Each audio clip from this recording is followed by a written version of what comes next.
yet, which is the next guy in the OG hunt, and she's already challenging the next guy. Wow.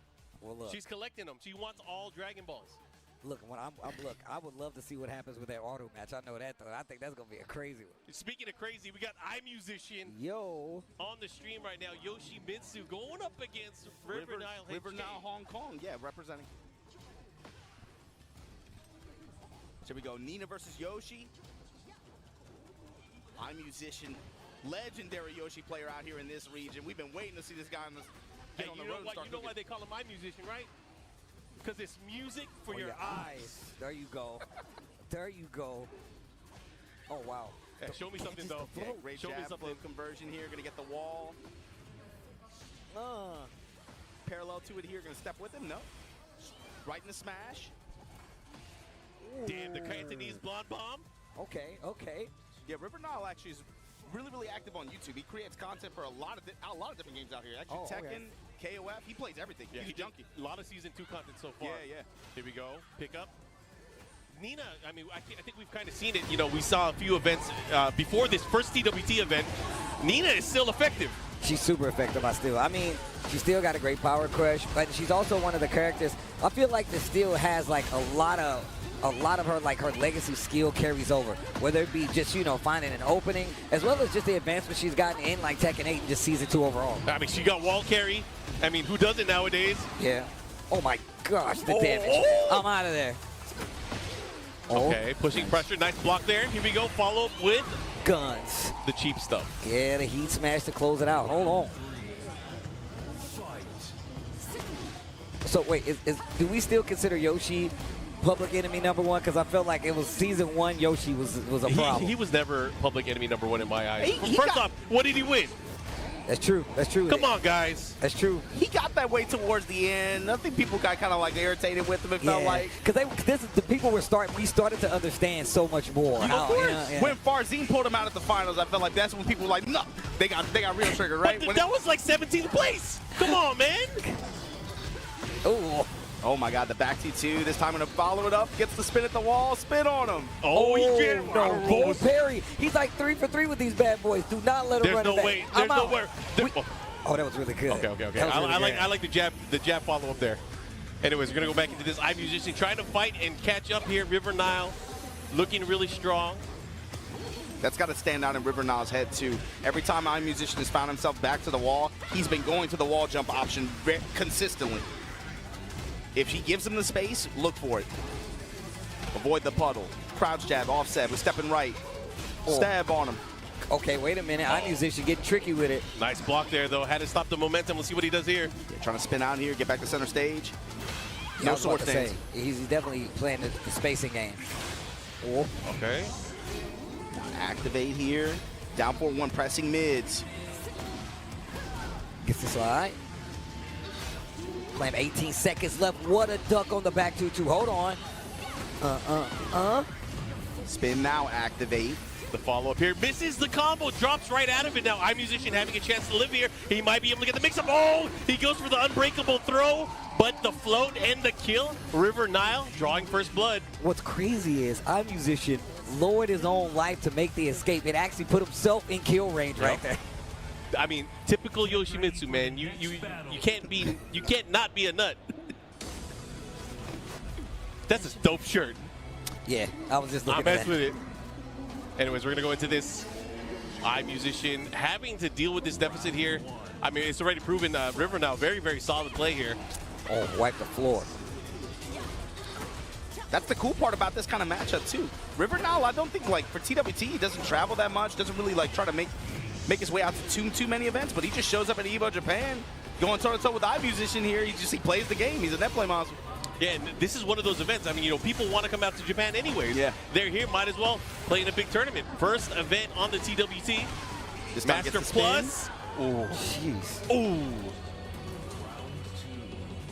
I don't, man, Yoshimitsu's armor is so sick in this game. Man. You know how he has a revision every single game, like costume grew on me. It grew on me. This one definitely grew on me as well. Once I saw him hit the rage art, and you see the eyes as flames sneak behind him, I was like, okay, you got me. You got me. You got me. Okay. Keeping him there again.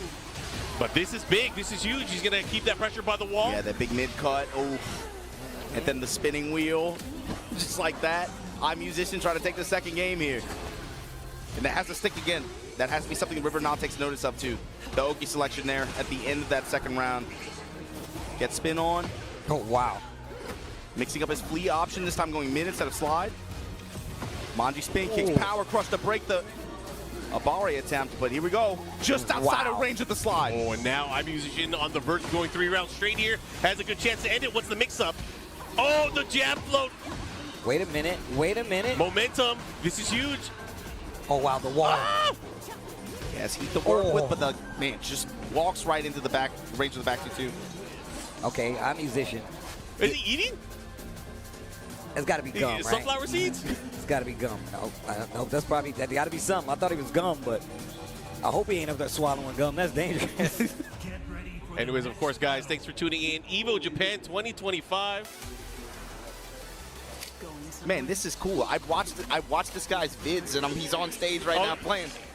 That is cool. That is cool. Close to 1,000 people here for Tekken 8. Oh, wow. Mid check immediately. River Nile, okay. Yeah, nice up forward 2-1 now. Pressuring, has the wall here. Doesn't get the full combo, but doesn't matter. Positioning, switching in favor of iMusician now. River Nile has to be carrying. Oh, he has to be very careful here. Fubuki knee, the follow-up. He's going to activate. He's going to activate. Okay, wait a minute. The flash to the other wall. Reach, oh, my God. Yo, iMusician. And the cut, and the slash after. And break the glass too, iMusician. Momentum here, going into round 2. I mean, he's more than a musician now. He's like a conductor. Right? Man, you got to get the conductor's wand. What is that thing called? It was either you or him. You said I'm magician. Somebody said I'm magician. I didn't say I'm magician. I'm magician. I'm more than a magician. What you talking about? What's a musician? That ain't me.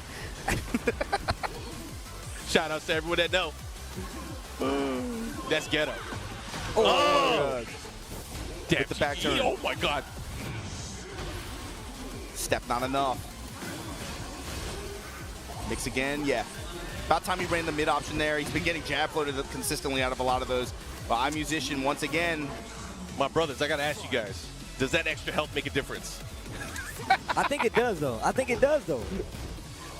Sometimes I look at the round, I'm like, nah, bro, you got put on the wall, you got blown up like that. I don't know if that HBL. There's been more situations, though, when you hit the rage guard at the end, you're like, it's going to kill. Oh, it didn't kill. Exactly. Yeah, I've seen more of those. It just, you have to remath. New math. I saw a match today, and I can't remember who it was. Somebody did, like, it was a down 4-1 instance into rage guard. I was like, I wasn't sure if it was going to kill it. I really wasn't sure.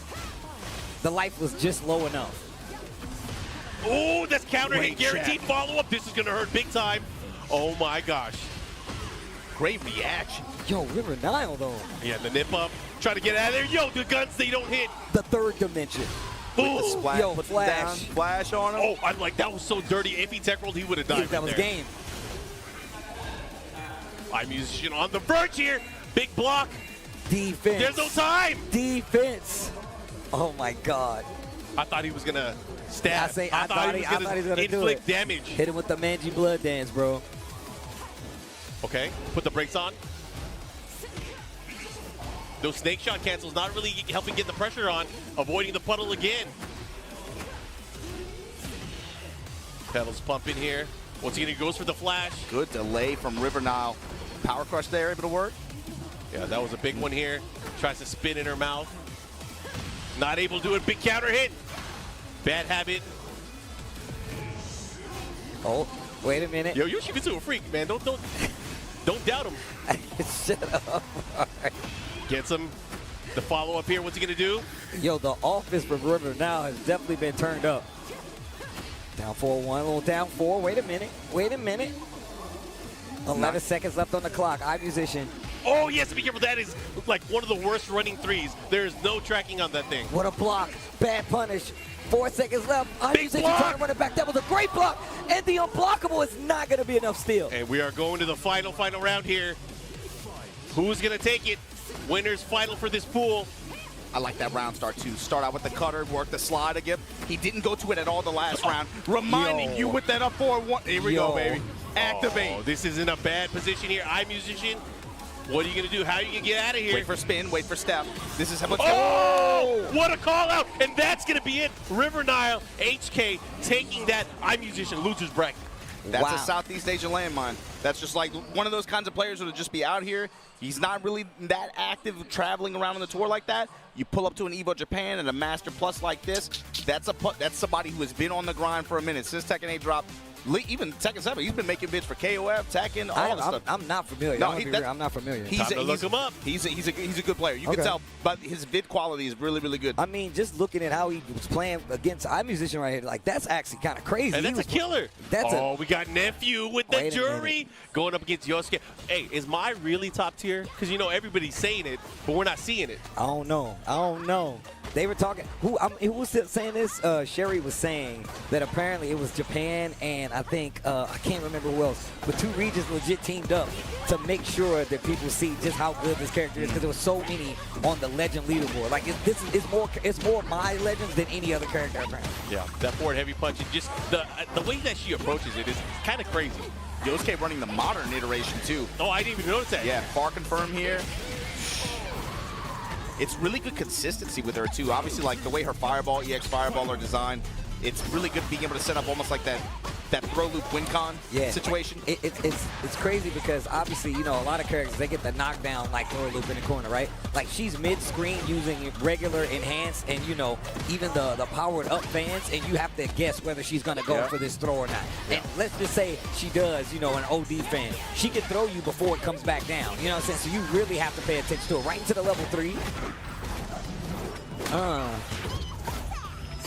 This would be the end of old Mai. Yeah, Nephew down in the set here, willing to cash out like this. Going into the final round of this with no bar versus Yosuke, who's fully loaded with a modern Mai. It's funny because when I play Street Fighter 6 rank, I run into Nephew quite often. So we definitely have history playing online. He's like, I actually be running into you. It's actually pretty cool. There you go. Okay, the ball Nephew. here. Has him in the corner. You got to watch out, though. Yosuke got that landmine, got that meter. Now has the corner. Oh, the throws are starting. Gonna pop him on the head. Gets right at him with the super. Okay, spins level 1. I like that. Commits just to break the offensive sequence. Ooh, caught you ducking, caught you slipping. Rush overhead. Oh, Nephew got it, and he confirmed with the driverless cancel. Team Liquid's own, backing it up, taking the hit, taking the dub. Going to be moving on in this pool, in this group. I like the spacing. I like that spacing coming from Nephew. The walk back, the anticipation on that, and then just, you know, Jury, got some of those buttons where it's just like, once you can see the whiff happen like that, pull the trigger and it's just easy. Man, and shout outs to Nephew, who has like these last 3 years, and just even at the end of like Street Fighter 5 has consistently upped his game, you know what I'm saying? And just seeing him play all over the world and see his like improvement, like consistently do well. See him in a Say-Jam Slam, Yeah, coaching the team. He was just out here not too long ago, a month and a half ago. He was. There's a reason why Team Liquid valued that kind of player like that, right? They saw the efforts that he was making in terms of just being able to create his own content like that, competing on the road, and the pledge and the commitment that he's made to competing and being able to just, again, make it out here to every EVO, make it out here to try to get some EWC tickets. He has been very consistent with his commitment. But before we get to our next match, I think we got a Justin Wong interview with a particular celebrity. You tell him, Mark. We got JB Styles. He's actually one of the featured artists Hey. that's going to be at EVO in Las Vegas. He's going to be out there. He's actually at many booths here this year at EVO Japan. He has featured shirts and artwork there. But, of course, we'll let Justin let you guys talk to him and get to know him a little bit better. But they're going to go to JB Styles. We'll throw it out to Justin right now.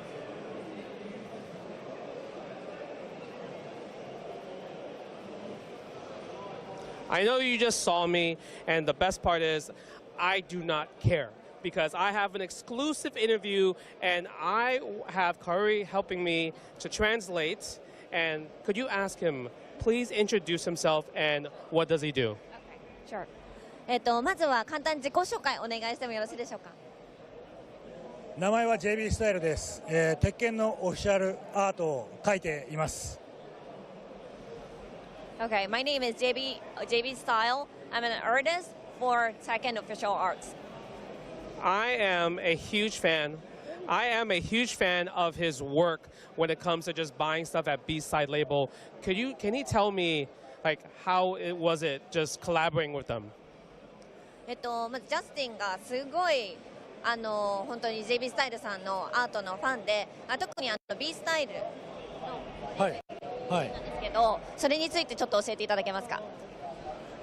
B サイドレーベルはさまざまなブランドとのコラボレーションが強くて、任天堂だったり他のいろんなメーカーで、その中でカプコンさんのコラボレーションの依頼があって、で JB スタイルの絵を使いたいということでコラボレーションすることになって、で今いろんなカプコンのキャラクターのステッカーが発売されてて、すごい最高に楽しい仕事です。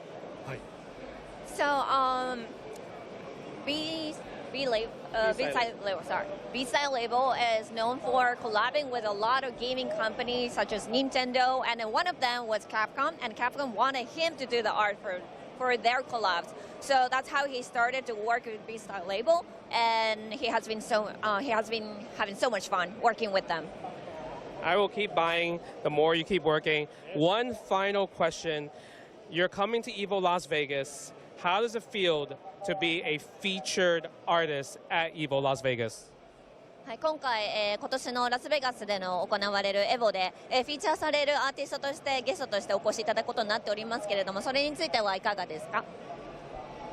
すごい光栄なまずことです。でエボは本当に自分がテレビで見ていた大会なので、大事な大会なので、そこに自分が行けることはすごいハッピーなことです。はい。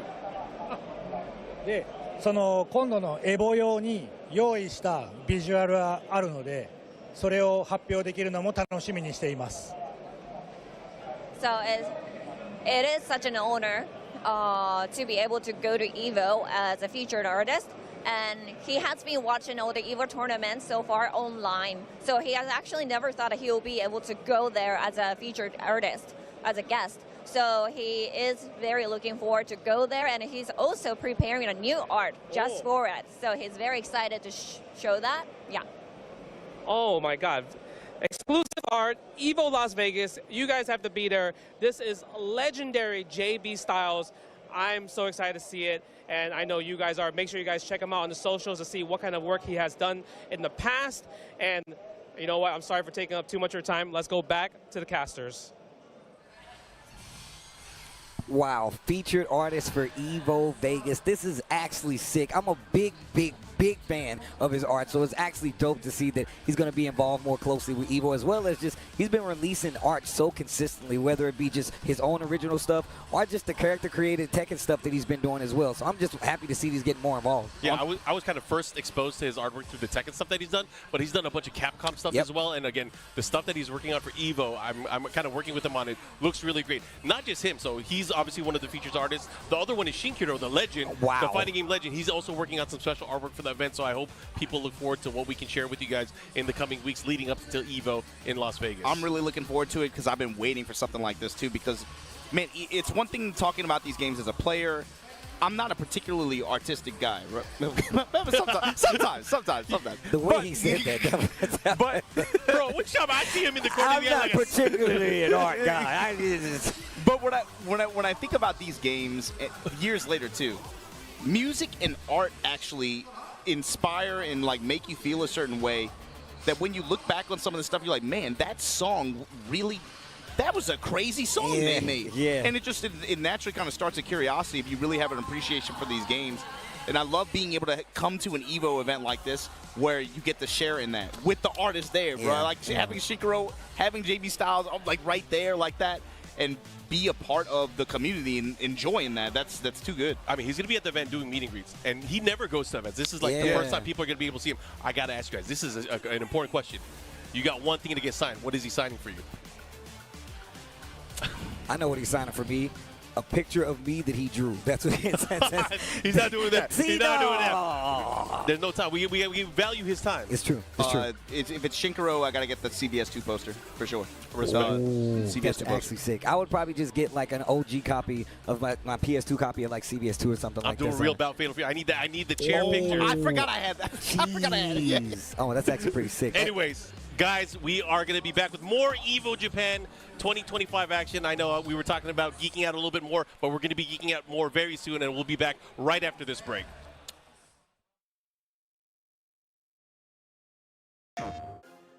PlayStation tournaments are on PS5, featuring the biggest games,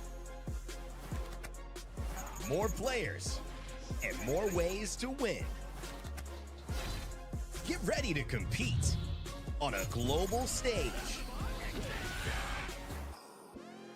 with new and exciting daily tournaments, all at the press of a button. So whether you're a seasoned competitor or just starting, come for the challenge and leave with glory and incredible prizes. It's time to join the competition. Sign up now on PS5. PlayStation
Protect your eyes styling under the sun.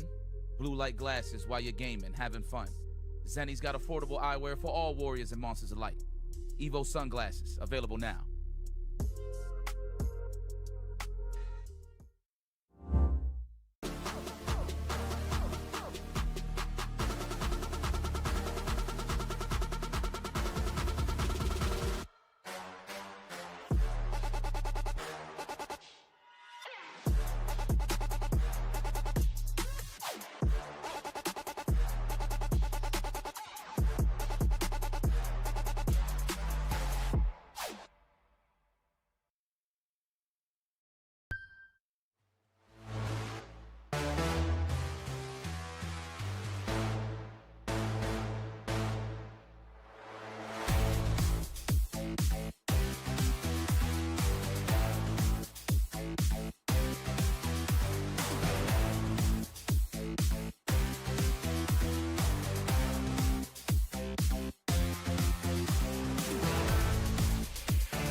Welcome to Evolution.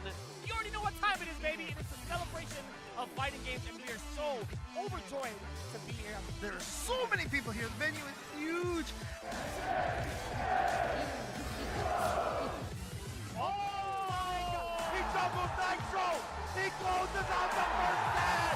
And there it is! Punk gets his retribution! This is the spectacle of fighting games.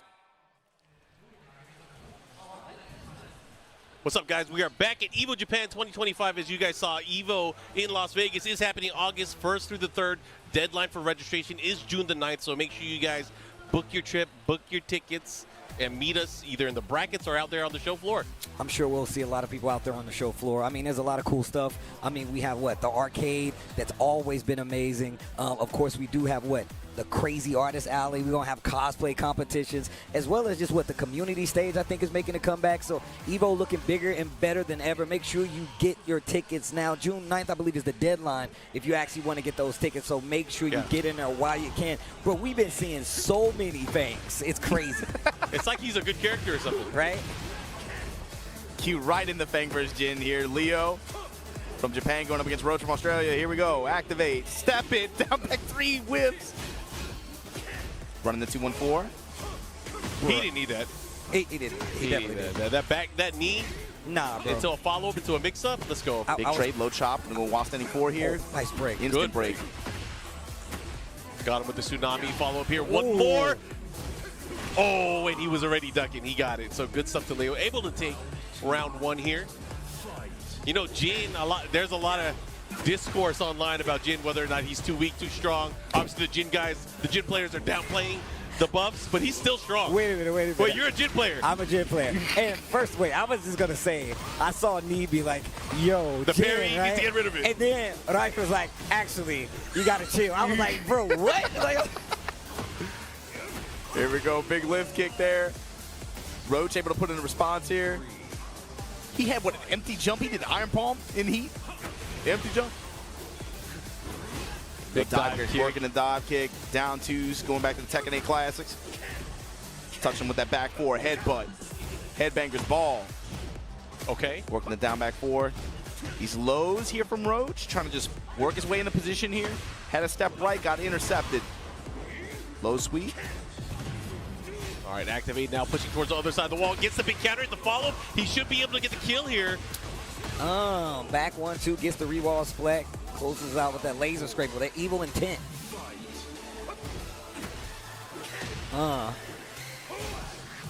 Yeah, man, I don't like that knee. I was playing Joker when this game first came out. He literally just kept doing it and did this maniacal laugh every time I blocked it or it hit. It was an interesting change, too, because it went from being super plus on block now to an advancing attack. You block it, you're going into a mix-up. Yeah.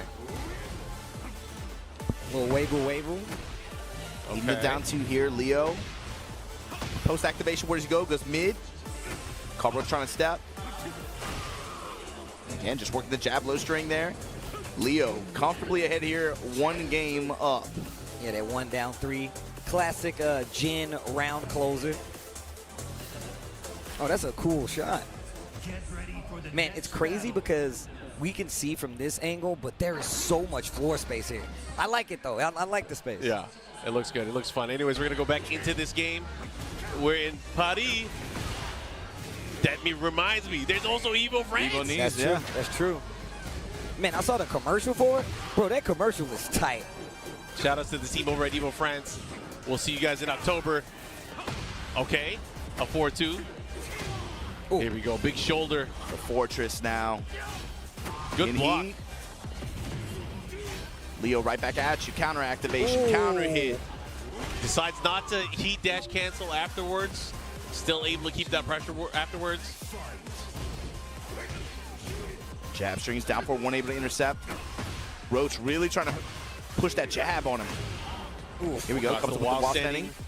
Here we go. Back 1, talk to the hand. He just stared at him. Iron Palm. He went to it a lot in the first game too. What a duck. 2-on-4, not going to be enough. The hell sweep. He is not shy about using the hell sweep either. I mean, he hasn't blocked it yet.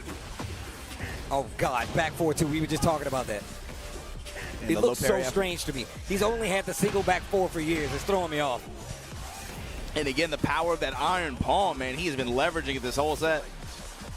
Leo's still in control here, but eating a lot of the Fang classics here at the opening. 2-1-4. While standing 4 there, goes to He hasn't blocked it yet, bro. That's why he's not afraid to do it. Yeah, instant hell sweep here. Continue with some pressure. Roach has to be careful, though. Back to the wall, kind of like at this angle.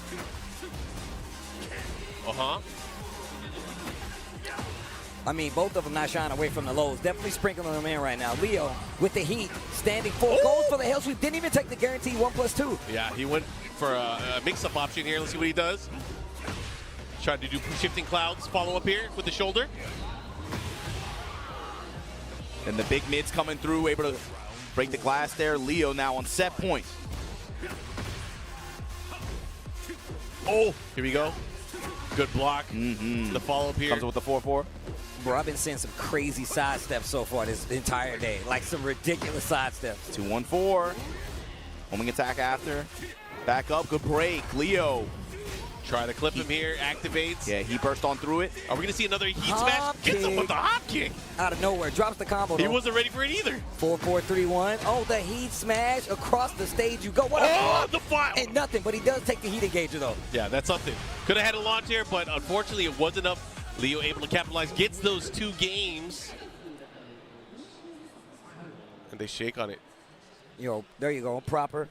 Good games, good games. Yeah. I like it. I respect it. I have noticed, I think that might be like the 4th Fang match. I think we've seen. I think I've seen like 5 before we did anything. Can we talk to the stage manager? They've been hooking it up. Yeah. Yo, Haitani. Haitani on the classic Chun going up against Junbi Yoshida. One of the gods. One of the gods. It felt like I want to say in the past year or so, he's kind of taken a step back, mostly focusing on content creation, commentary, and he's been really active on those fronts.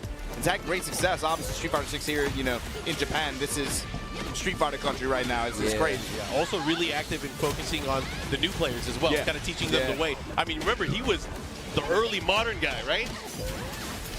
That strong EVO performance with modern Chun. Now running back to the classic, though. Anti-air bird kick. Into the level 1. Okay, bang on it. And then set up for the SA2. Well, here we go. What you gonna do? How you gonna deal with it? Nice Great way to get defense. out. That was godlike. And now Chun-Li on the verge of the burnout. On the verge of burnout, but he finds the hit, willing to leverage the cancel in the rush, and gets to confirm in the win there on that round. So here we go. Haitani now, set point. Walking him down. I like that. Just fearless walking forward here, looking for an opening and opportunity. Man. You gonna come in my cross medium kick range? Come on, let me put that slime on you. Put that green edge. There we go. The throw. Great control here. He was ready for it. I'm not that old. Okay. Now this dude, even in his old age, his reactions are excellent. Excellent. Ooh. Set up trades there. That's a dangerous territory to play Shake My Hand with Chun-Li then. Right there? Yeah, right there. Oh, wow. Wow, So I can't good. believe that hit. Butones. And look, just using the walk speed of Chun-Li to literally be like, oh, you're going to set up the departure? I'm just going to walk off the screen. And then it makes you afraid because, once again, she has these buttons that are so good at that range where you're really going to be afraid to hit. So I like the fact that once he's seen the departure on the screen, he just walked forward, man. That's one of the things that scares me the most, and it really throws me off in this game is characters with fast walk speeds. Yeah. The Akumas, the Kimberlys, the Chuns, they blow me up because it messes with my reaction because they are so fast. We saw 2 rounds and you saw Haitani just walking him down like on 2 separate He was occasions. like, I'm not scared. He's like, I don't scare, you don't scare. Oh man, but once again, and I already was talking to Obama about this. Chun-Li, one of these characters, you don't get to see him as much as you see some of these other characters on the roster, right? So it's always good to see some of the legends come out and pull them out of the bag. It feels like at the top too. Maybe at towards the top. I was you gonna say, definitely it's see still early on. I feel like, towards the end of the days, especially when we get to top 8s, it's like, what's happening here? They were just staring each other down. Okay, they're not playing. Oh, you know who this is though? Yep. I know that. Fuzzy Mizu, Furumizu. He's a legend, man. The old water. Yeah. My guy. I can see him from here. Yeah, well traveled. He's been around ever since back in the old days, traveling around. I remember early on he started traveling internationally, made it out to France, participating in tournaments. He was in the Ultimate tournaments, but of course, just getting that international. That was early on too. Tekken 6 days. Yeah. That's when people really started traveling. Yeah, I think as he got older, he got just a little bit more locked down now, a little bit more landlocked out here in Japan. Yeah. But he does still show up to tournaments on occasion, and I'll tell you, like, maybe the last really big event with him, it was an exhibition with him and Haisha. That Brian versus Lei set that they ran at the end of Tekken 7. Yeah. They had like a beef set. It's like really, really Japanese, but it was you had to see it. It was basically they ran a first to 10, but the way that they approached it was really cool. They had it almost like this, where it's just like 6 or 7 people all mic'd up, just casually kind of watching it right there, and it was really fun to watch actually. It was okay. They had some personal issues that they had to set aside with it too. It was pretty funny. Hey man, I don't like you. Come play me. Let's meet up. You know what? Let's handle it digitally. That's what we'll do. Well, what was cool was the story that it told too. Is look, I play fighting games. You play fighting games, right? But do I have to like you? No. Do I necessarily? It sounds like a stupid question. Yeah. But actually, the entire thing was really boiled down to as like, yo, just because we're in the same place and we're playing the same thing, we can get along with each other. We can play. But do I necessarily have to rock with you? We like don't have that? to vibe. No, we don't. That's facts. That's facts. And they threw down. It's kind of what.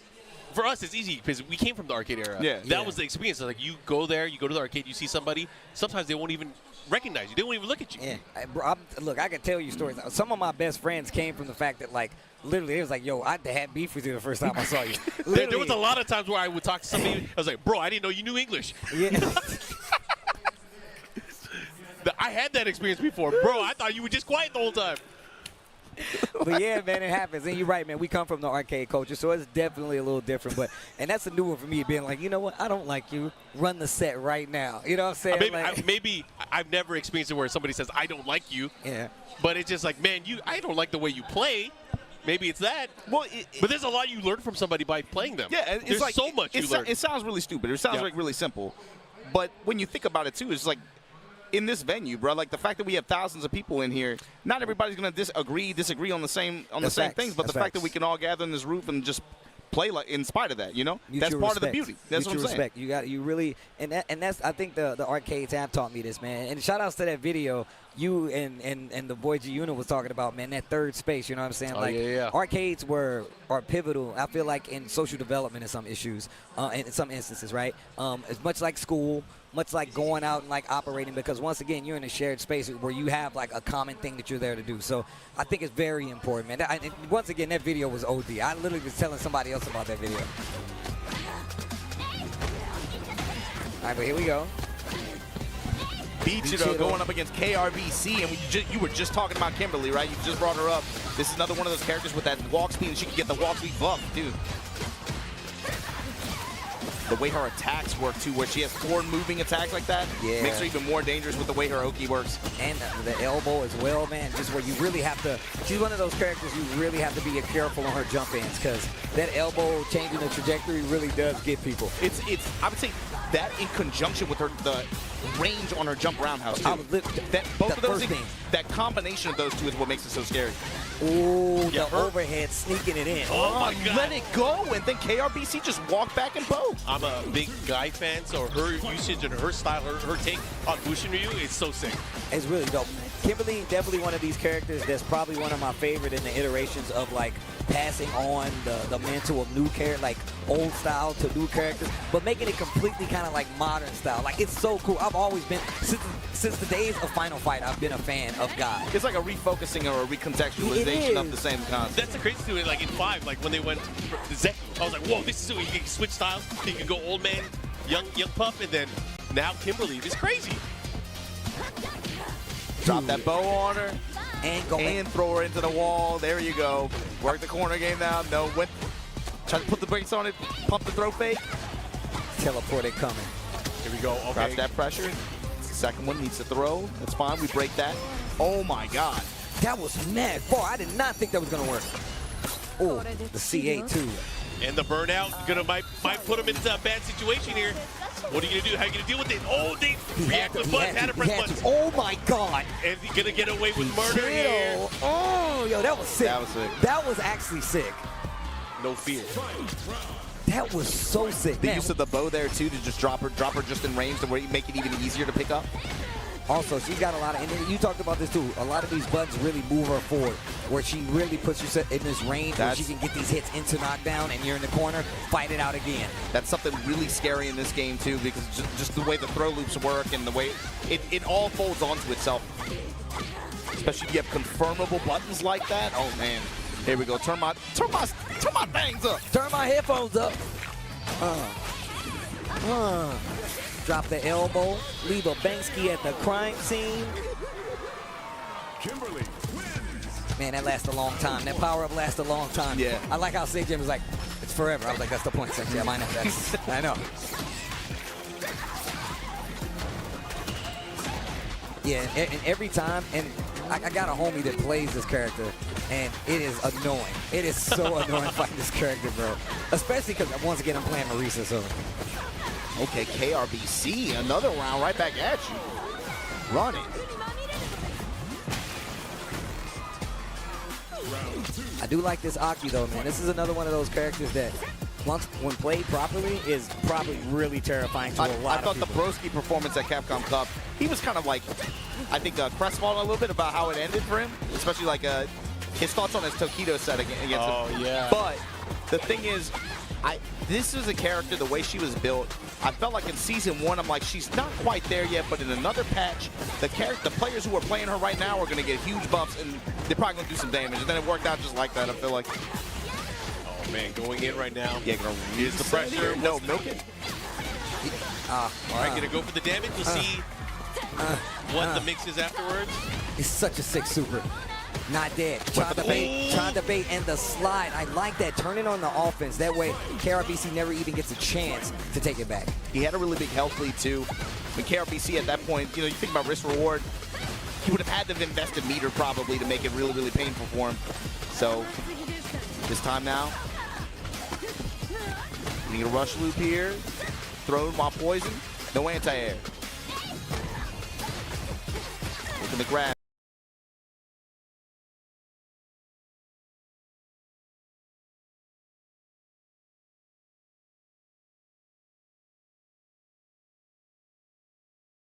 Crouch jab. Nice check. Overhead. And the poison is there, too. 3 bars to go. Into the level 3. Yeah, just going to even it up. Yo, 1 game apiece. It's so cool. Even the red like splash screen when she hits you with the level 3. I feel like she had, like, Season 2, that was the biggest shock for me. It felt like her damage value just shot way up. Oh, yeah. Especially early on. Here we go. It felt that way. I don't know if it works out that way in the numbers, but it feels that way. I mean, the thing is, like, she has, like, these crazy instances where, like, obviously she puts poison on you and you literally have to, like, fight for your life. So it's draining a life bar consistently, especially if you're playing a really good one. Yeah, that dot damage just really adds up. And look at this, out of nowhere. Having to get away from this really tricky situation. Ichiro has to run it. Uh-oh. Not seeing any There's no way he would get thrown again. No drive mechanics, and then you're finally in EX slither. But also, like, when you get in those situations where, throw loop is there, like, I am a fan of the Say Jump. Sometimes you literally is take the throw. And you really have to gauge how much life you have, of course, before you take said throw. But a lot of times, a lot of times it's actually just worth it to take the throw, take the guess on wake up, and then try to get your way out, not just keep trying to take it. All right, here we go. Decided to use all of the drive gauge and the super. Yo, these rounds are going real fast. It's 82 seconds almost still left on the clock right here. Can KRBC clean the plate, though? One interaction away from closing out, but you are in burnout. God. Oh, you gotta hold this. Tries to hit a button. Tries to go for the interrupt. A lot of people like to go for the crouch jab. Oh my God! Oh! No counter! Yo, this potential comeback not gonna happen. Yo. Yeah, he was in flow state. He was in flow state. He wasn't paying attention. Oh, I could breathe again. That shirt go crazy. That's an Obama shirt right there. What's that mean? What's that mean? It looks like a curtain or something? No, I'm just saying it looked like something you would wear because it's cool. I did like it. That's what I'm saying. That's your speed, okay? I'm just what's that mean? I like flannels with animals and nature on it. Oh, that was bars. I like flannels with animals. That sounds like a dating app, like profile.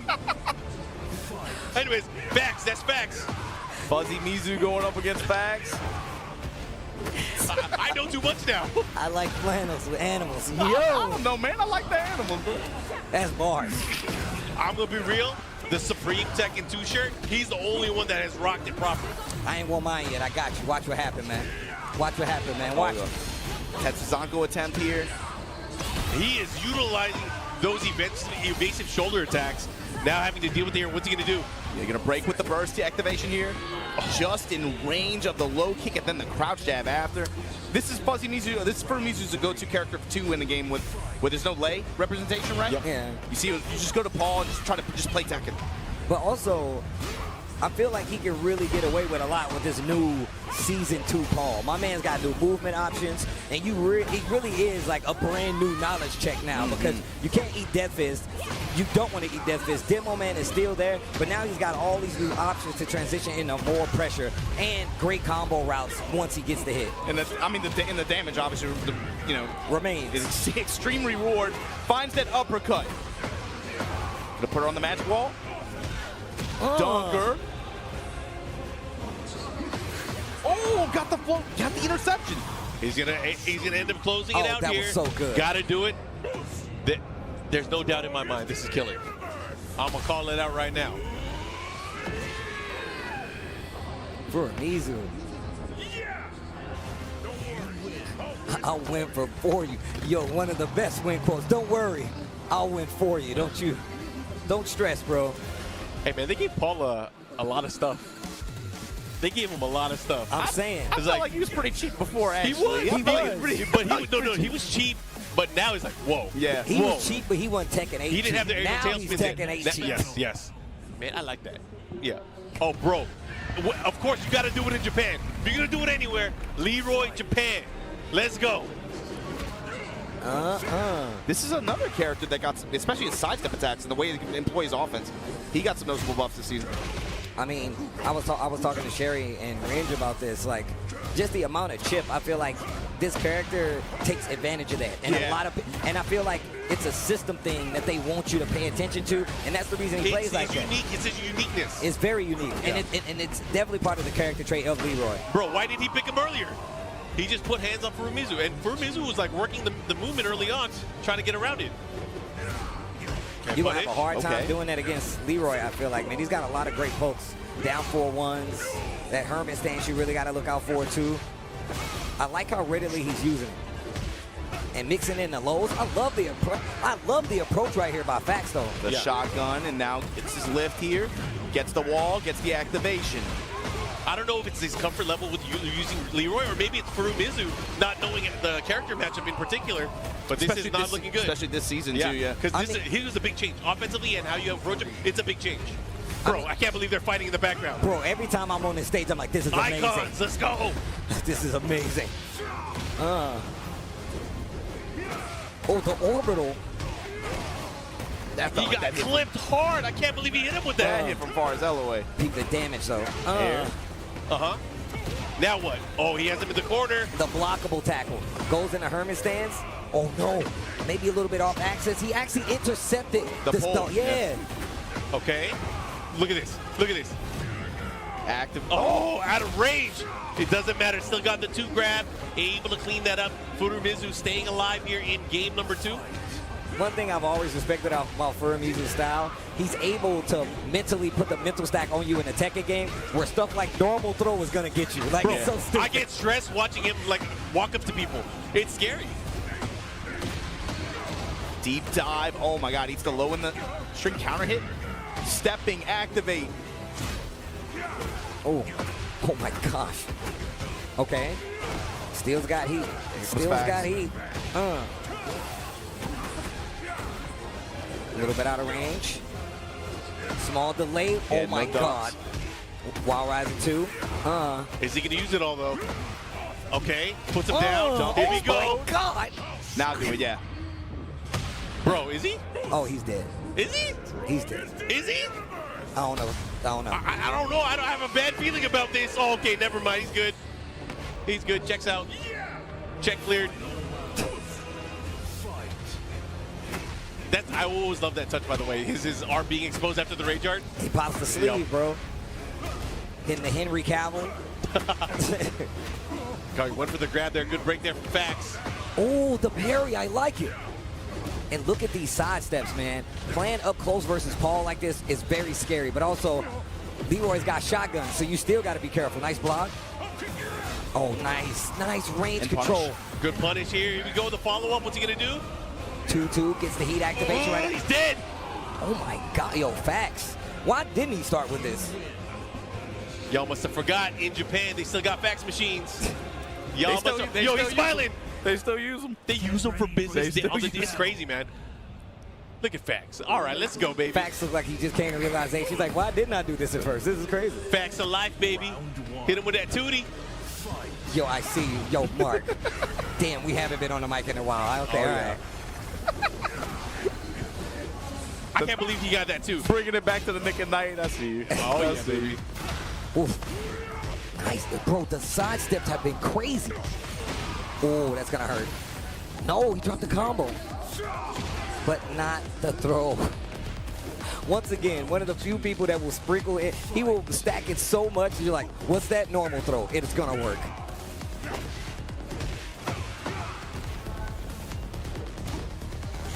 Okay. Jab touch, walks right into the orbital again.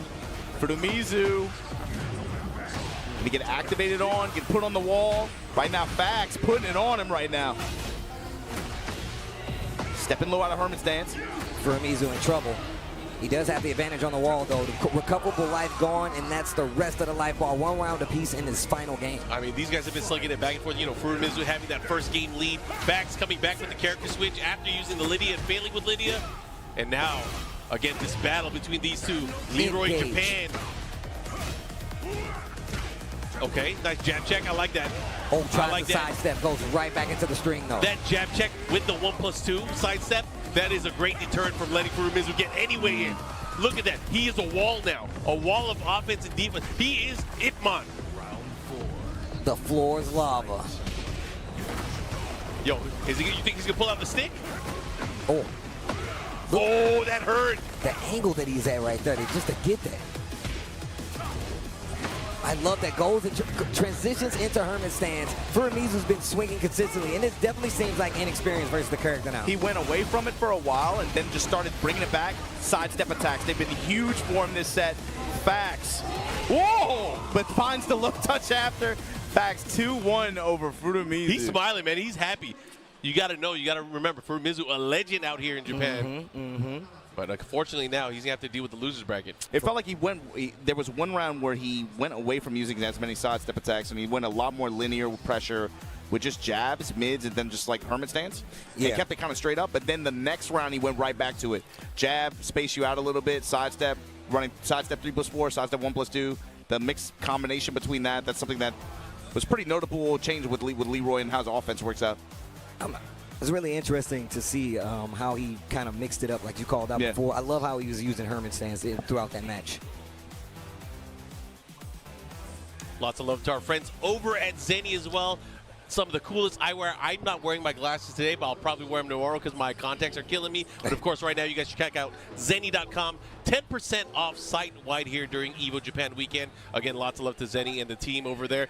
Man, I know those guys. They play fighting games. Oh, yeah. They got some definitely fighting game fans over there. I can tell you that right now. I'm about to run sets with them, man. I hope I'm not too old and out of practice, but I'm trying to win. Look, man, sometimes some of these displays, sometimes the blue light will get on you. If you want to see the frames, you got to get the frames. Go check out that's Zenny. Bars. And I'm going to tell you right now, I'm glad you said the blue lights. The blue light blockers, they are pivotal. It's so important for playing fighting games, and I'm telling you right now, there's days I'm playing, and I'm like, why are my eyes so dry? Get you some Zennies, and I'm telling you right now, it will go away, and it's going to help you out. But I'm going to help you guys out right now. We're going to go to a quick break. That means go get yourself some snacks, use the bathroom if you can, wake up somebody else so you can come and get them to watch more fighting games. And when we come back, we got you covered here at EVO Japan 2025.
What's going on, everybody? Look Alive EVO Japan 2025.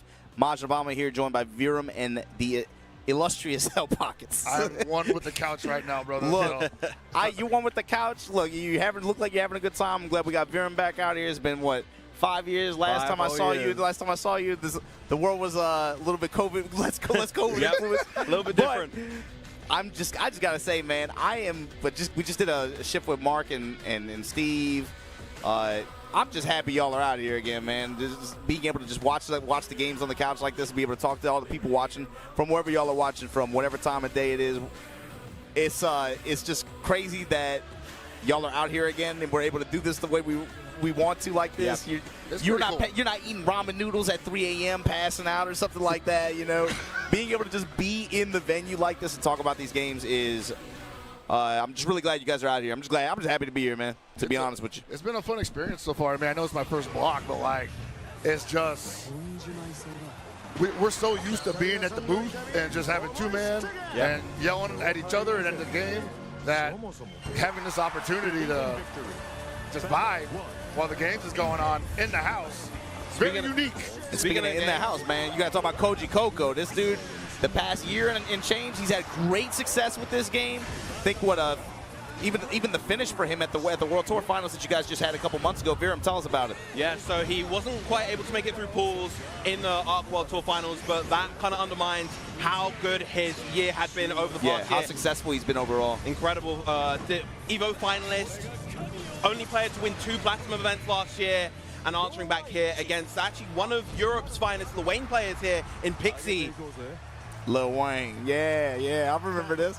This character, not really much of a threat back in the base game, considerably better in this game. Just all of his tools across the board. I feel like there were players that would show up with them. Yeah. Right, and maybe they would have like a good performance, but I think finding the win with him is really, really hard in some of the big events. But Koji Coco with this character, man, since Belly came out, he has been even before Belly, really, but like, definitely been a force. I feel like I've just seen him over and over again, just topping some of these really big events.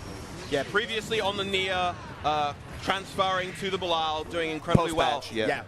And he's just such an incredible student of the game, so disciplined in the way that he plays. Great dodge in the Brave counter, the bait as well on the throw. Has the resources, I think, to cash out here, and gonna be very close. Man, burned it all. Wow. Yeah, man, just enough. Just enough to get the kill. Wow, Koji Coco. That was sick. Yeah, and for the W on that, a 3-1. Okay, cool. Admittedly, it's been a while since I've seen that game in action, but it looks mad different. Yeah, it has evolved quite a lot. Belly was evil. Belly was evil. He is. He's evil. That's just him, bro. He has been. It's only really in contention in this patch, but he has been undoubtedly top 5, top 3 character for 5 years straight. Yeah. And it's only in this version of the game where he's kind of fallen off ever so slightly in favor of other characters. Just by a hair. He's still seen, in fact, Koji Coco himself still believes he's top 5, which is why he's still repping him at the level that he is. Look, man, y'all talking all that mess on Koji Coco. That's what I like. I like it when I love that. Because it's so antithetical to the way things are now. Yeah. You're right. Now it's like, no, you guys don't get it. My character sucks. My character devs, you guys don't get it. My character sucks. I need help. I like it when somebody's like, you know what? You could take this little damage. I'm going to still cook with it. I'm going to still get it done.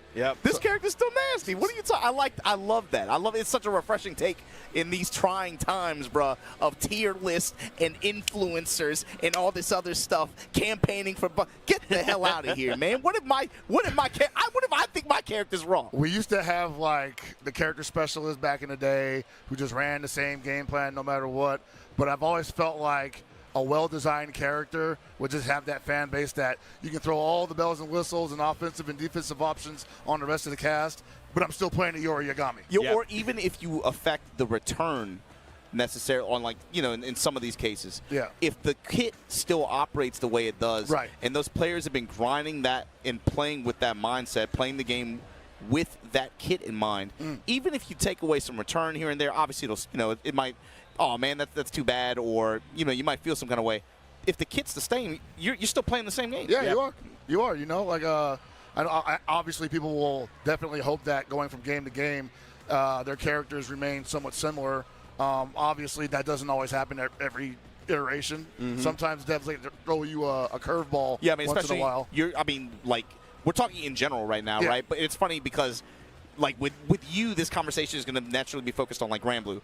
But with him, it's naturally going to be focused on SNK games. But there's parallels there, right? It's a very common thing. But I think there's an exception. Like, when a dev makes a really good archetype of a character that they can hang their hat on, I think they're against, like, changing it too much, you know? Like, I think when we looked at Belial, like, I think someone in the studio's like, yo, we cooked with this. Why would we mess with this too much? You know, maybe some tweaks here and there, but this is like generational right here. Yeah, Belial is definitely a character who's seen pretty small changes. I think generally speaking, they like to keep those well-rounded characters in Granblue. They like to keep them quite strong, quite stable, because they know a lot of people gravitate towards those characters. You know, they're good avenues into getting into the game. What makes him stand out even in this version, right, where, like, I mean, considered like towards the top end of the character rank roster, like in a game like Granblue where things are naturally a little bit more homogenized. What makes him stand out? What makes him such a threat? So for a long time, he's always had an abundance of plus frame normals comparative to a lot of other characters. Of course, this game being very dominated by Dash Light. Obviously, like the rising iteration. Obviously, everybody got a little bit more of that. He's always had a very, very good one on top of having very good pressure normals, such as the 2M, low-hitting 2M, plus on block. But in addition to that, he has really good counter pokes. His far medium, kind of an unassuming move in the base game, really good here for getting good whiff punishes, good counter pokes, and converting it into the ultimate skills as well, getting a lot of damage off of that. And he's just really, really good at finding his way in and then just sticking to you and layering a very strong strike throw game. For people who have been watching international competition for that game for years now, what does Koji Koko bring to the table that really, I think, highlights the strengths of that character?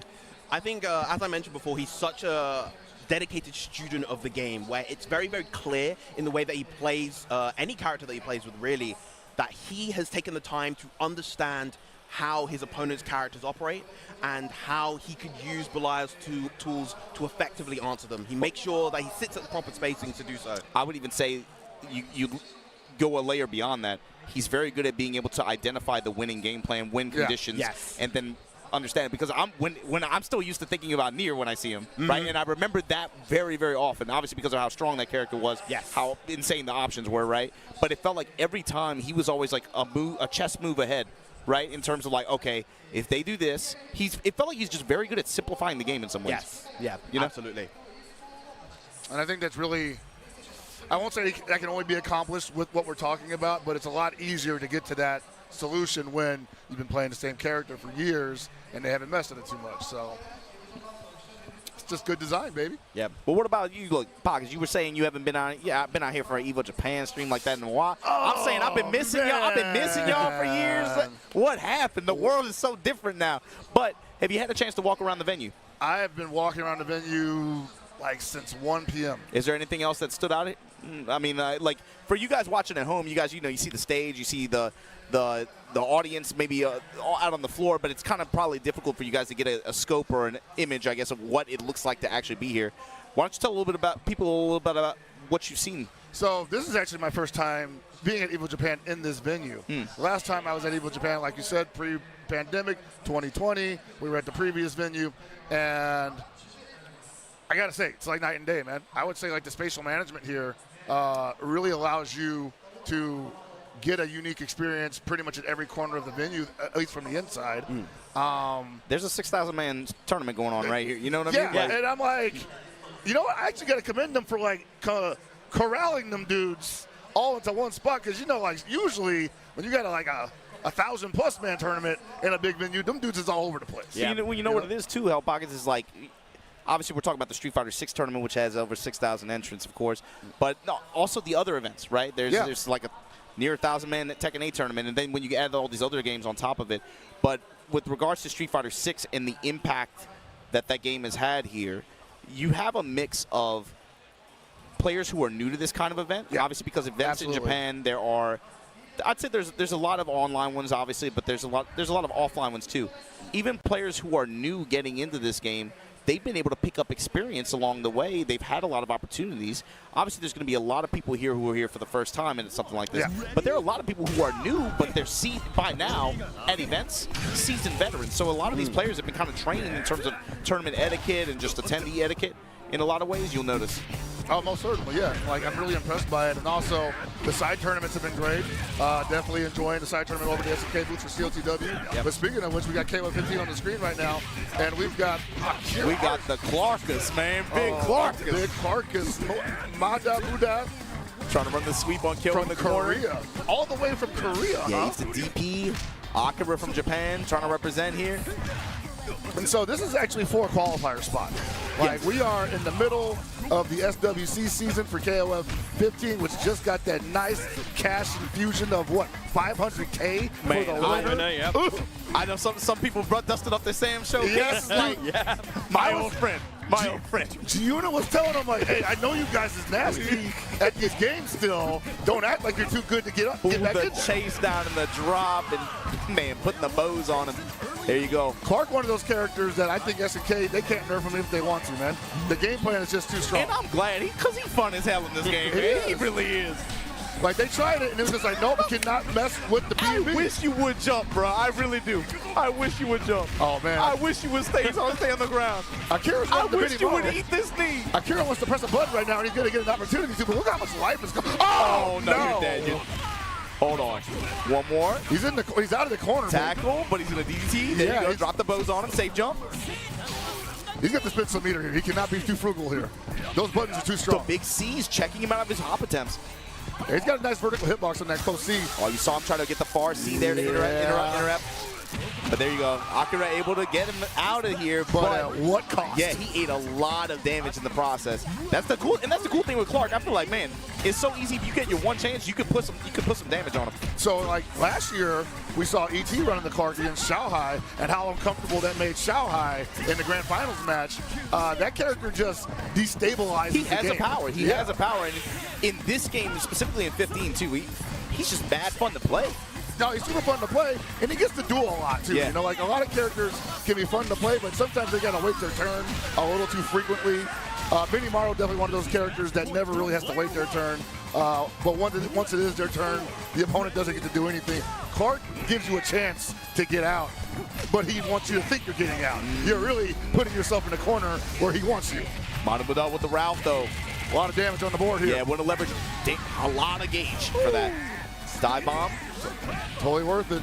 And he might not have to take any damage here. There we go. I like it. Wow, nice. Good recovery here. Saved the bar, too. Going to go in with what, this time Shermie now coming in with 4 bars up against his Ralph with 2. She can put it on, brother. Oh, yeah. She's nice. Great jab check, though. Not willing to let the ground. Yeah, there it is. There it is. Extended that hurt box. How'd she hit you from the other side like that, man? Yeah, I think he might have been throwing out a low A, which extends his hurt box just a little bit in the back. And now he's going to eat about 80% damage for it. He's all right. He's got 2.5 bars here. Esposa. Oh, my God. Clark not really that good at opening you up, though. He's got to look for that really opportune down C-pos. Oh, yeah. Not a lot he can do there. That was some real grown woman damage coming out from Shermie. Jeez. Oh, yeah, she's a juggernaut, man. She put it on, yeah, brother. And that's what I'm saying. Like, they've been giving her that since the game came out. So Yeah, that's the thing. That's the beauty of it. It's like Yeah. doing the same thing that she's been doing for 3 years. absolutely. Build like a buzz, his like a train, though. Yeah. Well, especially putting her in the back like that when you have the benefit of all the bar to dump with her. You saw it's very easy, bro. All you need is like a command grab, or you get hit by a cross-up jump attack, Yeah. and just dump the meter, erase that character. Yeah, and like, you know, she gets the life And it's lead. not hard too. That's the best part. Like it's not even like hard or demanding execution. I would say the scariest thing about her, though, on top of the damage and whatnot, is the fact that she's a high mobility character on Yes. top of that. So it's like you got a high mobility grappler that can High just put it on mobility you. with obnoxious buttons too. Obnoxious buttons. And not really the most realist mix-up, but real enough that makes you second guess what do you want to do after blocking the spin the axle kick. So there's a lot she can do from many positions, but her on anchor, 4 bars, forget about it. I like the simplicity of it too. You don't have to like think too hard. It's not too demanding or execution-wise. It's very like, was I correct? Okay, dump. You're looking for like 1 or 2 things, Yeah. and it's a very high percentage those 2 things are going to hit. All right, we're seeing Kyo come out here. Kyo had a pretty good run for a while. They tuned him down a little bit, but I heard through the grapevine, I'm hearing the rumblings that the current season Kyo might be the happy medium. Personally, I don't think the nerfs were enough. I think the Rekkas are still extremely powerful. I think he controls a lot of space with that. The jump down C is still strong. The far D is amazing. Kyo is pretty much, I mean, he's not crazy. Yo, can I fanboy for a second? Go for it. I love this stage, bro. I am such a sucker for this stage. Especially, I love the POWs with the 4 frames per second dance in the back. I'm sorry, I love it. I love it. I'm gonna say this monitor's making it look pretty smooth, actually. like, bro, look at him. He's getting a little 2-step in. Go ahead. Oh man, gotta get him in before the night ends. Love the fella on the roof. You see right now, Akira just playing it nice and easy, not allowing this Clark to Poking do him out, anything getting fun. Really good success on whip punishes. He had a counter hit jumps, stay in C Wow. rather. Akira with the air to hit a contest. So when you're dealing with grapplers in this game, the safe space is up, is in the air. Yeah. Unless you're playing against Oyashiro, then you're in trouble. But the thing is, Clark, that jump jab, that jump light. Yeah. And then with the anywhere jungle properties, it's like, oh, Would you take that or a command grab on the ground? Right? I mean, but that's the mix, right? It is the mix. Like, what do you want to get hit by? Oh, that's right. I like that challenge. All right, and Mata Mudas right now probably does not want to get too overcommitted here. Already had to spend some meter to get the kill off him, and I like the dump there. Get him out. You're going to have about 45 seconds left on the clock. That health is coming back. You got a bar and a half. You're in a mirror match, but it might as well be the first round all over again. Nice. Committed to the duck. Got the crouch B punish on the land. He wasn't ready. That was a beautiful jump back in the corner, though. Ooh, that might have been his chance. I don't know if, I don't think Akira's going to show him that again. Yeah, he's not showing that again, man. He's like, hey, you had 1 chance to kill me, and you dropped it. It's over, buddy. Trying to space each other out with lightning slashes here. Crouch B. And Mata Mudath right now losing a lot of opportunities here. Yeah, compared to last time where he looked so confident in the mirror, it was a complete 180. Akira this time coming out on top and plenty of resources to deal with the Shami here. Yeah, Benimaru, another high mobility character, but tremendously better in the space control department. Dan Shermy does not really have to play her up close game, can definitely just sit back and throw Raijinkins right now. It's also Pick about up the meter.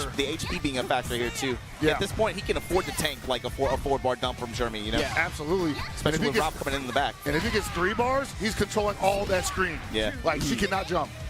Here we go, draw. All right, I don't expect him to spend any meter here unless he sees a jump or possibly. Wow! Are you kidding me? What a roll! Oh, activate Nice on that. stand. Oh, Yeah, I he like lost that. his opportunity. It's okay. Still the secondary character. Yeah, maybe don't full dump here. Doesn't have to, but he's going to give him 4 bars for the Ralph coming in. Now, remember, though, the Ralph was not enjoying this meeting previously.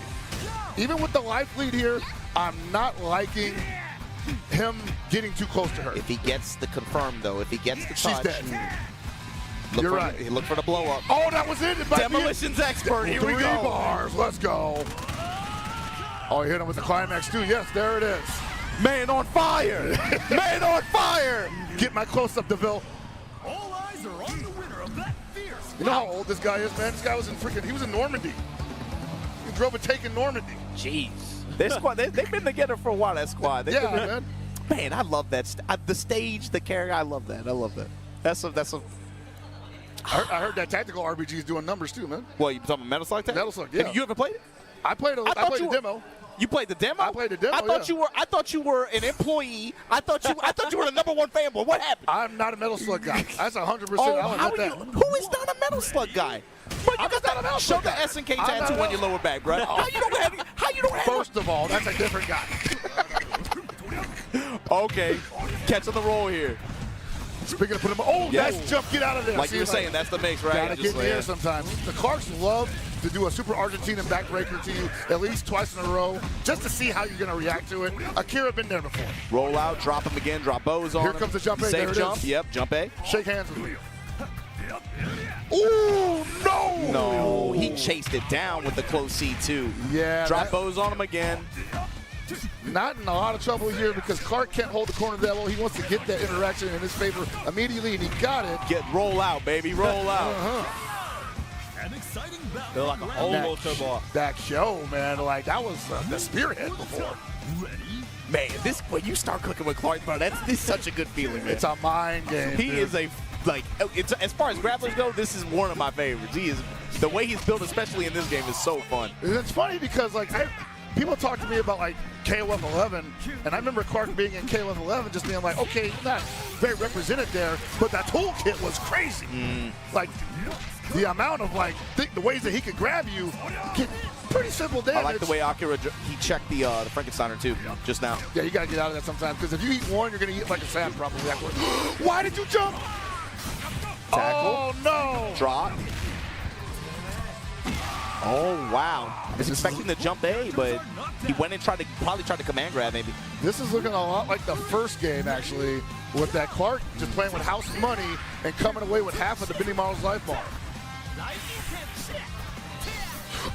Bro, you got to be on that. And there's a lot of recovery on that flip also, so they give you time to get opponents on visual.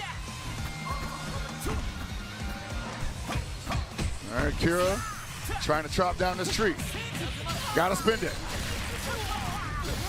Well, how are you going to hold him there? I love it. What a bait. Maybe he'll give it to you. I love it. Going for the reset there. That was dangerous.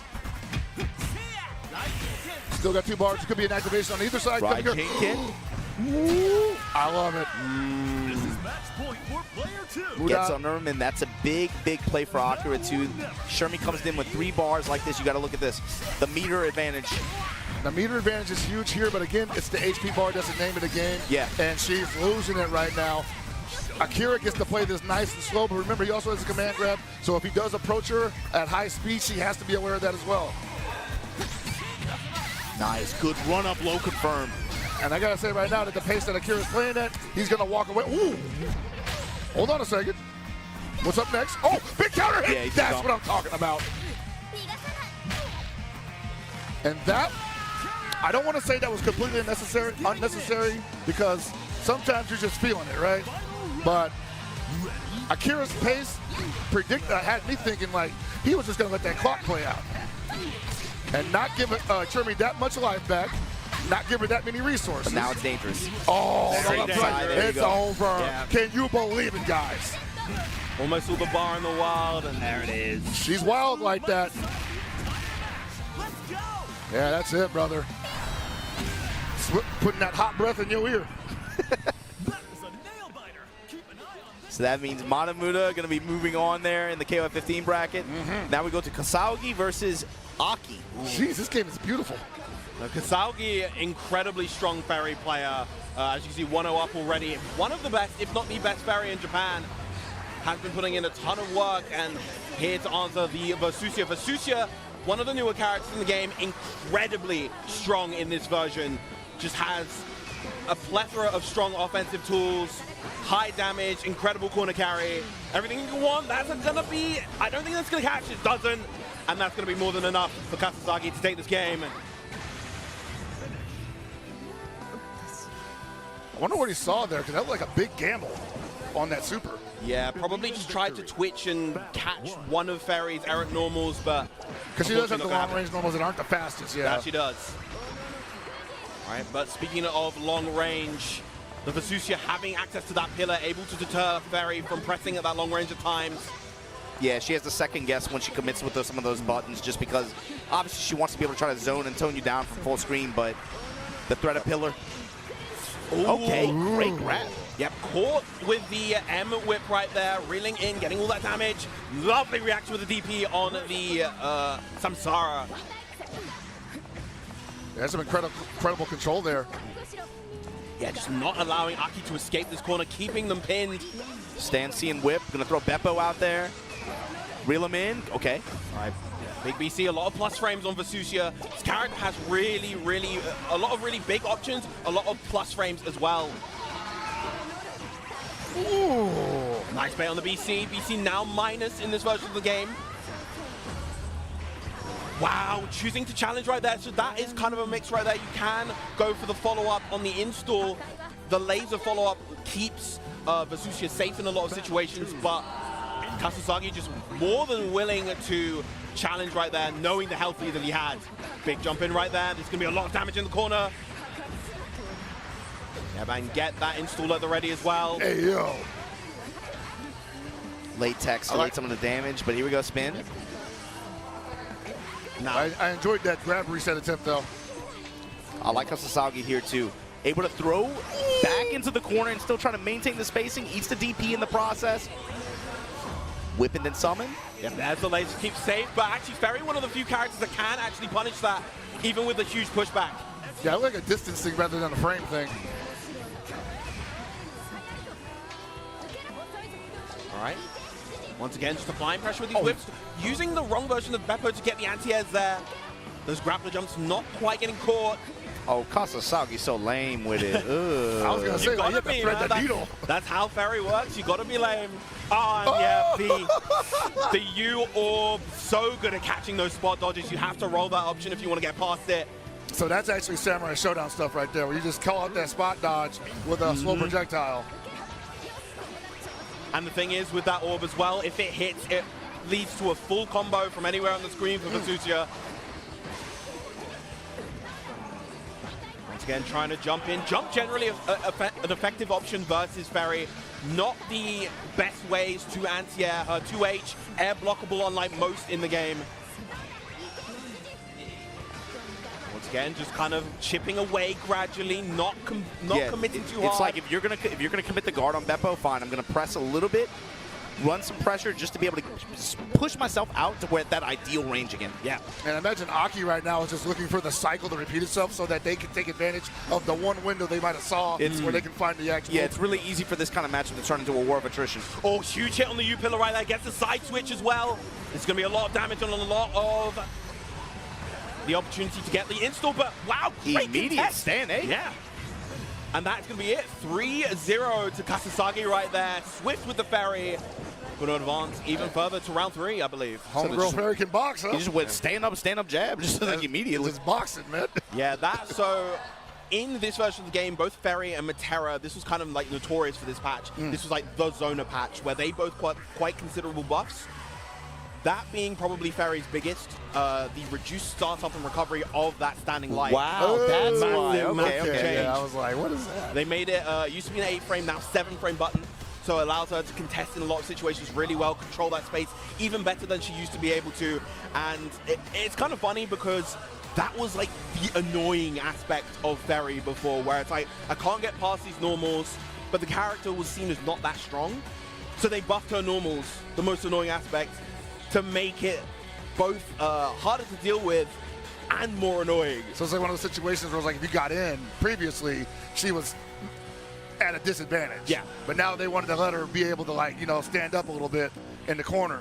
Because I mean, vanilla year one, she was doing damage, right? Yeah, I think a few people got tight. But before we get to move on and take a look at some of these other games as we make our way through the brackets, heading, of course, to our top 8s, we got to take a brief break. Don't go anywhere here. EVO Japan 2025. We'll be right back.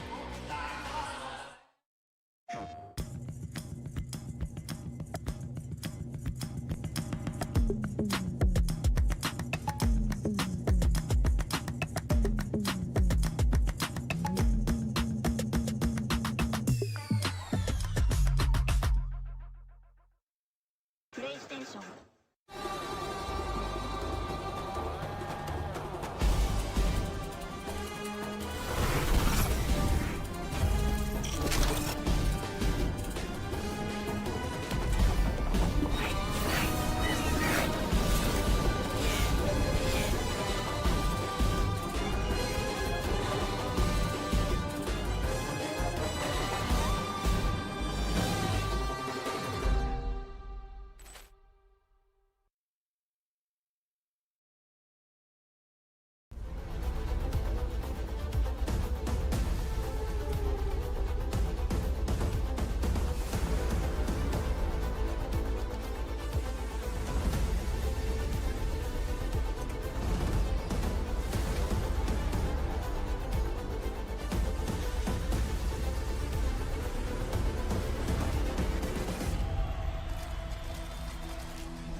Sunglasses in the day, blue light glasses for the gaming at night. Zenny's got affordable eyewear for everyone. Vibe and style while protecting your eyes. EVO sunglasses, available now.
Arrive soon. However, they are arriving now.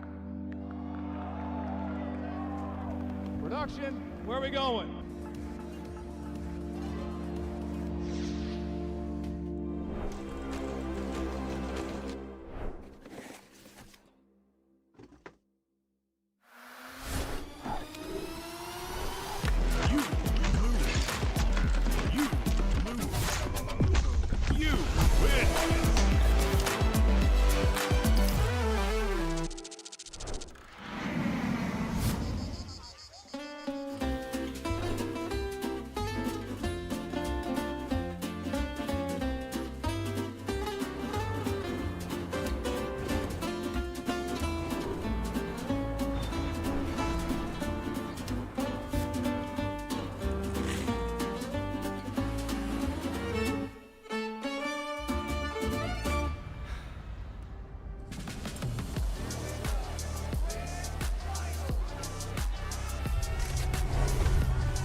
There you see it, guys. That's my first time seeing it, but welcome once again to EVO Japan 2025. Thank you for watching from wherever you watch it from. You guys saw the advertisement there. My name's Majin Obama. This is Virum, Hell Pockets. We're all hanging out. We just saw that commercial for EVO France. It's going to be in Nice. I can't wait. I'm going to try to make it out there. Either one way or another, I'm trying to make it out there. We're at EVO Japan here. Make sure you guys head on over to Again, the website to check out the details on EVO Las Vegas, but also EVO France and Nice. I love the commercial too.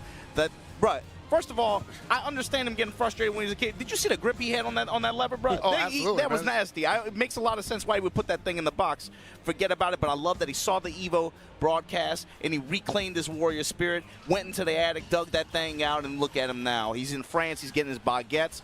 What? The baguettes? Bonjour. Yeah, the baguettes. Yeah, the real ones. But, yo, as soon as they put that one on the map, I was like, man, I cannot wait to see what it looks like out there because Nice looks crazy in pictures. I mean, there's like a big plan ahead, right? We got that. There's like Singapore or something, right? Yeah, complete global competition. Let's go, baby. ZJZ, speaking of which, this is one of the champions, man. So this is definitely like, preview of grand finals potentially here. We got ZJZ versus RC Score. Hey, you know what is EVO Japan KOF? It makes sense that you would get like a grand finals caliber match. In pools, yeah. And these guys are just killing it in COTW also, dude, like doing double duty.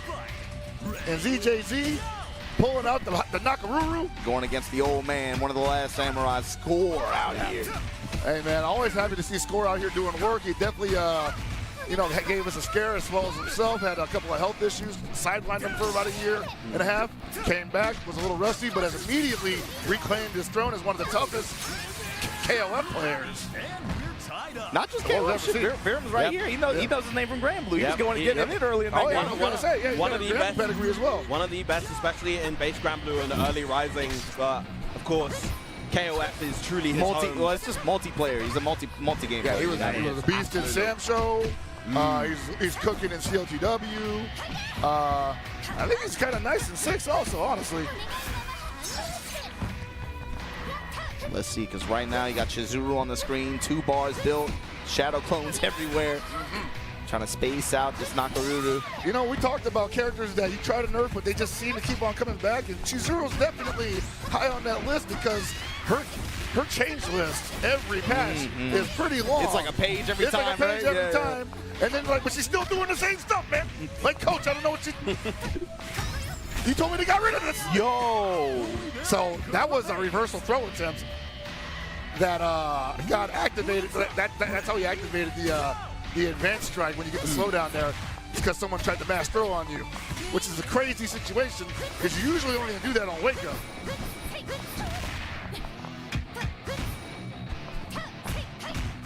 I mean, if ZJZ's using her, you know she's cheap. Yeah. Space him out with the bees right now. What is it, people? Man, this is a nasty looking mirror match. Dude, you know what's crazy about this? You know how people say you play this matchup? You gotta watch the shadows on the ground. When there's no shadow, it's not really her. When there's a shadow, you press a button. And I'm like, okay, that's great. But she's still plus as hell. Okay. GX Bridget here. Sealing all my specials, then gets the CO kill on the ender. Then a Beckon scores final character. This Hydra coming in with 3 bars hot. Damn, you called him Bridget. You pulled out the OG. KOF 14 SWC champion, 2017 Bridget. Remember? Yeah, man. I see it multi-time. That's the thing. We were running ICFC Asia out here, bro, for this game especially. We had EVO top 8s every week. Oh, man, yeah, this was definitely the best region for 15 at the time. Like, those dudes were absolutely nuts. I just love that they tapped in every week like that, man. That was really special. Oh, man, there were some names in there that, like, I know they don't mess with the game now, but, like, I think about Xiao Bao and the run that he ran at EVO that year. Oof. Lassed, Lashar, look at Lashar cooking the way he has been out here doing his thing in Street Fighter 6 and stuff. Man, I just remember him tapping in every week, and people were like, "This brother's internet is terrible." I just remember people getting mad. But he was doing his thing in this game too. No, he was good. Yeah, he was wild in this game. Like his biggest claim to fame was when Shanghai's first God run was happening when it got started. He was the only guy putting him on his back. Yeah. And so they was like, "Yo, Lashar the God Killer," and it was true because he was nice like that. Oh, big whip. That's 2 for 2. It's rough, dude. No meter, but still, that's good return. Yeah, so you can't necessarily jump against this grappler because he's got these humongous buttons, as well as an anti-air grab. Yeah, this dude's mad obnoxious. I hate this character. Ooh, CJC getting kind of spicy. You don't normally see that from the man. Wow! He said, whatever, let's try it out. Now she's dead, but like the reversal throw there, it's fast, but not something you see at top level. That's definitely some online strat. You know what? Sometimes you just got to throw those out. You They're not expecting it. You do. You're absolutely right, dude. Sometimes the week 1 stuff will work in year 3. Yeah. What? There he went for it again. Went for it again. This time got punished though. GX Bridget with Nakaruru. Ooh. Yeah, she's got a nice little bit of a damage buff in this version of the game, so. Yeah, he didn't even have to dump meter like that.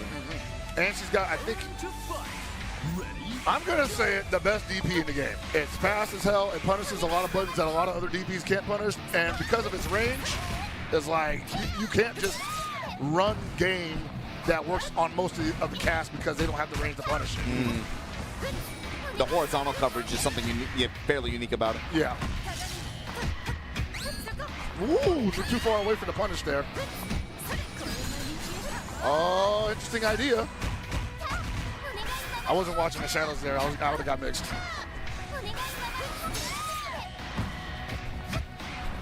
All right, ZJZ. Oh, nice DP there from Score. Not willing to give up any bit of space here. And ZJZ, even though they're on both on their secondaries, not too eager to approach. Yeah, with time winding down too, we're gonna hit 27 seconds. That down C can be kind of strong, but if you whiff, there's a lot of time for the opponent to punish. And nope, that was a counter hit. I was gonna say, how come he didn't press the button on the way down? Score gonna back up, hold position. Score sitting on that life lead, no need to commit. Gonna just let this clock run out. This is for $500,000. In fact, actually, I'm not sure. Did one of these guys qualify already? I gotta look at that. He didn't have to do that. He just felt like it. Needs a miracle. Says, I'm not taking this 3rd round like that. We're definitely getting a KO.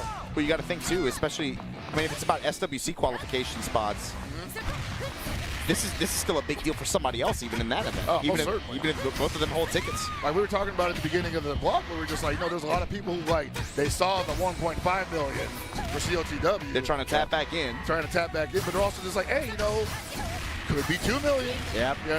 Well, what I was thinking was more like, this is a tournament where if you're one of those players, finishing as far as top 8 or top 16 could make a big difference for you. Yeah. You might luck your way. You might work your way into a shoot. You might luck your way into a qualification spot just because the other qualified entry's top. And you might just be walking away like, let's say 6 figures.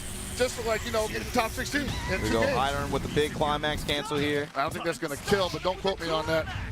Nah, that ain't gonna do it. She's got one more touch. But she's got 3 bars, almost 4. If she touches him, she's gonna seal his specials. Which means no more. Ooh! Looking for that low B possibly. You gotta be careful, don't want to take too many more of those. ZJZ looking for nice deep. What? That was crazy. Yeah, I've never seen that before. What a stellar fight! These two know how to rumble. All right, Score's going to move on there. All right. Like I said, though, preview of a grand final that could happen at any other tournament. Yeah, I do not envy whoever has to fight ZJZ in losers right there, but in pools, no less. Yeah, in pools.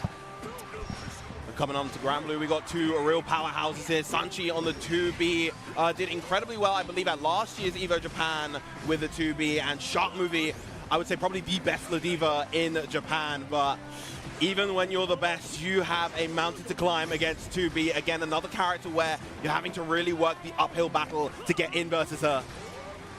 And these guest characters are running amok in 2025. Yeah. How has 2B changed in the recent patch? So the big thing with 2B just over time is you'll see the bar on the top left, the skill bar. It's a unique mechanic that she has. And the big thing is that it's been regenerating slower than it used to. So she can't really use a lot of her powerful specials as liberally as she used to be able to. That said, though, this move right here, the 2-2H, very, very good move. If it's able to get block on the U-Lariat. Oh, huge counter on that JH right there. That's going to be a lot of damage. Only 1 BP on the side of Sanchi. A command grab here will do it for Shark Movie. Wow. Oh, tried to go for the air. SPD was so close. Unfortunately, missing the mark, and that's going to be 2-0 up for Sanchi right there. I got to say, I mean, we've been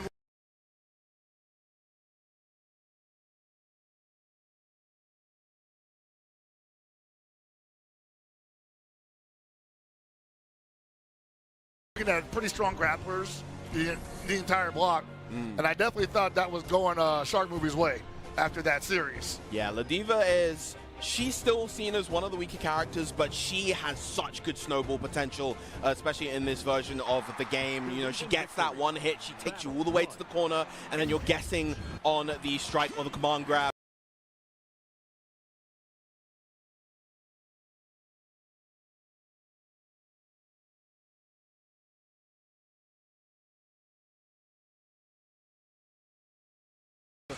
It's almost always better to take the command grab. Unlike a lot of the other grapplers that we've seen, you don't want to take Ladiva's strikes. They are brutal, as we see right here.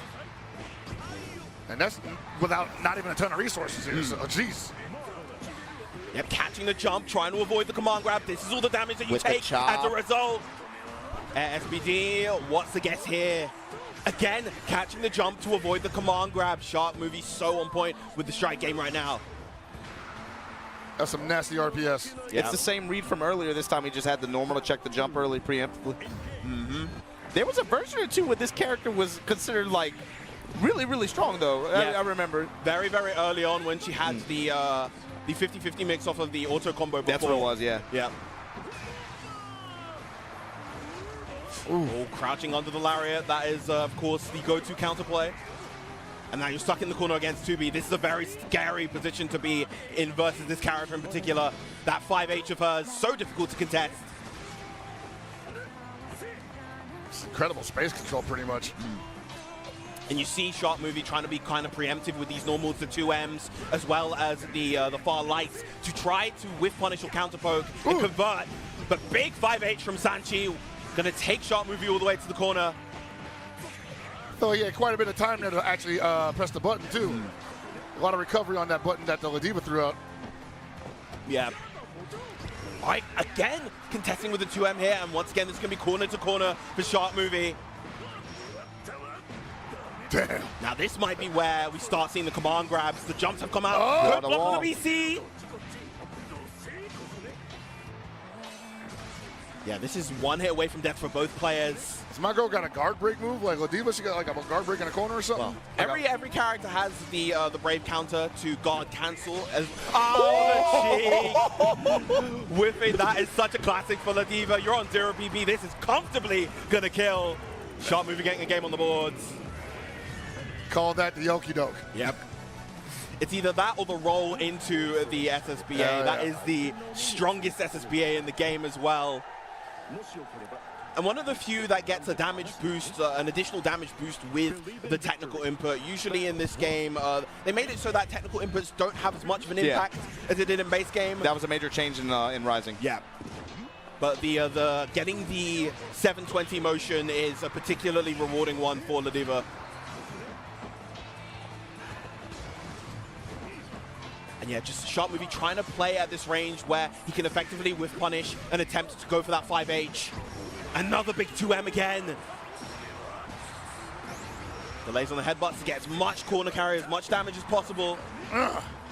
Lariat hits it hard every time. Oh, He yeah, jumps out with the air SPD. Where are Block on the you BT going? again. The HSPD on the 1BP. Damn. He's shown that he wanted it for like 2 games now, right? And actually, so I mentioned before, of course, Brave Counter used to be plus on block, now minus. That is a big boon for a character like Ladiva. She gets a safe jump. You try and BC. If she blocks it, she can now just run the strike throw offense with the SPD. There's another one. The medium this time getting the additional corner carry. Jump all the way to the corner, but there's a double jump to escape for 2B. Sanchi out. I like the Lariat, the reposition though, try to hold that wall. Dig it, yeah. You can just see like Sanchi like holding it together right now, but those command grabs are definitely mentally guard breaking. Yes. Yeah, definitely a character, Ladiva. Much like the Zoners, it can be mentally taxing to play against this character. Oh, wow. Lord. The bravery right there to go for the SPD and a huge bait on the DP. Shark Movie just in total control right now. You know, we didn't see the first 2 games, so we don't know how it went, but it's clear adjustments and adaptations have been made on the side of Shark Movie. That 3rd game, brother. Yeah. Yeah, Sanchi having a real hard time trying to play this kind of war of attrition, using a lot of the 236M, that kind of thin laser that you see to get that chip damage. But you know, all it takes is that one hit, and it really starts going downhill. That's what I was gonna say. Like, everybody watching can probably tell, but it's like Sanchi has done such a good job of being able to try to control that mid-range with the stand heavy slash and then going into the laser. But all it takes is one good read from Shark Movie.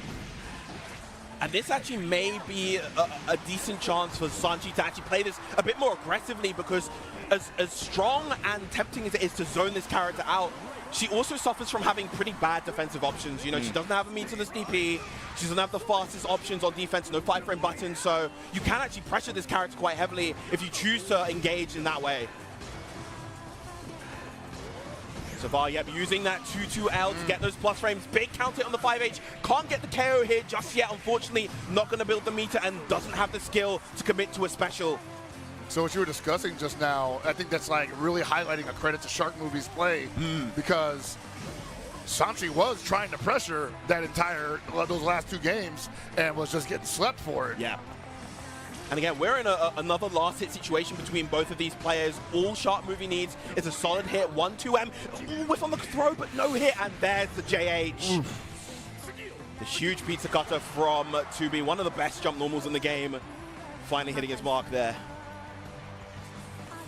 One more round for Sanchi to progress, but you know, Shark Movie has been doing such a good job fighting here. Nice counter conversion off the jab. Wow. That was a big swing, pretty telegraphed.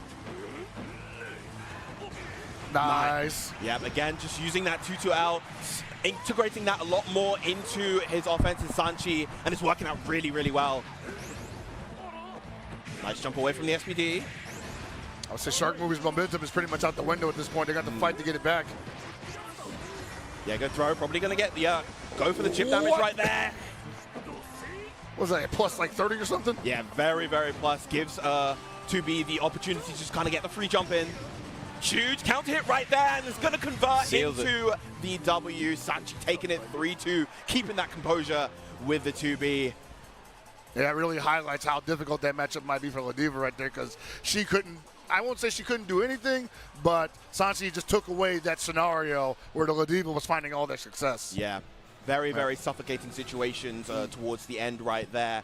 You know, we saw a lot of attempts at these sorts of air reads as well. We saw some successful from Shark Movie. We saw that big air SPT, but it's really tricky to engage in the air versus 2B just because she has the double jump, the delays. The double jump, the flow, as well as that massive jump heavy that just covers all around her. Really, really difficult, but that was a very back and forth set regardless. Definitely looking forward to seeing how both of these... That's one of those, like... one of those characters, I mean...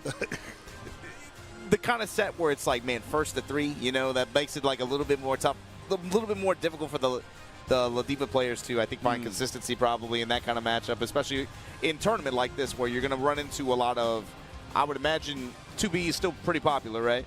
Relatively less so than she used to be, but the thing is... She was like a plague before, I remember that. Definitely, when she first released. But the thing is, as I mentioned before, this is a much more zoner-heavy meta, and as you can imagine, that is not good for Ladiva. We're seeing a lot more in terms of the ferries, the Materas, that really give Ladiva a much harder time. So she's definitely, even though she's received some nice changes through the system changes and direct buffs, she is still kind of struggling. But you know, when you're good, you can make it work.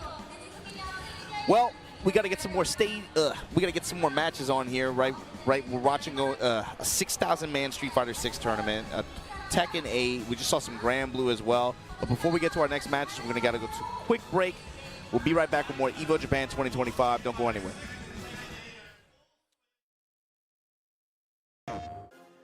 PlayStation tournaments are on PS5, featuring the biggest games,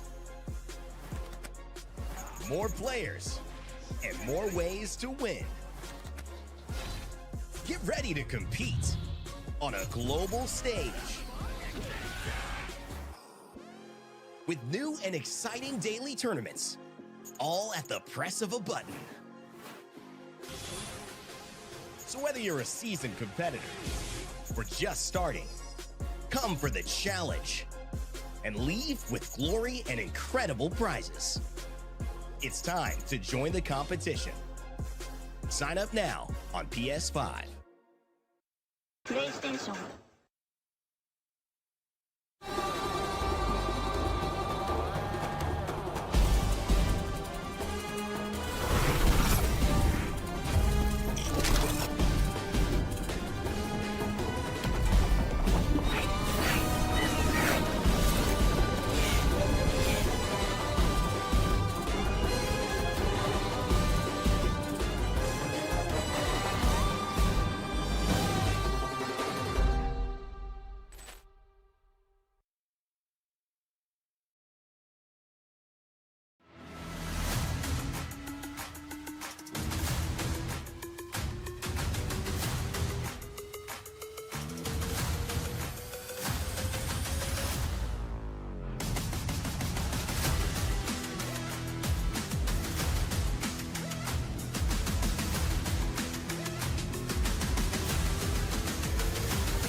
Protect your eyes styling under the sun.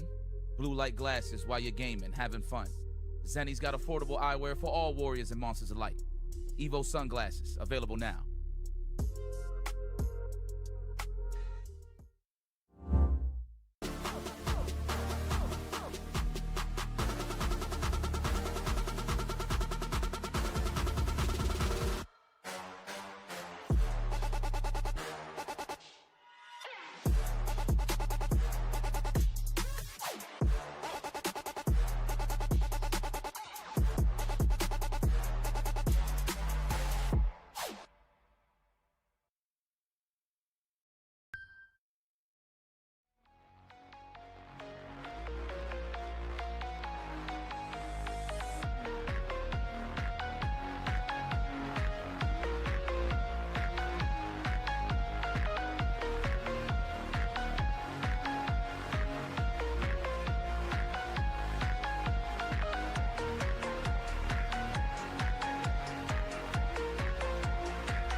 Hey, we're back. EVO Japan 2025, Sherry Jennings, Hell Pockets.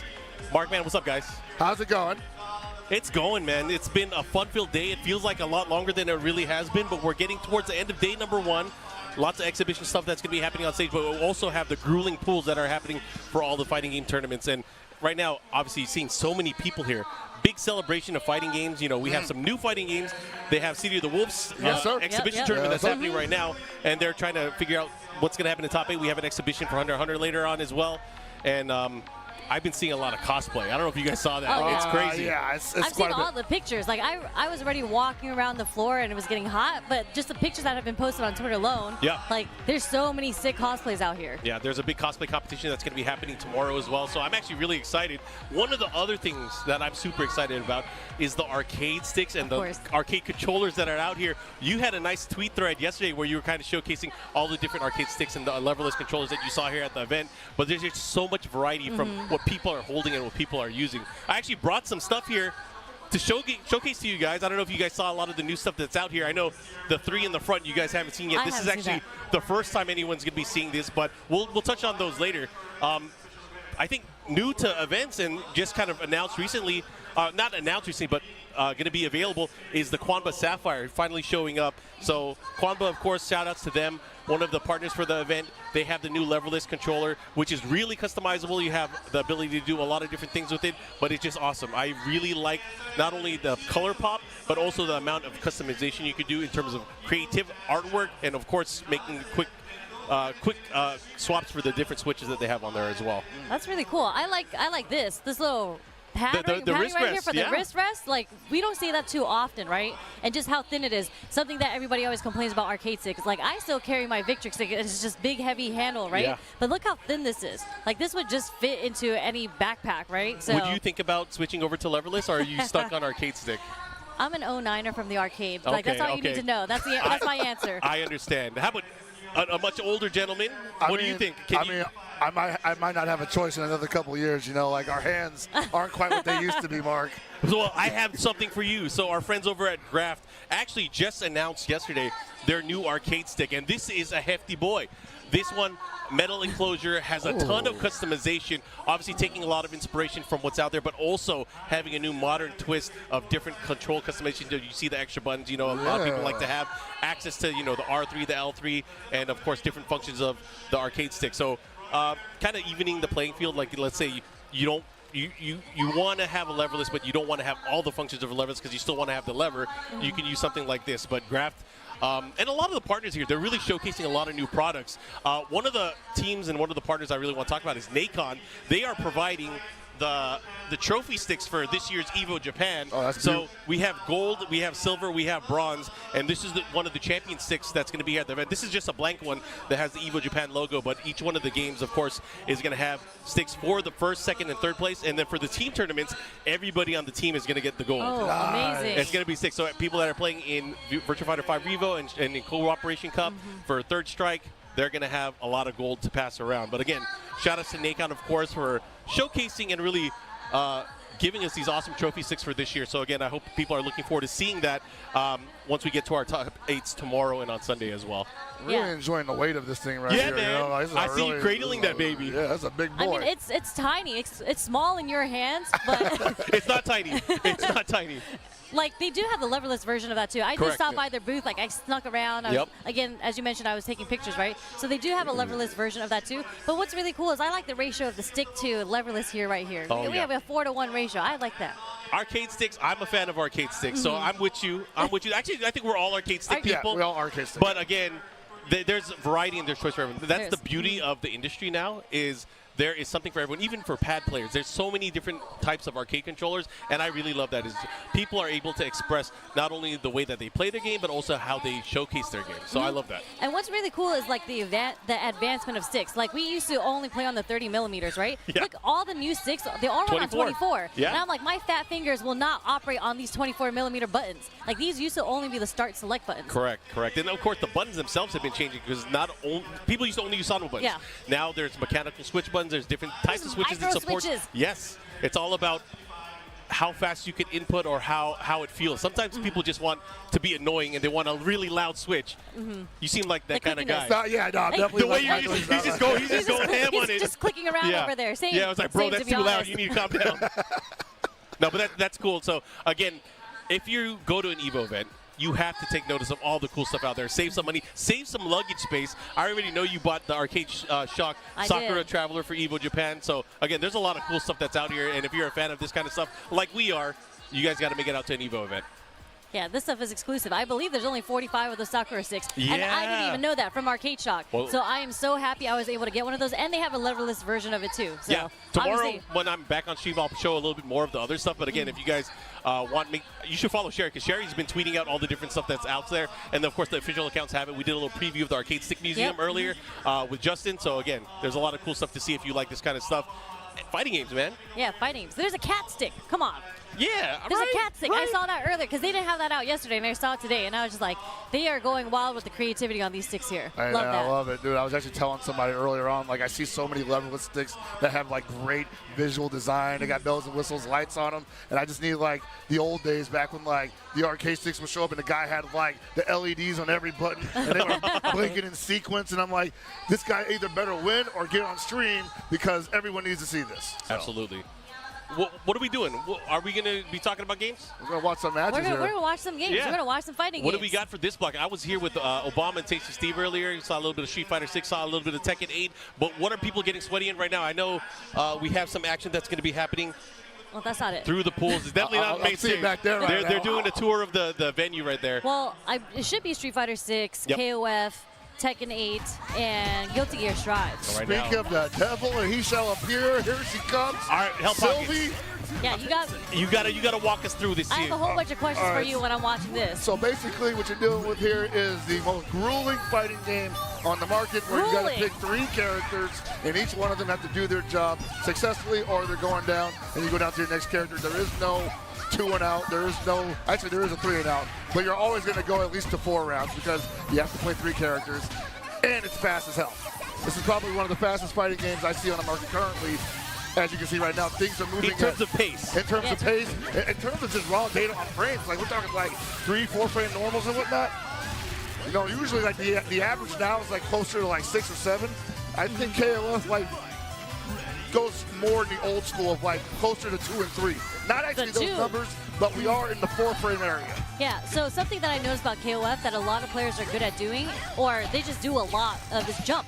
Like, is jump that effective in this game? Like, what's up with the anti-airing in this game? Anti-airing is strong in this game, but we have like 4 or 5 different kinds of jumps that you can deal with. So the anti-air, you may not always be ready with the anti-air, and honestly, catching somebody landing from a bad jump is much more advantageous than just anti-airing them, unless you have a character that can turn a random anti-air into like maybe 30-40% damage, which exists in this game. Well, talk to me about team composition, because you know, obviously 3 characters. Is it just you pick the 3 strongest characters, or is there a method to the madness? So, yes and no. There are a lot of players who find a lot of success just picking who's considered the strongest, who performed the best, but there's also compositions that maximize meter usage while using other characters to build it up that don't need it so much, you know?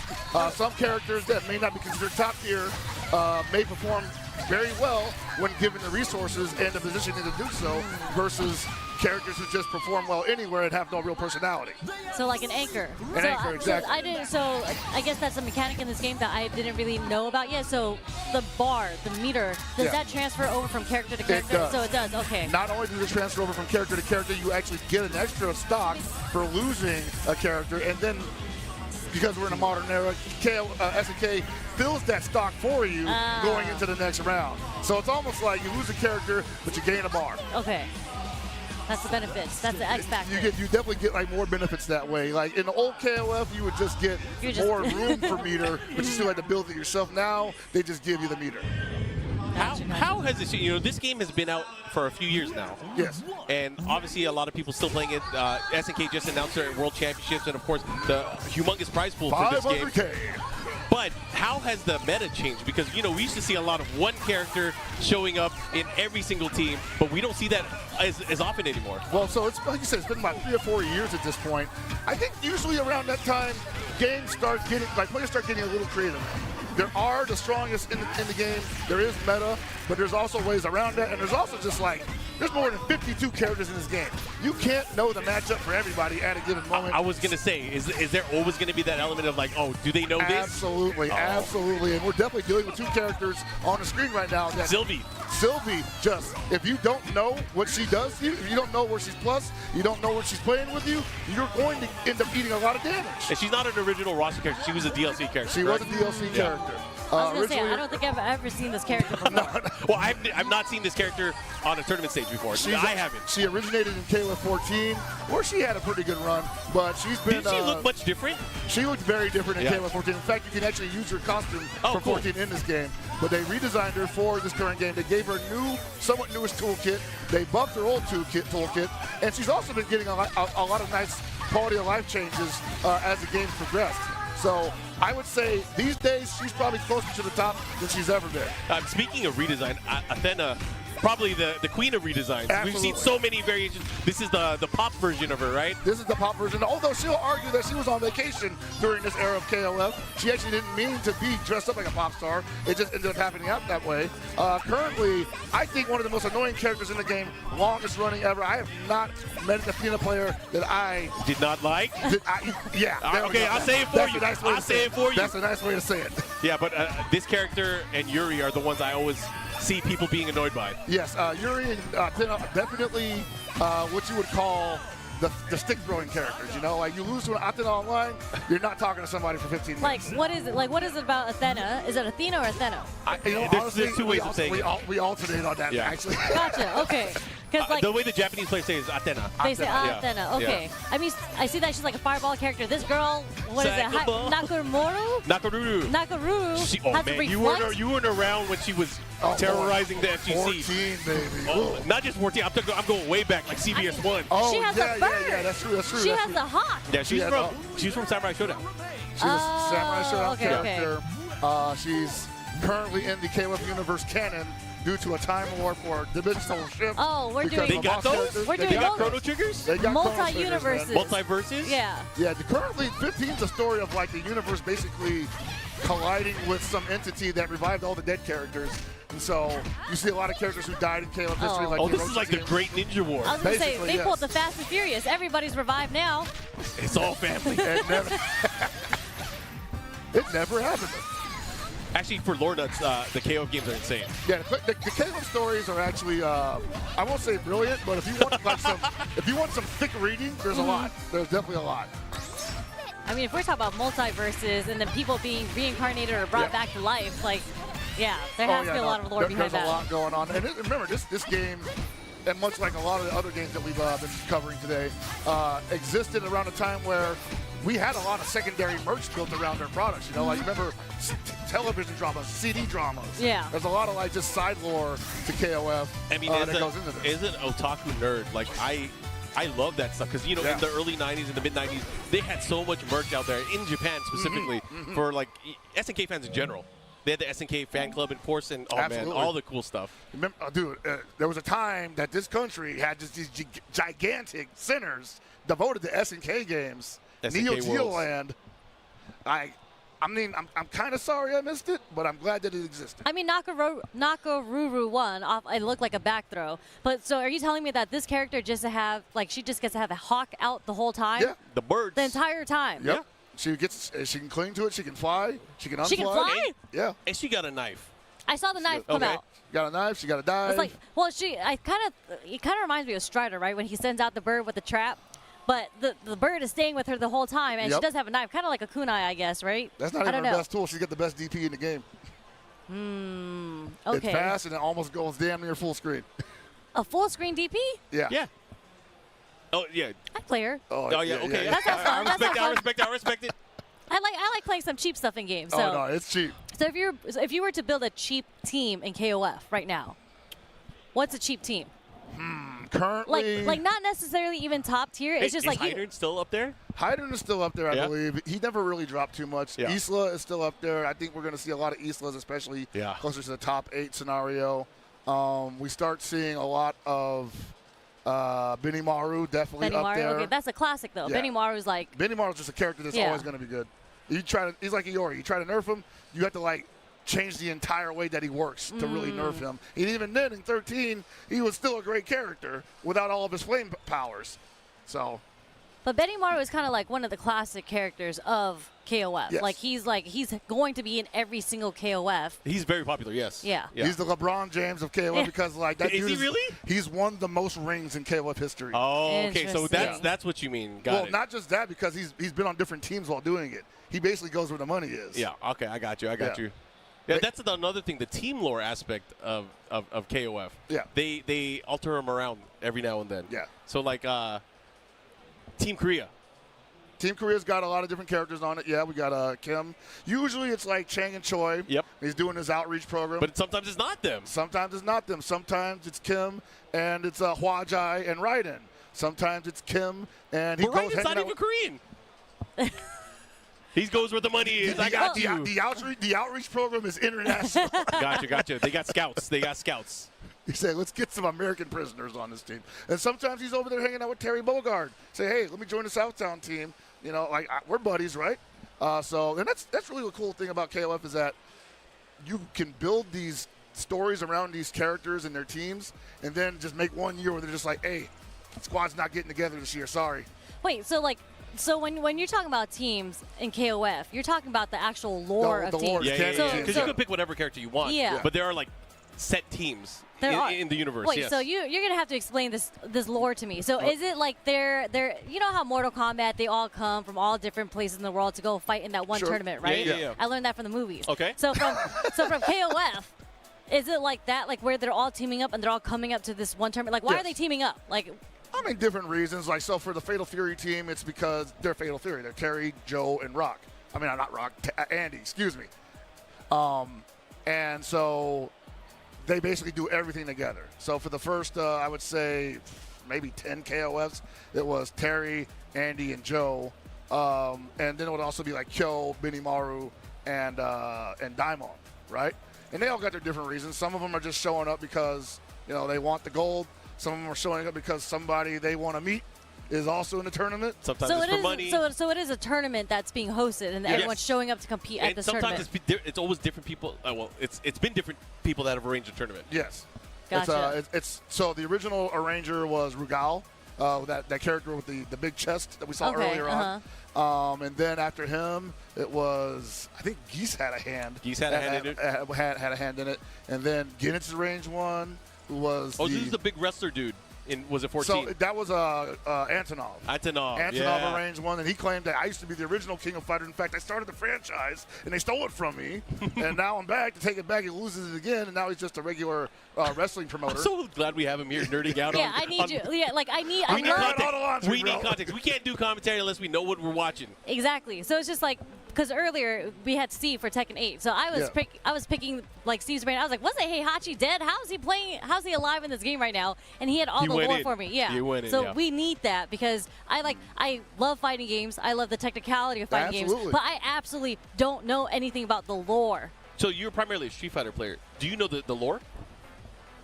You don't even follow the lore? No. Because Street Fighter has some crazy lore too. So I have a very, very funny story about that. Okay.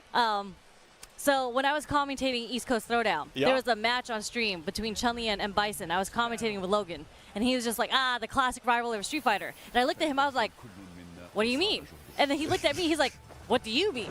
And I said, you know, the audience might not know what you're talking about. Bison killed her father. Yes, and then that's what he said. So he's like, well, I can't tell if you're being sarcastic or not, but just to let you know, and Bison killed Chun-Li's father, so she's getting revenge for him. And I was just like, that's really good lore. See, the audience needed to know that. He's like, I can't tell. He's like, I can't tell if you even know or not. It is your mission to carry the lore forward for Street Fighter. But right now we're talking about Tekken.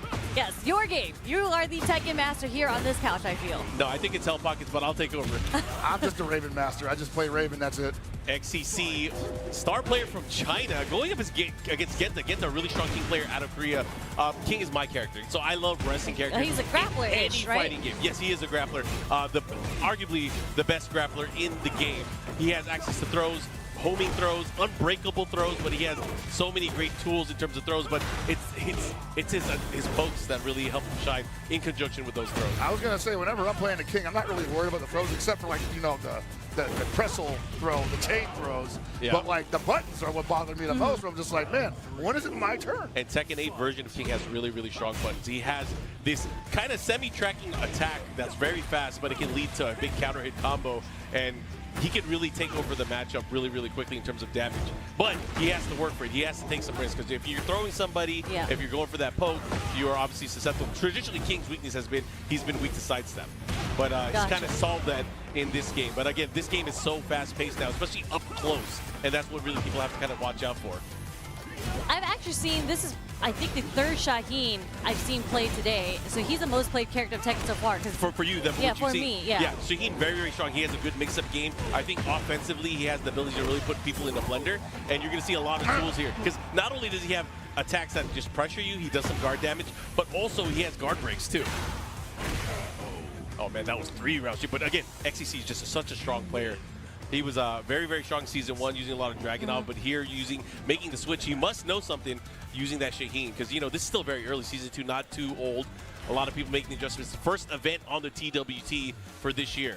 Sick. And I do see that he is also sponsored by Weibo Gaming, so they actually picked up quite a lot of people. And I think they just made the announcement like last week where they picked up a whole bunch of other players. Yeah. It has definitely for been like a feeding frenzy. Yeah, for every game. Yeah. It's been a feeding frenzy this year. Anyways, we're going to go back into this. Genta making the switch, not using King, using Jin, the poster boy for Tekken. And there's a reason why he's a poster boy, is because he does a lot of crazy cool shit. He does. Electric Wing got this. Yeah, man. He's there to hook people with that electricity. You know, it's so funny. I did not know that he was the son of Kazuya. I thought they were like brothers. Yo, they're definitely not brothers.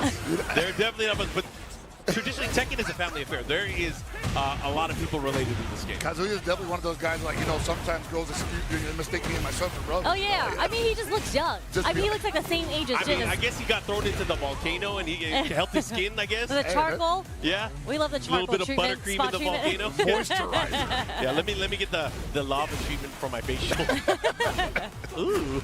All right, but yeah, I mess with Kazuya. I'm a Kazuya over a Jin guy. Because Kazuya is a sneaker collector. That's my boy. You say he's a what? He's a sneaker collector. Wild anecdote, oh, he's a sneaker. Like, yeah. Yeah, so lore-wise, he is the original sneakerhead. Yeah. He before sneakerhead was a thing. Yeah. In 1994, he collects sneakers. Yeah. He was a sneaker collector. So That's he was there before all you hypees. Kazuya, you pay respect to the OG. What's the relationship between all of that into Heihachi again? Heihachi is the father of Kazuya. Okay, because Reina is somehow related to all of them then. So Reina is not really related. So she's considered Mishima, but she was kidnapped from the Hachijo clan, which has the ability to have the Devil Gene. So it's really crazy. So and we can go into this, but man, I feel like I need emotional support from Steve. Because like I'm gonna get very emotional when we talk about the story. I mean, I'm just looking over, and XCC is just cooking right. Like this 2 games straight, I don't think that is what this young kid does. I'm sweating harder than he is right now. What the hell? I don't think he got around. No, I mean 3 rounds straight, XCC really showcasing his switch and mastery over Shaheen. But speaking of switching, we are going to Street Fighter 6. We do like some Street Fighter, and it's just so funny coming from Capcom Cup. There were so many Kimberlys. We saw like the Street Fighter League. In Street Fighter League, we saw all the Kimberlys come out, and it's just like, I don't know what it was. Like, what is it? Was it the buffs that just made everybody want to play her again? Well, speaking of characters that we saw a lot of, we used to see a lot of Ed. Not as much anymore. Obviously, he had some adjustments, but still very strong character. Still a very potent character, and a lot of top players still utilize this character in competition. I wonder if that's something where, like, you know, the characters that are being utilized heavily are basically getting scouted by the entirety of the player base, so that when a character that doesn't get utilized that much gets a couple of buffs, maybe they're kind of a landmine coming into a situation like this. Well, there's actually a lot of Ed players in Japan still. So although, like, overall, they lost a bit in their player base because of the nerfs, there's still a lot of Ed players. And maybe not a lot of modern Ed players. This is a modern Ed player. I gotta ask you, so there's this disparity online, and I've seen it, and I'm sure you know about it, but the top ranked players online, the legend rank, right? Yeah. 90% of them are from Japan. I believe it's 395 of them are in Japan, and then there's like 55 in China. Nice. And then like the rest, there's like 9 in the US or something. And it's just like, it just drops down significantly. And 3 of them are Punk. Like 3 of the characters. 3 of the accounts. Well, actually, I don't know how they're counting that, if it's by character or by accounts, but yeah. So I was gonna ask, so what region do people usually look towards for inspiration on how they should be playing meta-wise? Is it Japan? Because then they're the biggest pool. They are the biggest pool, but they actually, when people talk about the MR system, they talk about how blessed Japan is, because when you're playing... Competition-wise, they have so many people. Competition-wise. Yeah. So the way that the rank system works with the points, like when you're playing in a country outside Japan, you can play for 3 hours. And I felt so bad because Dr. Danny Pham was trying to hit Legend, right? And he was close to about 2,100. That was about 3 hours of work. And he was on a win streak. And then he lost 1 game and lost 20 points. No. But that's the grind now. It's like getting to Legend, but also keeping Legend. Exactly. So you're only gaining 1 to 3 points per win of a set. Then but if you lose, you get bodied. You lose 12 to 20 points depending how many times you lose. So it's just like all that hard work. There's so many ranks that could change between 10 points. Yeah. Like you'll lose your Legend for sure. But in Japan, what's amazing is that they have so many players here that they'll match within the good MR range. So you're only getting matched with players that are maybe 100 difference from you. So when you lose, you're not losing that much. And when you win, you're actually gaining a fair amount of points. Okay. So that's why rank tilts people. I'd be off of that, man. I'm good. Got me crashing out. All right, guys, we have a special presentation on stage right now. We have Shun, our MC. He's going to be introducing a special presentation. We're going to be awarding the Canon Awards. The Canon Awards. Something I might know, something I might know a little bit about, little Canon Awards, Yeah, but we both got one. What's That's up? facts, Where you you at? Sorry, I didn't want to do that to you. I was going to save it till later. He's like, I'm ready for it. Don't worry. I've been told that it's in the mail 20 years from now. Yeah, we'll get it to you. As soon as CLTW, gives up that 1.5 All million. right, we'll let Rick talk. Yep. I'm very happy to be with you this weekend. 皆さんこんにちは。この週末皆さんと一緒に時間を過ごせることを本当に嬉しく思っております。 Each year, EVO likes to acknowledge pillars of our community, outstanding members of the FGC who have contributed to the community and culture of fighting games. 毎年エボは、ファイティングゲーミングコミュニティの中でその柱となる方々、そして多大なる貢献をしてくださっている方々を改めて、称える機会を設けております。 This year, we'd like to recognize 2 more of those outstanding members of this community with the Cannon Award, an award named after the founders of EVO. そして、キャノンアワード、エボの創設者のキャノン兄弟から名前を来ておりますが、そのキャノンアワードを今年もお二人、さらにその、エボ、そしてファイティングゲームコミュニティの柱となったお二人に贈りたいと思っております。 Please join me in welcoming to the stage this year's recipients of the Cannon Award, Toyoda-san and Yamagishi-san. それでは、今年のキャノンアワードの受賞者2名、豊田風介様、山岸勇様、どうぞステージまでお上がりください。Please welcome Mr. 風介豊田 and Mr. Isamu Yamagishi.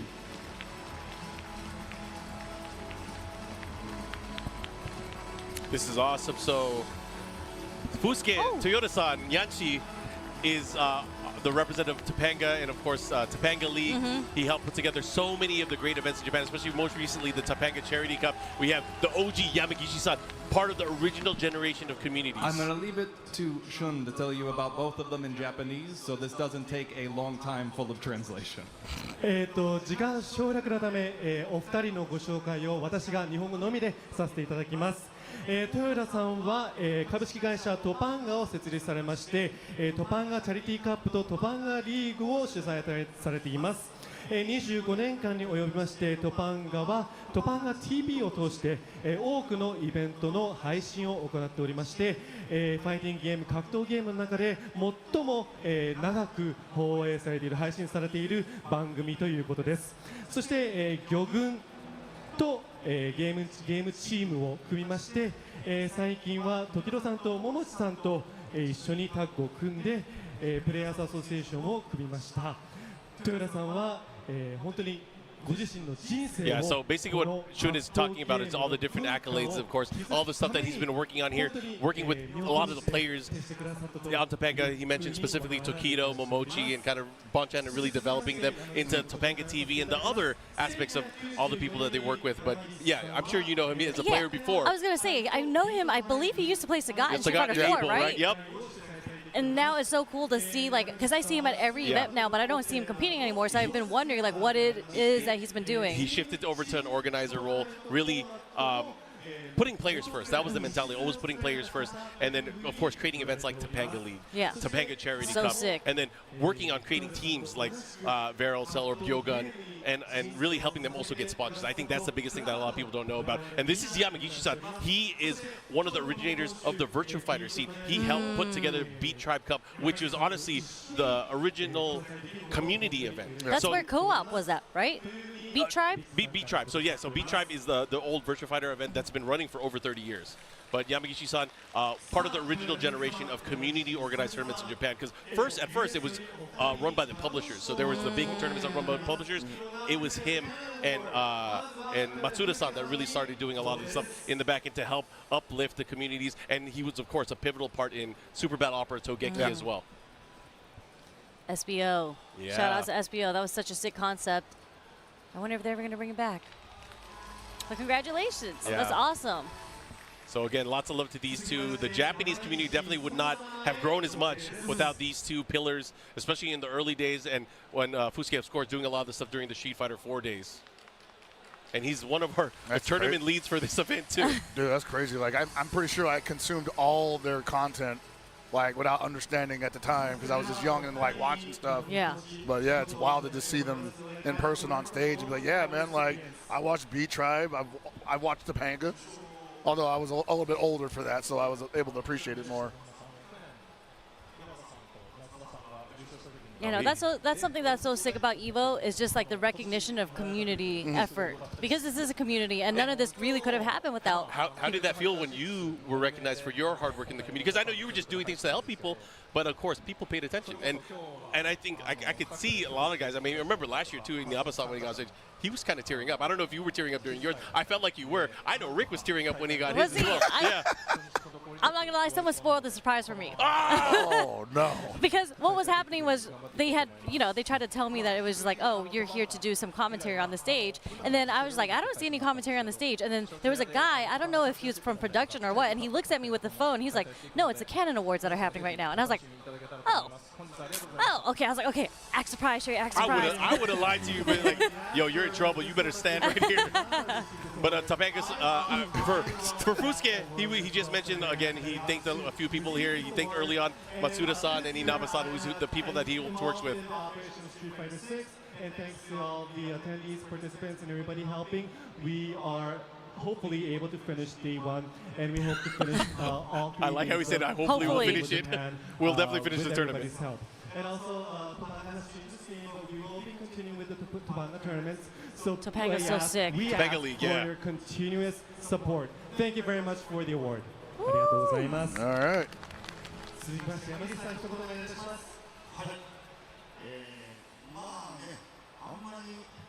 This is definitely the old businessman that will show up at the arcade and take your money. Yeah, the salary man This is out the there, salary right? man. Like, This is the guy. that's what's so godlike about Japan too. It's just like they're so inconspicuous and they just show up and they just beat your ass. Yep. And I think it was last EVO Japan where there was like a Tetris tournament here and a schoolgirl had won. That was Puyo Puyo. Oh, no, that was Panel de Pont. Sorry, that was Panel de Pont. There was the school that came in, beat up everyone, then went home. Yeah, it was just like a bunch of salarymen. Yes. And then you saw one little girl in her school outfit and her mom was like standing behind her watching. And apparently she just took home the home tournament and then just left. That's wild. Yeah. I heard she was a beast playing online too. That's why she came over. Like, you know what? I think I'm good. Let me see how I do against these guys. And she destroyed everybody. That's what anime dreams are made of. Only in Japan. Only better if she was like chirping at him too, like, you trash, old man, get out of here. All right, let's hear what Yamagishi-san said.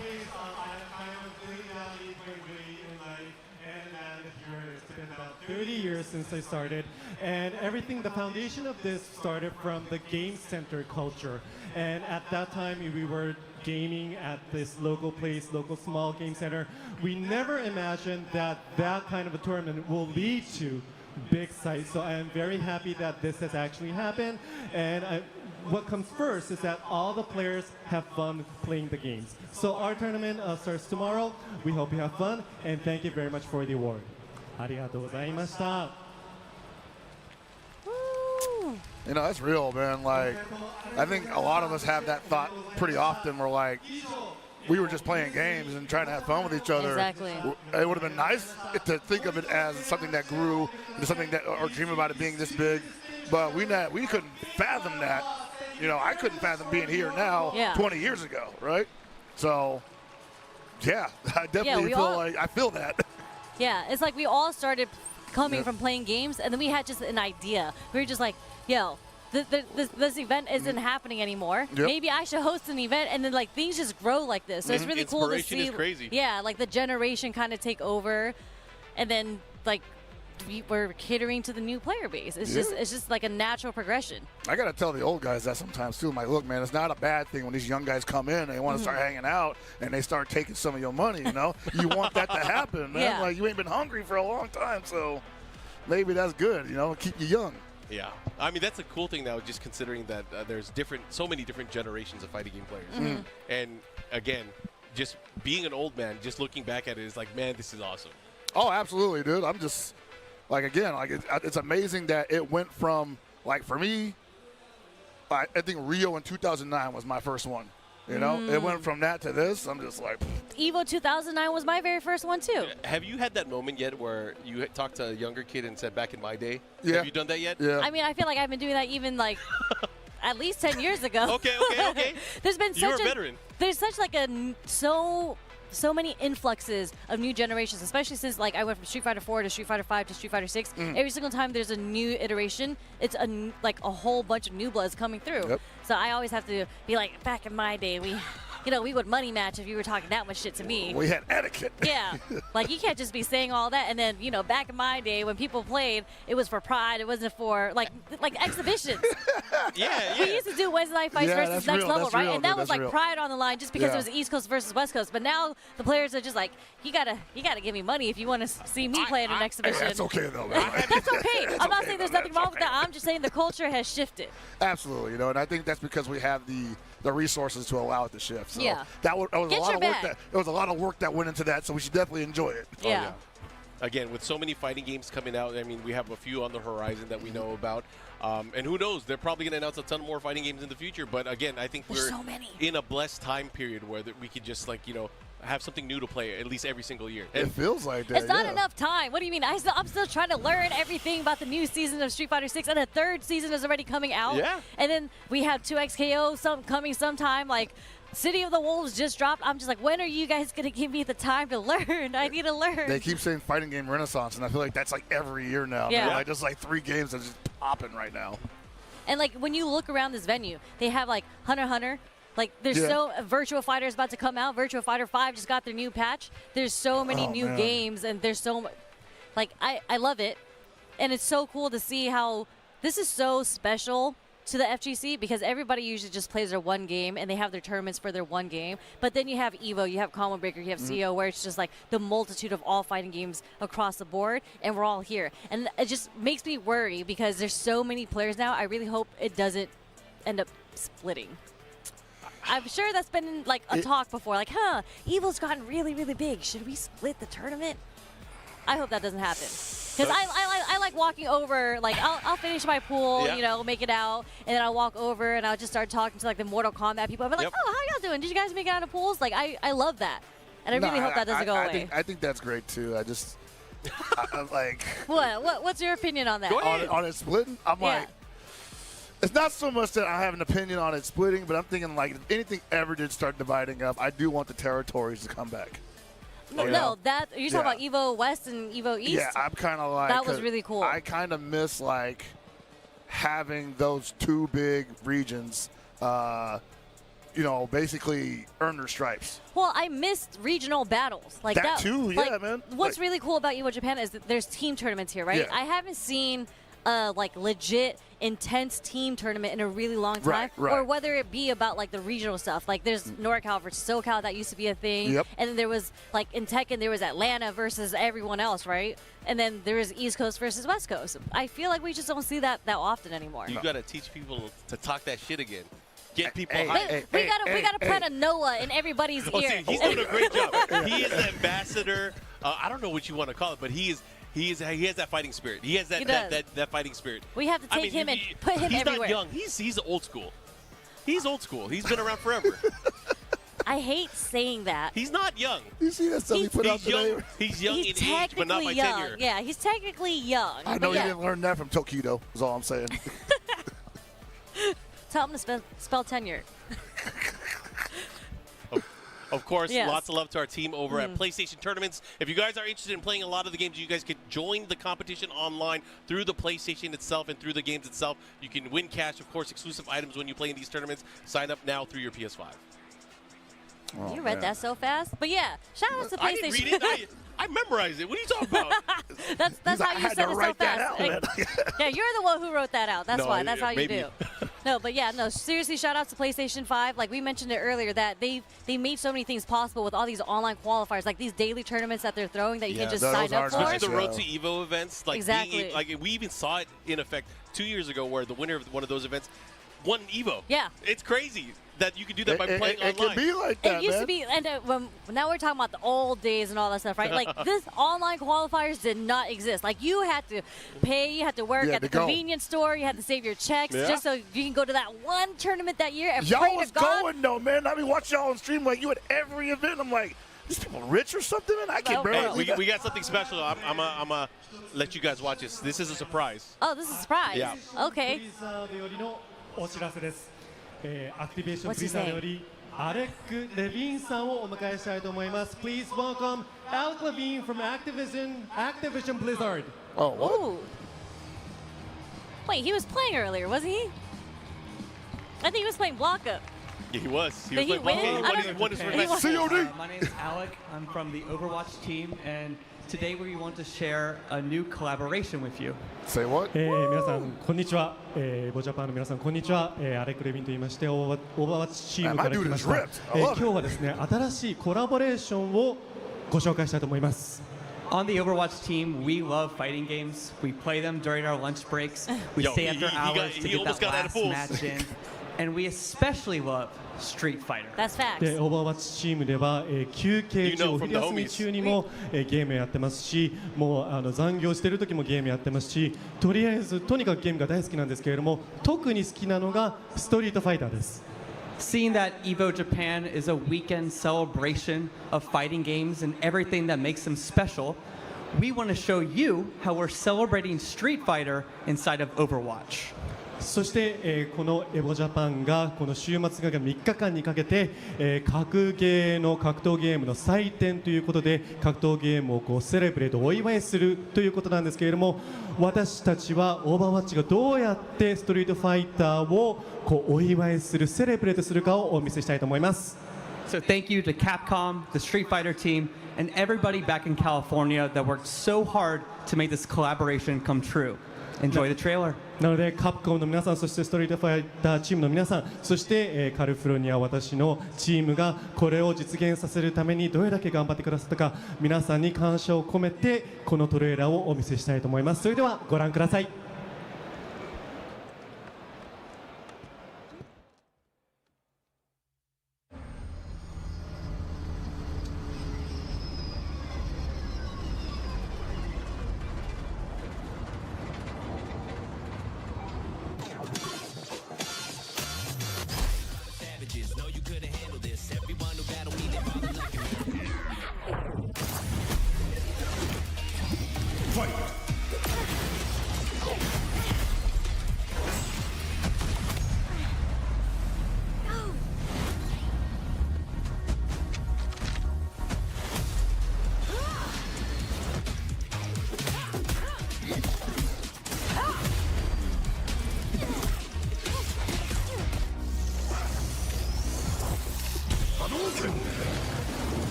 Here comes a new challenger.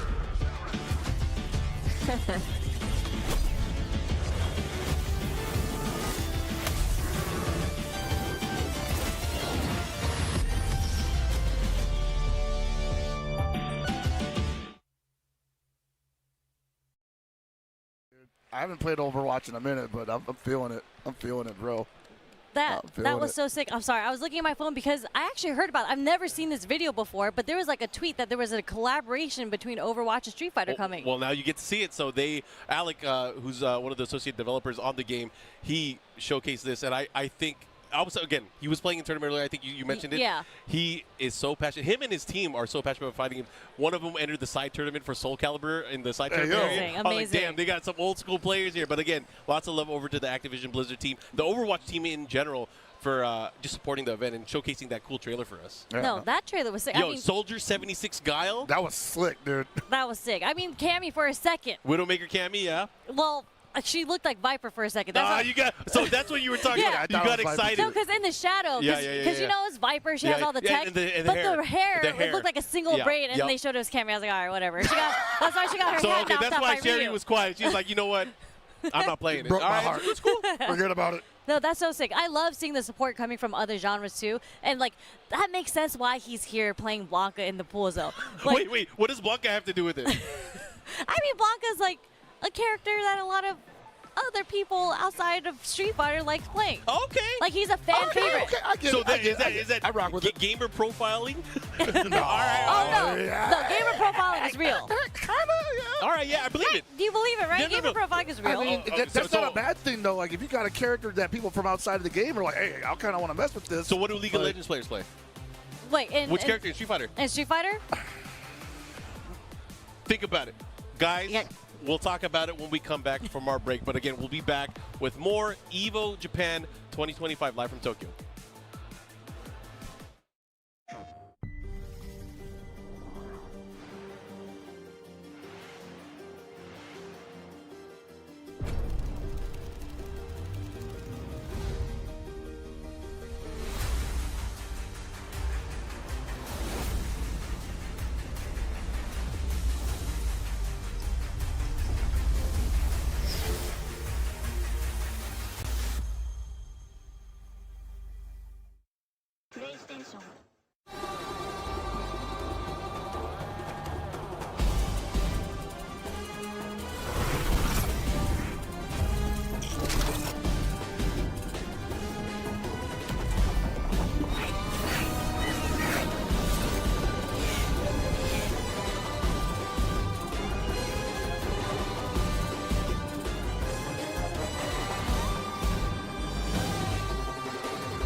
Here we go.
All right, we are back here once again with the English official broadcast for EVO Japan 2025. I'm, of course, joined by the Margin Obama and the legend Justin Wong here. And we have just been seeing so much incredible action, so many different fighting games. How are you guys feeling? Man, I haven't been seeing all the matches like you guys have, but I've been on the floor looking at all the merch, checking out all the games, and just being in the crowd. And it's obviously very, very hot in there. But the thing is, the passion is there, and I love everything about it. And I'm talking to Obama right here. He just came from the cycling. I'm surprised his legs still work. No, we good, baby. We seen some stuff, bro. Okay. We've been through some stuff. We out here. I'm just glad you here. I'm glad you and Viram and everybody else are out. I'm glad we could be out here like this, watching these games and enjoying the competition that we're seeing unfold for all the titles here, especially the 6,000-man Street Fighter 6 bracket, second largest tournament in the game's history up until this point. Yeah. Justin, what have you been seeing out there on the floor that, what's the details? I'm hearing about you about to be the next OG that Betty's trying to hunt. I'm like, what's going on with that? Yo, I was just talking on the mic, and she just came out of nowhere, interrupted me. And I'm ready. Like, I know she's trying to be like the legend killer. I feel like she's kind of Randy Orton right now. But guess what? I feel like I got a little fight. Justin, I would never, I don't want to glaze too hard. I don't bet against you. Okay. But she's been collecting heads. It's very scary. It's very scary. I'm not going to lie. It is scary because every time I be watching her stream, I just see like 2,200 plus MR legend rank. I'm like, whoa, okay, no, Betty. She's a grandmaster. Yeah. She's been that way too. Yeah, I know. It's actually kind of insane. I saw even when VF5 Rebel came out, she was training on VF5 for a bit too. They had an exhibition, I believe. Okay. Nice little combo right there. How many matches of Street Fighter 6 have you been watching? Quite a few. A lot, right? Yeah, I mean, it's the biggest tournament here. They got to get through a lot of the pools today. But here you go. This is a pools winner's final match, actually. Thank you, Suzuki. Ooh. Right now, Scopes. grabbing and slamming massive go. Perfect parry right there. I like Honda. Like, Honda's like one of my personal favorite characters just because we don't really see him too much in general. But I would say when I compare him as a character, this is a landmark. This is a character you don't want to fight. If a Honda player is good, you have to be so ready for perfect parries and everything like that. Yeah, I think when the game first came out, especially for a lot of beginner and intermediate level players, he was the kind of character where you had to have better understanding of the mechanics and better execution of defensive mechanics than the Honda player, right? Yes, 1,000%. But now we've hit the point where a lot of those beginner players who started with the game, they're much more adept and much better with using the mechanics and executing stuff like perfect parry. They know what to go into to be able to try to get max return out of that or to get for the Oki after. Here you go. Punish counter super. Yeah, that was so good. Because at that point, the Aki just had no choice. Literally, the next medium punch would have caused her in burnout. And look at this, the level 3 right here. It's got the command throw. Able to get a little bit more drive gauge back just right there. And look at this, another command throw, one more mix. What's going to be, fireball drive rush or regular drive rush? Or OD headbutt. Let me in. Oh, Steve, welcome. What's up? Gets the throw. Oh, been trying to bait the parry, I guess. And Honda does have CA on deck, but it's not going to matter. Go. I like the use of neutral jump heavy punch as well to be able to try to space out like that, try to go for some throws and try to mix that in a little bit. But massive go. Ooh. This Aki play. Yeah, nice Aki play right there. But the thing is, Suzuki put him in a corner, but changed stuff a little bit. Yep, jab headbutt. Not a true block string, so if you try to press a button, you're going to get clipped by it because it's kind of like a pseudo frame check at that point. Throw once again. Drive rush, going for the stomp. One more. Yeah, one more. I like Honda a lot. Like, you know what the best part about Honda is? His stand medium punch and crouch medium punch, they look so similar. Exactly the same. Yeah, they're pretty much identical at that point. It's and they got really good funny. range on top of it. Really effective buttons too, especially I feel like, man, especially watching Texas Showdown. The reminder that those buttons are super effective is just like stop signs, especially against drive rush attempts and neutral. It felt like Ahmad was really on point with that. A good reminder of how, the threat that this character has. 1,000%. I've always been a proponent of just telling people that this is one of those characters. And I talk about this a little bit in Tekken with the newer characters. I love how they kind of rehash the Blankas, the Hondas to be drive heavy, intensive, where they kind of drain the bar, take advantage of it. I really like that forces you to play the Street Fighter 6 drive gauge game. Yep.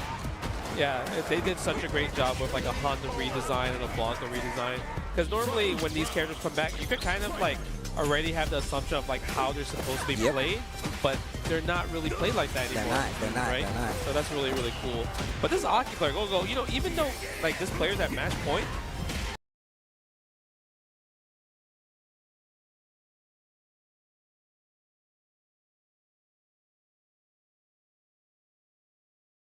this player's always close to burnout every single time.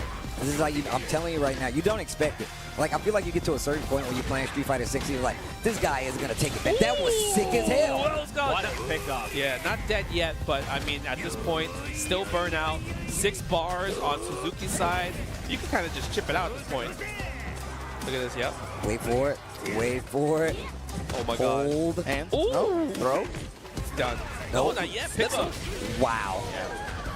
Not sure what he expected right there to hit the crouch roundhouse, but. Oh, I think it's more just like I have no choice but to try to like get a random hit confirm in a super. Hit jab jab right there. Instant rematch here to bring the game 3. Oh, punish counter with the throw. Walk up, girl. Oh, another one. That's +6 at that point. Nice bait. Big punish. Love the stoppage of the drive rush right there. Yep. I like that. Going in the stands that close really does throw off the senses. Another deep jump in. The thing about Aki is like once you get somebody in the corner, everything goes into a frame kill, into a setup, into literally which flowchart of heads and tails do I choose. Oh, wait, was that? Wait, was that, I'm lost. That might have been what we call an American reset in Japan. I like that. That sounds like a movie. The follow-up. You know about the American That's reset. cultural exchange. That's what we call it. Okay. Ready for the drive impact. Yes. Gonna build 3 bars here. Doesn't choose to spend it. Not yet. Not yet. Because we want to we want to keep the Oki too. I like that. The natural delay of the empty jump low. Look at this. Next hit for sure, we're going to spend the level 3. And just like that, we are 1,000% closing this round out. He said, yeah, yeah, yeah, yeah. Yeah, yeah, yeah, yeah. Why you say it like that? You already, yeah, yeah, yeah, yeah, yeah. Yeah, yeah, yeah, yeah. You just hear E Honda going off in the background. Yo, I'm about that shirt though. Yeah, yeah. That's That actually is a a really cool awesome shot. shirt. Yeah. Look at that. Honda boys. Honda boys in the building. Like you were saying earlier, though, Justin, that game, I felt like that character kind of fell out of favor in a lot of high-level play situations and tournaments like this one. So it's refreshing kind of to see him in working their way out of pools into the middle of the bracket like that. And like you said, landmine character because of the way, just again, like the way the damage works out with him, the way he's going to, again, just kind of pop quiz you on effective use of mechanics. For a beginner or intermediate tournament player specifically, that's probably a big threat. Yeah, it's like a lot of times when you think about sumo headbutt and butt slam, you're going to like, okay, answer, perfect parry, perfect parry. But then the Honda players now, they're whiffing the buttons on purpose, like stand heavy punch, and you're prematurely pressing tap parry. And that's when they go for drive rush throw and get a punish counter throw. So I love the fact that like they can tell that they're not reacting to those situations. A lot of them have been playing long enough to where they kind of made these counter plays. So if you don't go in knowing that or expecting that immediately, you're going to get blown up by it. I was talking about this with Sherry, and it was another thing that talks about, you know, just how you use drive in this game and how you use the deficit to your advantage. And not only just doing what Justin says, but doing like light punch headbutt, right? And then you're like, oh, I'm a tap parry, and then they just walk up and throw you, right? And it's a big thing in this game specifically. You didn't do that in any other Street Fighter game. It's literally new to this, and it's literally all about drive. It's really cool. Punish counter throws are really, really effective and strong. Also just because of the horizontal coverage that it offers you too as Honda. Not only are you killing drive gauge, but you're also getting real estate. Put them in a potential checkmate situation after. Yeah, and if you block a Honda headbutt, you lose one stick of drive gauge. That's big. Oh, that's big. That's a big block when you think about it, right? You know. Yeah, especially when drive is so important to like just the ecosystem of being able to get your offense started. And some of these smaller characters, like the Pixie characters, and I think it's even more effective against the Juries, the Camis, because you're really tapping the drive gauge. And literally, if they get one combo where, and I've seen this happen where people are like, all right, I got hit a couple times, I lost 2 or 3 blocks, go for a combo with Cami, can't even finish the combo because they don't have any more drive. And those little small things make it possible for you to make a crazy comeback or just change the tide in your favor. So once again, man, it's a lot of things this is one of my favorite things about Street Fighter 6. They took the old formula and they added some of the coolest instances for you to learn how to play these games at a high level. Oh, here we go. Oh, here we go. Vasaraga. I know who this is. Devagame, right? Yeah. Devagame. He's a former champion, right? Former Rage champion. Oh, okay. Coming back here with some rising gameplay. And Shio, the real lab monster of this game. Okay. The person who has kind of experimented and discovered so much of the tech with this game. Running Lil Wayne, yeah. Running Lil Wayne. Used to play Bubs back in base game, but has kind of rotated around a lot of different characters, and has been settling on Lil Wayne as his tournament character. Please say the baby, though. Yo, Here we go. Oh my God. Debagame. What about Vasaraga? Tell me about him in this most recent patch. Debagame, you say his name, I think about this character specifically, but like, where does Vasaraga stand? Is he more played than, like, say, Ladiva or? Yeah, so he's definitely represented a little bit more, particularly, I would say, in North America. There's some really, really strong ones. The character is kind of regarded in different ways in different regions, I would say. But the big thing about him is that he has some really, really scary ultimate skills. The tackle, the march, deals so much damage and work really well as pseudo reversals. Don't think that's going to matter too much in this situation. Popping bottles? Popping endlessly, get the final hit there, get the knockdown, drain the BP, and now you're in a real tough situation. But there's the ultimate command grab. That is fully invincible from frame 1. And is the ultimate reversal for Vasaraga in this game. You know, you're right. You know, Virum, this don't look like a good matchup for Vasaraga. It's tough. Yeah, I can see it is tough. Like, my man, he got the boys. Yeah, he's right? got the boys. High, low, the supers. Like, it's really kind of like, it feels like both of them are kind of like knowledge check characters, but Lil Wayne's like the knowledge check character. He's got an from what advantage, I remember. it feels like, for sure. And on top of that, you can see him actually stacking off of the knockdown. Every time there's a knockdown, that's when the setups really come. That sends you full screen? That's cheap. That move is absolutely incredible. Oh my God. That's in a lot of situations for Lil Wayne. But those command grabs from Debagame just coming out in full force. Yes. Getting him that first round. So they're fully invincible frame 1. Is it like completely invincible until it ends? Like, or can you hit it, or do you have to jump it? Don't you gotta jump it, right? In terms of the bone wheel, yeah, the bros are completely invincible. If you jump, he can punish your jump. Okay. If you block, you're pushed all the way across the screen. If you spot dodge, he can punish the spot dodge. Wow. So there's basically no real counter. That's a fantastic move. It is an incredibly good move. Okay, that's good to know. I might be a Lil Wayne bro at this point. If you leave a big enough gap in your offense, he will just send it out and work Just to his way out start the it. corner. Yeah. There's the ultimate version of the awesome sauce. Gets a massive ground bounce into the Oh sauce, my carries God. all the way to the corner, and it's going to get another side swap with the cat ball. And you get 1, 2, 3. No, just go for the 2. And the food items, they either restore Lil Wayne's health or they restore his meter. And you're going to see him use that 5-viewer lock, got 15% meter from the salad. Is it random, or is it It's like... random, yeah. Oh, wait, he beat the wheel. Yeah, so Vax can armored beat it through, because yeah? he has the armor. He has access to the armor. Okay. Once he sets up the 5U, choosing not to go for it, but there's the wheel again. Oh, gee. And it doesn't matter. So the food item is random, or is it random what it powers up? The food item is random, and each different food item gives a different effect. Got it. Ah, okay. Yeah. Yo, there is some chaos Yeah, going I was on about right to now. say. I'm not gonna lie, this looks fun to watch right here. Oh, never mind, you are dead. Yo, the big bottle. Jeez. The Costco bottle. All right. This really be is swinging. this is crazy. It's like grappler versus zoner at this point. Yep. Yeah. Lil Wayne definitely kind of leaning into that Zoner archetype, and out of all of the characters, arguably all of the Zoners, he is probably one of the most mentally frustrating to deal with because he sends you full screen, he starts getting that food, he builds up his resources, and it just makes you impatient to want to get in, and at that point he just hits you again, and the cycle just continues. Man, yeah. I like that. Oh, look at this. You know what's cool about Lil Wayne? Because I remember him as like the character that's like, okay, if you don't know how to counter my super and my ultimate, you're dead.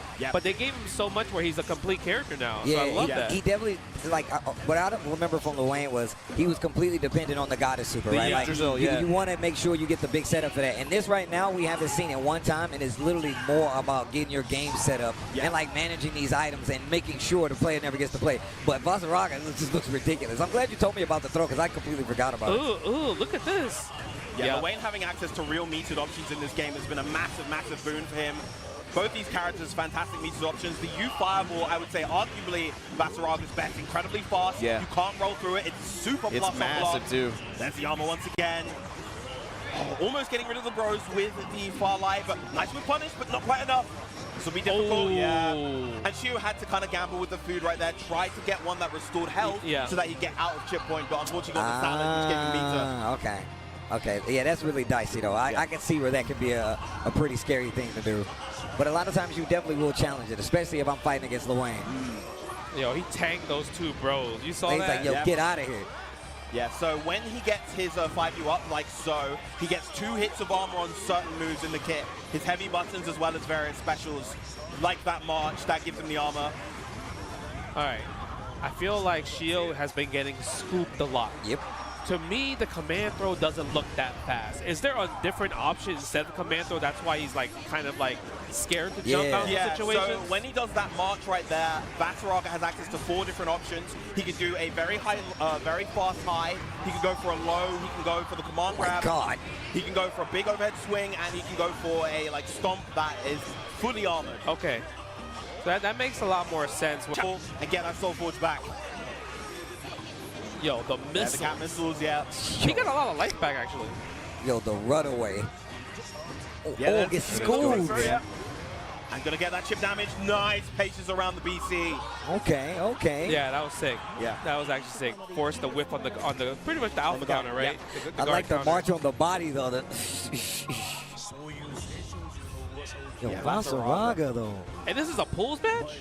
Yeah, this is a pools this match. is sweaty for a pools Not even match. like semis or quarters, it's a pools? I think we're leaning into round 3 pools Okay, now. round So three, this okay, is okay. like just before top 24. These two okay. definitely 2 powerhouse players in Japan that you fully expect to be here. I think this is like the winners finals of a round 2 pool. Okay, yeah, because this is actually entertaining to watch. Yeah, it just looks tough. I love the fact that they're actually like fighting for ground and making sure one does not get to the corner. Vasaraga just legit trying to control the screen. Oh, nice dodge right there, but still finds a hit Luane. Shio. So one of the best items that Luane can get off the 5U is the parfait. We saw that before. It restores 30% meter.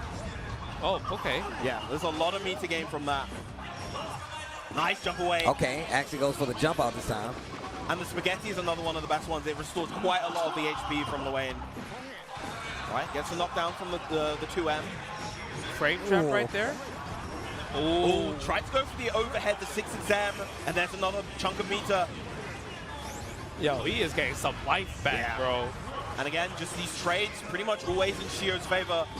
Getting the life back. Again, there's the bro wheel. Yeah, this is actually a super interesting strategy. Especially if it's like, if they're mid-screen, Shio completely dominates because he's going to just keep spending wheel health. Yeah. And without the right resources, Vasaraga, despite being this kind of powerhouse character, not the most stellar mid-range, mid-screen damage in the game. So he has to really try to get Shio in the corner to be able to fully capitalize. Speaking about that, I mean, he's in the corner now. Let's see what makes something happen. Yep. Shio vying for that position. Vying for this position in this middle of the screen. And look at the time, less than 10 seconds left. Devagame on the health deficit. Yo, Shio restored so much health. I think, the throws! So brave right there. Wait, was that a strike or the command throw that he tried to do that? I think he tried to go for the high strike, but it was a little bit too slow. And yeah, Shio able to get the throw right there. Okay. Oh, well, yo, he hit the bro with the jump light. Okay. Nice pickup off of that as well. Gonna get the Soul Forge back. And yeah, the nice lingering hitbox of the jump light, working out really nicely. I like how he's using it to legit just get rid of the bros. He's like, yo, if they come on the screen, smack them, get them out of the way, keep marching. Yo, this match is terrifying. Wow. You got to be real patient and actually get him through this. It feels like, wait a minute. The RPS with the U command grab. Just out of range to get the 6XL there, but it would have been a bad trade regardless. Spaghetti again restoring the HP. Okay, get scooped. Yeah. Okay, I like that. Trying to set him up. You saw this, the stand lights. Jumps out. Yo, get these toys out of here. He said get these toys out of here. Did I tell you to clean up your room? Yeah, that's not Toy Catalina. An evil toy robot right there. Staggering the offense, but again, the BC, you're going to see that a lot. Gets the U tackle. There's going to be a lot of damage. Only one VP on the side of Shio as well. Yeah, that was actually a risky health option right there. Little bit of health restoration with the corn. Good far light, though, to intercept the approach. Counts hit conversion into itself. Okay. Yeah, so this is like match point for both parties now. Yeah, this is intense back and forth. Yeah, I feel like Shio the last round, he put himself in a dangerous position just using a lot of his resources, right? Because then at that point, you lose more health, right? The less points you have. Yes. So when you're at 1 BP, you take 20% more damage. If you're at 0, you take 50% more. So it's very, very important. A lot of this game is about managing the brave points, using your supers to get them back, hitting your opponent with them to get them away. Oh my God, the March gets scooped. But he's mid-screen though. Yeah. Oh, beats the wheel.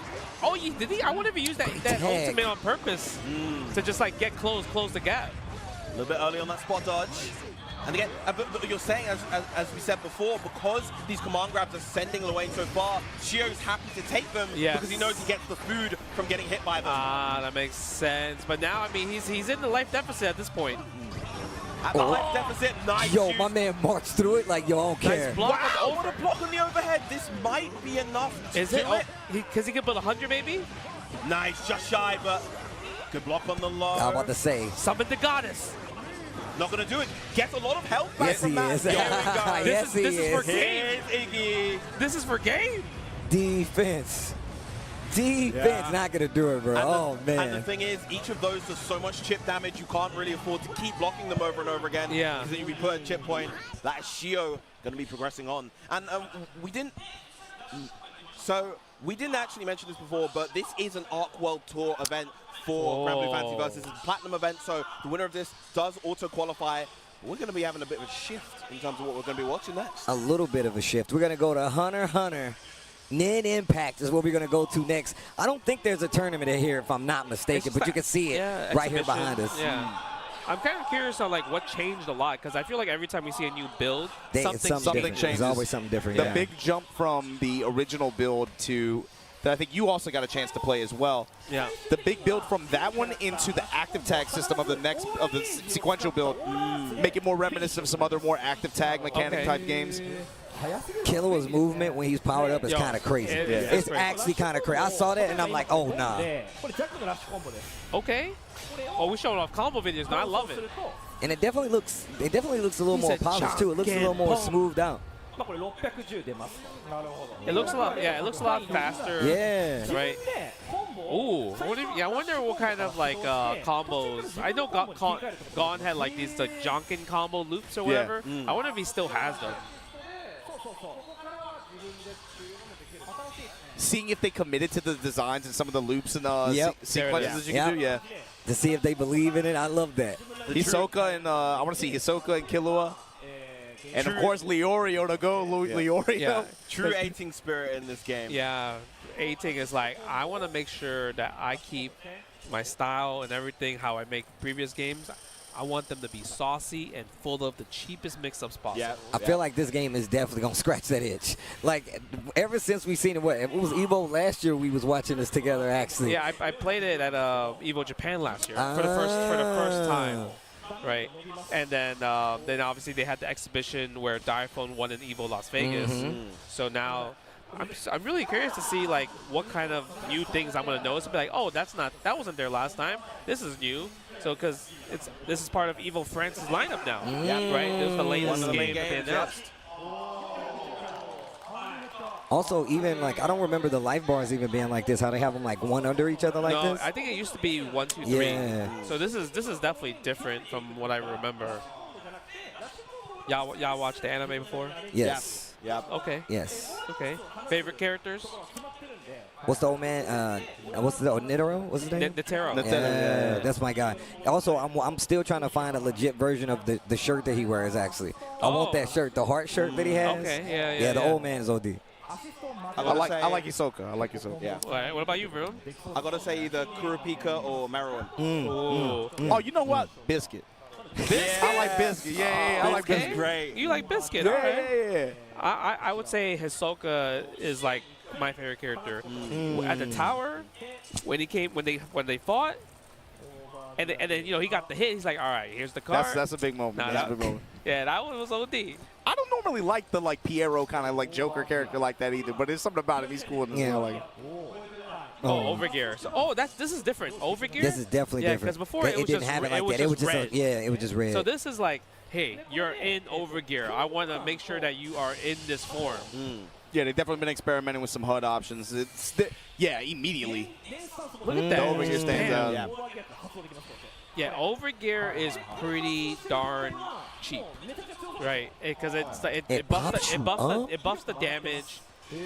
Yeah, there's like different versions. Look how much damage is like 5-hit combo right there. It's like 20%. And I feel like they're a lot faster too. It seems like they're gliding. That's what I meant. It seems a lot more fluid than the last time I seen it too. Yeah. So I like that. And they also changed the color, I believe, from red to like their orange. the aura or around yellow, them right? is even Aura. different too. Yeah. I was definitely just asking Range. I was like, yo, you gonna look at this or what? Because I feel like if you have any tag background experience, this game, and you like the cheap stuff, then this is something you're definitely gonna get into. Yeah. No, it's a super fun game from what I remember when I played it like last year. So I definitely want to find time like during this event because it's playable here. It EVO is definitely Japan. playable here. It's playable so here. you can play the newest build and everything like that. If I could say something that stands out about it too is, it feels good to move around in. Yeah. It captures the movement, I think, that you're looking for in like a tag game. And that's exactly what I was talking about. Yeah. Like once you see it, and then even more so once you see people actually start to like play with it, right? Like it really does bring the game to life. Oh my God! So overgear Yo, this plus right speed here, up? no, My man, excuse me, what is happening? That's what, and think about it. It's typically you see what like a lot of like the tag games like this where you have the like that's a universal kind of movement thing to some degree, right? Where you get the angle dashes. My man is literally just full blown Ruby Harting it across the screen and fast forward. No, like that's some other It's funny thing. too because Frida, the guy talking right now, he's versus he has that tag game background. They know their audience. They knew exactly who they're talking they knew what to. they were doing. I played Frida at the loser finals At SBO 2012, right? No. 20. No. It was single limb for SPL 2012. This was the Korea Jeju tournament. What year was that? 2014. 14? Or Oh, wow. 2013, around one of those years. But I played him in loser finals. He was playing his zero because he's a zero player. So he knows what's up. he knows that dude's a cheater. Yeah, he knows That what's dude up. is obviously a cheater. Yeah, I'm kind of curious to see which characters are playable in this build as well too, because they already announced throughout like the year already how many characters that they're so far coming out already. So I'm curious to see if this build has more than the usual suspects. It's cliche, okay?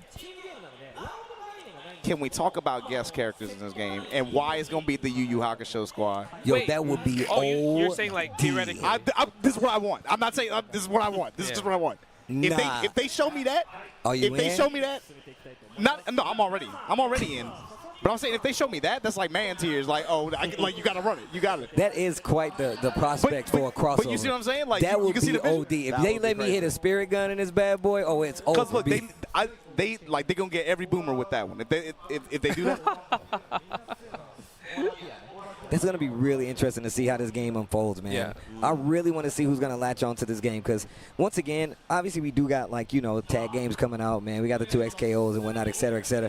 But now, like, they're carving, like, their own niche when it comes to, like, how you play them, whether it be, just how vital it is for not to get hit or just a movement. And it seems like this one is mixing a lot of these things that we know about and making it character-specific, so in a good way, too. So. Yeah, I think if you love kind of like that tag game with movement that you're looking for, like Marvel 3-ish, this is the game for you, I think. Yeah. I can appreciate the fact that in this era where we have the tag game kind of has like a void right now. I like the fact that you're about to get two that are very, very different in terms of approach. One that can give you maybe what you're looking for in terms of like feel and system design. That's a little bit more traditional, and another one that's just like a radically different idea. Yeah. So you could, between the two of them, if you experiment a little bit, you'll probably find that one scratches that itch for you. Yeah, we got choices out there. Yeah. We got choices out there now. I mean, back in the day, I just remember like, man, we only got one and you got a deal. And now we got a bunch of fighting games across the board to kind of get you out of any situation, right? You got the single players, the 3Ds, the tag games, the crazy Marvel-esque tag games. It's a golden age right now. I Right? call it the fighting game renaissance, bro. It really is, just because I feel like every month some new fighting game content is coming out regardless, right? So you had an 18-month period where you had a new Mortal, a new Street Fighter, a new Tekken drop like that. So while a lot of these other titles and those are kind of we're in the additional content cycles for those, it's interesting seeing what else pops up in the interim. No, it's beautiful. Like it's hard to keep up to just playing all fighting games in general. No, you can't. I feel like it's impossible. Like, you used to be that guy. I feel like it's bad hard now. Bro, we have the collection 2 coming out next week. You gotta farm that. You gotta. Yeah, I gotta. Wasler gotta go back online. Wasler gotta go ruin some kids' dreams. Yeah, we gotta go back Man, I online. really want to play me some CVS too. I bet you do, you little piece of crap. Yeah. Right, and then after collection 2, then you have Elena. I heard they put EO on there just for you. I don't just so they wouldn't. That's I know, but I'm saying like. This is how they stop him. This is how they stop him. You understand that I am a hardcore EO player.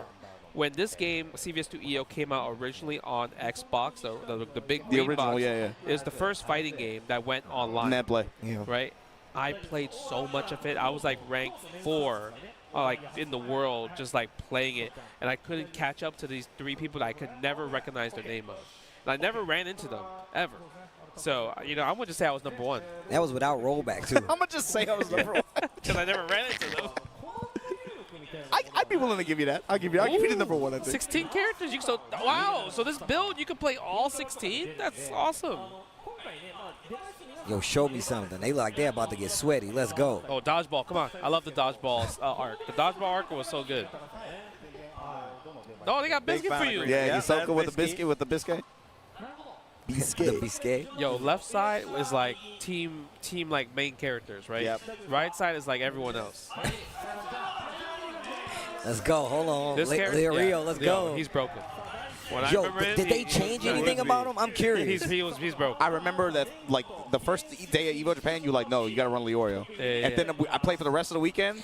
Boom, jump, boom, boom, boom, boom, boom. Yo, hit and miss out. Justin, the worst part is, the next build I played, they keep nerfing him. Oh. They keep nerfing him little by little to the point where I'm afraid by the time it comes out, he'll be like normalized. I mean, he looks much slower with his jump and everything, so I can notice that.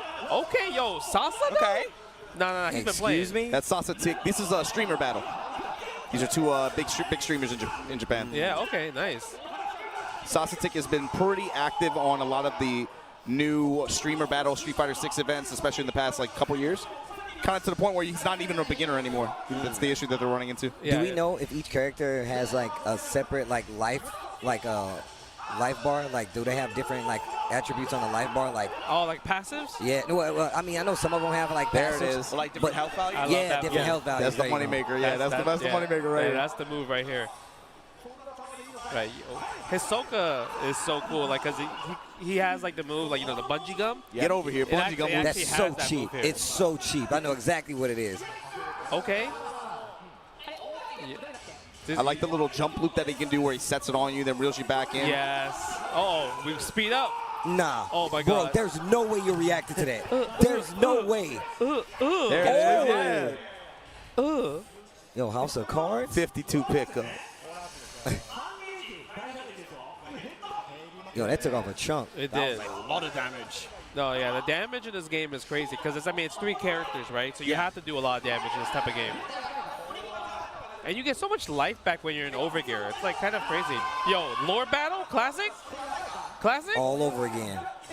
Okay. It's not looking good. It's like a repeat of what we had back in the Oh my God! What happened to your life? Oh, no, that's a violation, bro. This little kid just hit you one time. Level 1? That was bionic. I was like, as soon as I saw that, I was like, everyone here knows, got the huge nostalgia hit just now. The Ultra David, bro. Shout out to Ultra David. Oh, man. That was crazy. I guess, that we did see that the supers are invincible on startup, or at least strike invincible at that point. Bruh. Was that actually 1 bar? I think it was. Yeah, I think it was 1 bar. It might have been maybe there's counter hit damage as well too. Yo, he got the hidden missiles. Oh, okay, Biscuit. Okay. Oh, he activated the overgear early. I'm trying to see the Biscuit install. Oh. Oh, yeah, right. The install for her. Yep. Oh. In the build I played, you could install tag out, and it keeps and it retained. I don't know if it's the same. That's so dimps. Yeah. It is. Sandwich. Okay, wait a minute. He's a cold all day. Yo, Kuro.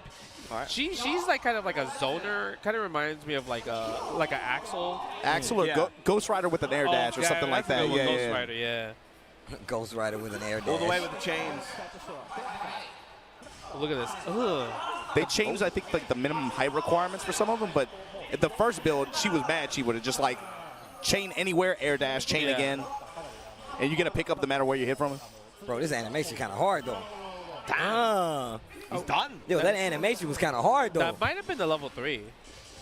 Ooh. Yeah, what actually maybe? All right, Because no, this is cheap. This is cheap. So when you have fighting games, a tag game where you can combo after throws, that's a cheap game. Yep. That's the requirement, comboing after throws? Yeah, that's cheap. There's not even a command throw. And the cool thing about the assist as well too, you have like, it's obviously it has assist. You can choose different assists on like directions. Oh, okay. So like forward, I believe forward, back, and neutral is like 3 different assists. They all give you 3 different assists. That's pretty cool, actually. So this game has both those kinds of assists as well as the active switch? Yeah. Okay. Yes. That's a lot. Yeah, it's a lot. I know. I mean, 2XKO has it too as well too, where you choose different directions and it will do a different assist. Yeah. I think it's only 2 at 2XKO. It's only 2.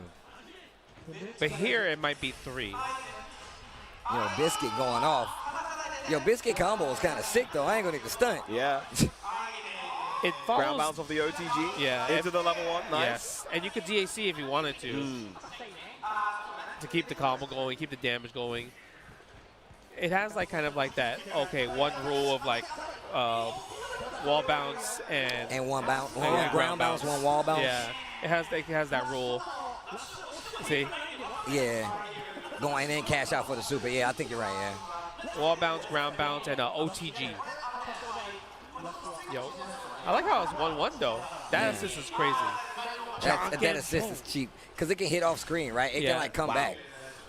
So, because a lot of times the stage is, because the stage is so big, right?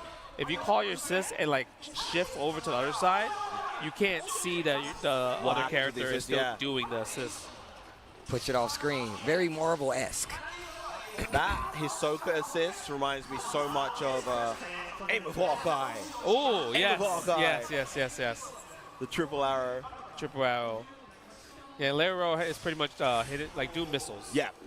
Like pounds the ground and everything. But it seems like he did get slower though, from what it seems like. That's what I'm saying. Like overall, it definitely seems like certain characters got retuned. It makes sense. I mean, he wasn't like cooking in the anime like that. He definitely was not. He wasn't cooking. That's why I'm confused. Yo, did they? Wait. It's overgear. Oh my God! But you know how they love to do it with these TIE fighters. Sometimes these characters that don't cook in the series. What? Oh, they cook in the games. Oh, that was cheap. That definitely was an overhead. And he had the assister too to cover it, so you couldn't do nothing no way. Oh my God, they're going crazy. Look, 2 hits right there. Damage is crazy. Oh my God! Oh, he doesn't even have to spend bar. Yo, one more hit. He's got 4 meters to spend here, and he's you're gonna. dead, right? Not even need to? No, there's the 3. I told you this character's like. You didn't need to do the level 3. Yo, what happened? That was crazy. Yo, so this is definitely one of those games where things can turn around like very quickly in 4 or 5 seconds. Yeah. Wow. Bro, that setup in the corner, the overhead with the assist covering, so you can't do anything. Yeah. Yeah, incoming mix-ups in this game feel like they're going to be really cheap. Yeah. I think as the more people develop some of the assist coverage. That's true. That's a good point that you brought up where with incoming, because when you think about the last few tag games we played, like Dragon Ball Fighters, 2XKO, there's always a reset. Yeah. This is like guess for your life, left, right, old school. You know, like high, low type of thing. Good luck. Good luck I like at that point. Good luck. And if you've got those assists that last for a long time and lock them down there. Sandwich them as well, too. Especially, like you said, looking at the damage, especially with overgear in conjunction with, bruh, thinking about like what you can do with Killua overgear. Yeah, that's what I'm saying. Like, incoming for this game, I can see this being feeling like a high damage, fast paced game. Yeah. Killua overgear and install where he just flies behind you and around you all the time, and you don't know what's happening, and he just opens you up to death. All right, we got Mago-san though. I was wondering if that was Mago that was sitting up Yo, there. that's shirt from Mago? Yeah, bro. That's a fun shirt. I'm gonna tell you what, I got the Haitani sweater. Ooh. Yo, and then with the tap. Yeah, he's a tap.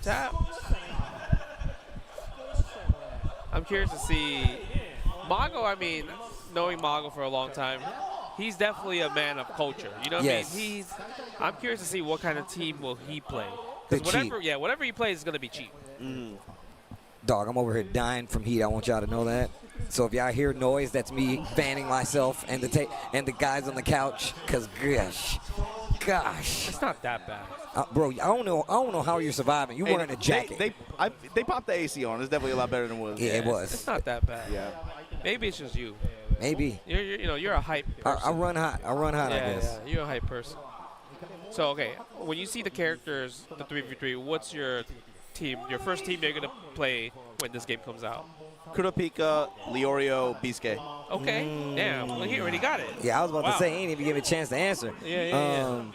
I'm probably going to play Netero. Okay. Netero, Kite, and Ooh, Kite, that's a good one. yeah, I'm a big Kite fan, and I'm still kind of undecided right now. Either Killua or Gone. Okay. I know I want to play Meruem. God, his name escapes me. The guy with the giant pipe. Oh, I know you're talking about. Yeah. Him and I don't know who I want for my third yet. I'll have to think about it. I feel like you said your favorite was Kurapika. I did, and that's true. I'm not sure if I'll gel with him gameplay-wise. Is the thing. I love Kurapika though. Okay, yeah, I think for me, Hisoka for sure, just because I love the cards, favorite character, and Gambit vibes. Yeah. You know what I mean? Just throwing these cards and the bungee jump and everything. Leo Rail, just because the assist is kind of nasty. It's kind of cheap. Yeah. It's kind of cheap. Yes, hidden missiles and Kumatatsu at the same time. And I'm going to go with Miro, new character. I definitely want to go with Miro as well, too. I wonder if there's other characters that they haven't announced. I'm not sure if this is a full That's what I was saying earlier. It's like, Yeah. it's obviously this game's new. It's not out yet. But I can't help but think about, for this game specifically, I'm like, what are they going to drop afterwards? What are we talking like? That's true. Because I was thinking the same thing. Is that the end of the line? You know, like, that's what I'm are saying. they only going to make it so this is for these characters? But why would you? I feel There's like you're no right. way. There's no way. Yeah, right? you're right. So you're right. because of that, I feel like this game more than a Tekken, I can't help but wonder about who they're gonna add to try to push for DLC, and that's why I was saying earlier, it's like I can't help but think about if they do a guest character. Oh my God! Look at these are some diverse characters, bro. Crollo might be a good one to love. Oh yeah. I do think like so, too. Crollo. Crollo just looks cool. Yeah. Yo, dodgeball. Yo, how fast is that dodgeball? Man, what the? When it bounces off the ceiling? I want him on my team for dodgeball next Yo, time. wait a minute. You see this? He's giving me these Venom vibes, right? With the dodgeball. That's actually true. The bounce is crazy. Yo, who's that dude? What the hell is that? Oh, that's his teammates. Yeah, from the show. Yep. I remember now. Ooh. Yo, he's kind of cool looking. Hold on. My man looks kind of swaggy. Hold on. I think Mago figured out. Okay, don't let him zone. Got to get in there. Yeah, that's the win. Yeah, Netero has really good assists. He has kind of a Dragon Fang from Iron Fist that sends you as a wall bounce. It's a really good assist. Oh my God. Okay. Pick up the hit, but Yo, look at Little Man. With the gun, bro. With the blicky. Oh no. I might have to switch to this guy. Kite. Yeah. Oh no. Nah. Dodgeball he dude can send out seems the boys cheap. and the bulls. That's crazy. All right, let's see. Let's see the Chimera Ant King himself. What's that assist? I want to see the dodgeball assist. Yo, the zoning? Dante? Yo, Dante? You see the Dante Yeah, guns? that's their heavy. That's the infinite Dante. Bro, that was literally a jump heavy kick. Yep. Yo, Ooh! Yo, is he dead? Oh, I thought he was dead. He should have been. Yo, if they go do the blood splash, you gotta die. Yo, my man Kite going out. No, 100% I'm playing him. 100%. Oh my God. The jump shot loops. Yo, I gotta play this character. I have to play him. That's kind of godlike. Yo, they're playing sweaty, and they haven't spent their overgears yet. Yep. They know what's up. They know that's for important times only. You only break in case of emergency. My man got the whole crew with him. Yo, that Taro. Oh, you know who they haven't added? They haven't added Killua's parents yet. The dad and the grandfather. All of the Assassin Guild guys. Man, oh, what's her name? Black Canary? What is that her name? That's what I'm saying. There's mad characters. Yo, what's There's so many Hunter characters. There's a lot of the Chimera Anta don't have. That's true. The Phantom Troop, a lot of them. There's Whoa, this stays on the show. Okay. No. This is a broken super. This is what we call skip neutral at its finest. Yep. Yo, wait. I was like, why is the screen That's still the first time gray? I ever saw it. It's still flashbacks. I'm like, oh god. Yo, that super is crazy. Yeah, boom, boom, boom, boom, boom, boom, boom. Yo, the massage.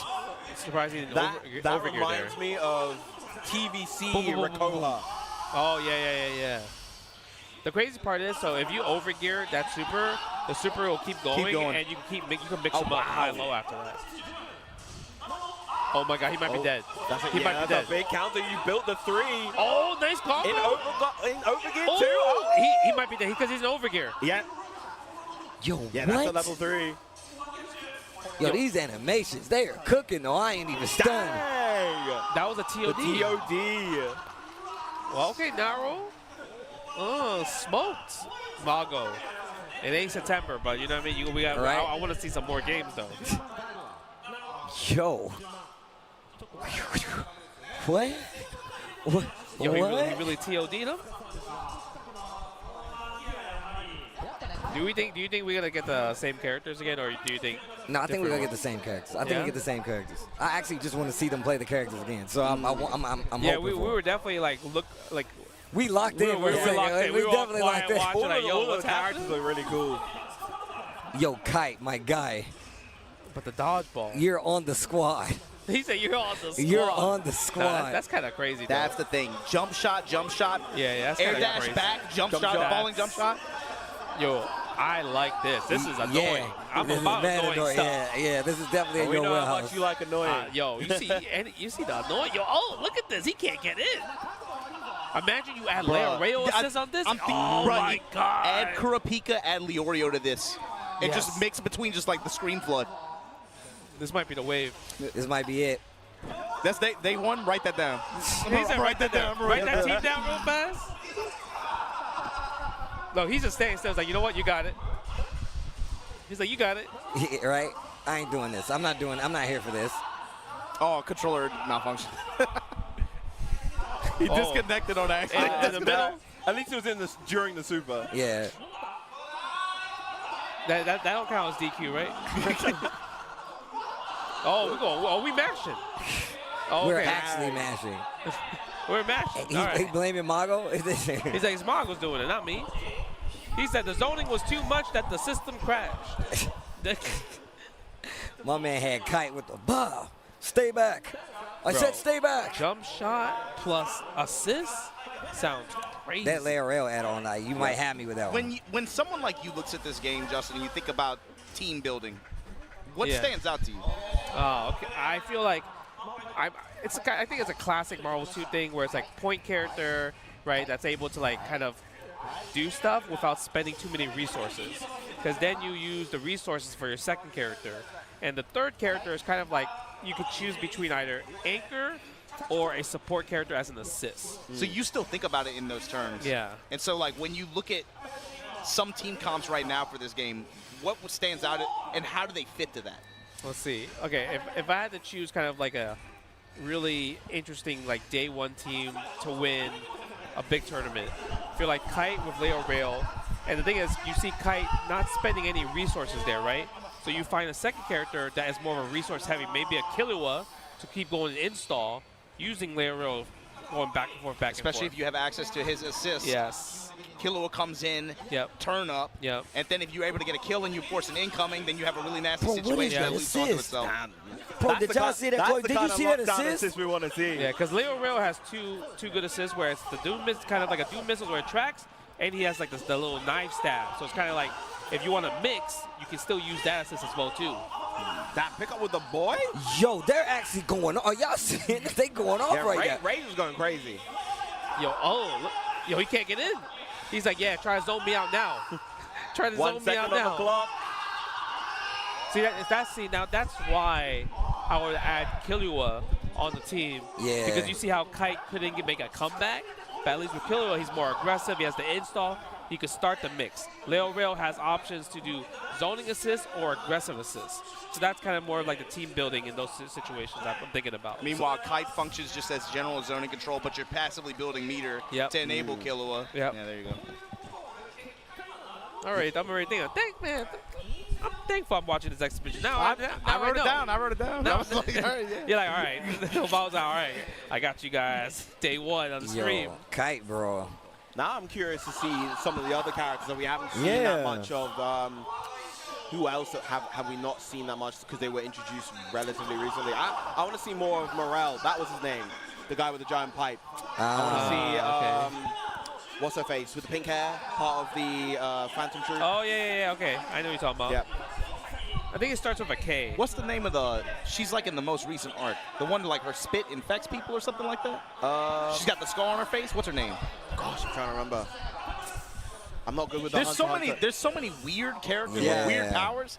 I want to see how they tune them into the game. I'm trying to see. I'm trying to see the what's his name, Crollo again. Yeah. Bro. Because that shark super. Did you see the assist? Did y'all see the assist he did? Yeah. It was the home and stomp assist. So it literally looked like it homes to you. Yes. It's like Vajra. It's like multiple hit Vajra.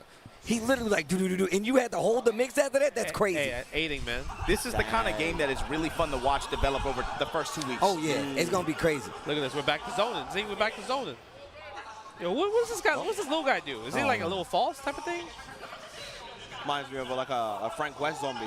Oh yeah, even the way he walks is kind of like that. But look at these. Hey, wait, what? Balls, though. Yo, Wait, what? Yeah, we're playing dodgeball, baby. Nah, he did bro. Dodgeball What is feint? happening? He did a feint? What was that? Oh, the lure? Oh, we not going back to the lure? We're not trying to see cannon? Dang. Simple jump loop, dumps the meter here. That didn't do too much damage, though. I think that's fine. I guess it's one of those things that you kind of want to end the combo probably in like maybe in a hard knockdown state, or because you want to save your level 3. The level 3 feels like the way you want to cash out. Yeah, barely on a sliver. And it definitely gets the feel of like if you catch a character, you're definitely killing that character. It feels like. Or actually maybe two touch. Maybe two touch. Yeah, I'm trying to see what Genthru does because every time it's felt like he hasn't been able to get the ball rolling. It's like a bomb. I guess he's kind of like a. Wait, what's this? What happened? He put a bomb on him. Yeah. Is that going to explode later or something? Oh, there's an explosion. He's kind of like an explosion character. Nice push block. Yeah, I like the push block right there. Oh, what happened? Was that it? I think so. Yo, he just got blown up.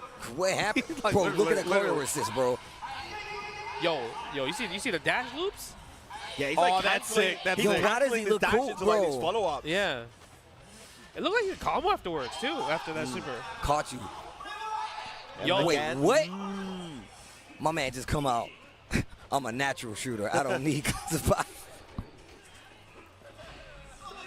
Yo, it's hard to tell, but have you been noticing whether or not they've been doing active tag switching?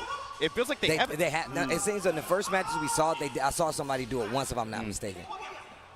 So they've been like active tagging, but not to the point where it's like off for offense. Yeah. It was just more like, let me get my character out of here.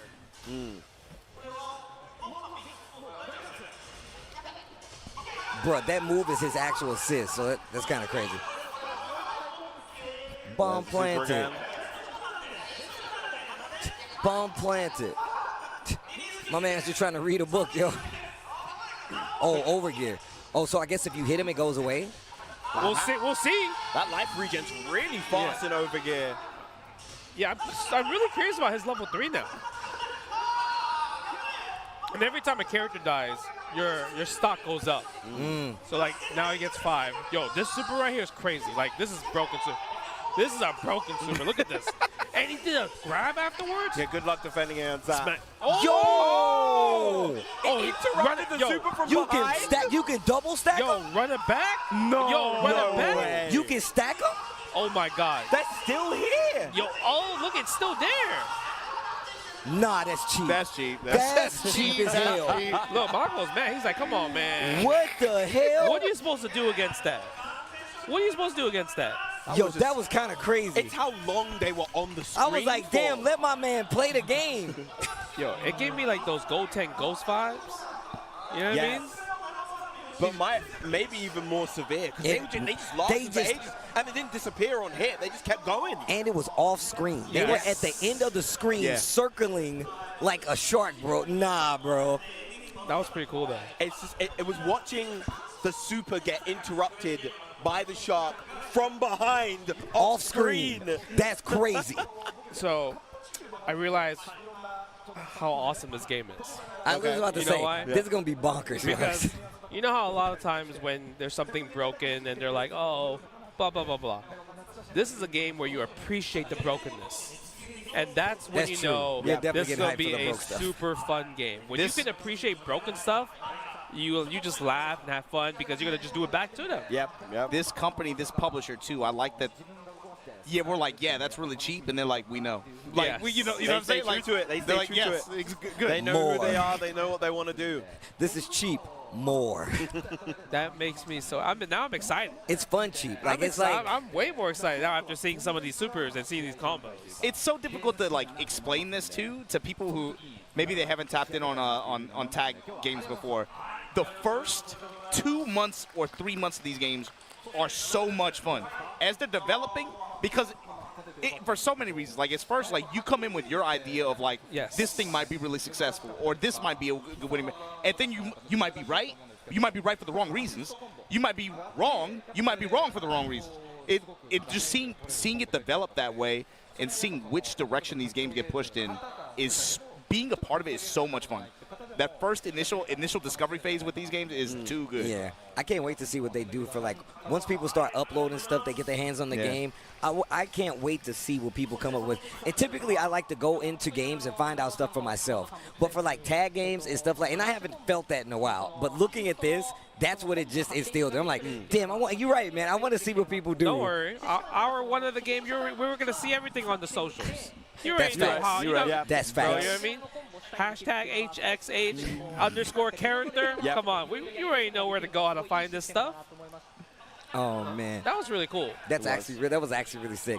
Every time I see this game, I see something new that's dope about it that I'm really interested in. And now I'm like, oh, man. The ideas are just flowing in my head on what kind of cheapness and what kind of team composition people are going to play these days.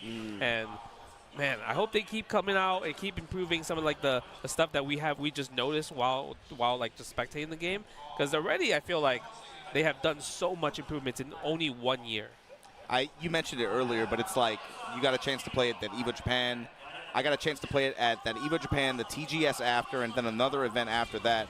I felt like every time I touched the game, I walked away feeling like, okay, this is going to be really, like, especially like the first few months, this is going to be mad fun. Like they keep cooking. Yeah. They keep stirring the pot, cooking and cooking. So, every time, man. Oh, man. I keep seeing new stuff that just makes me happy about it. And that was the first time I got to see Kite actually be played. So I think that was the first time I got to see him playable, too.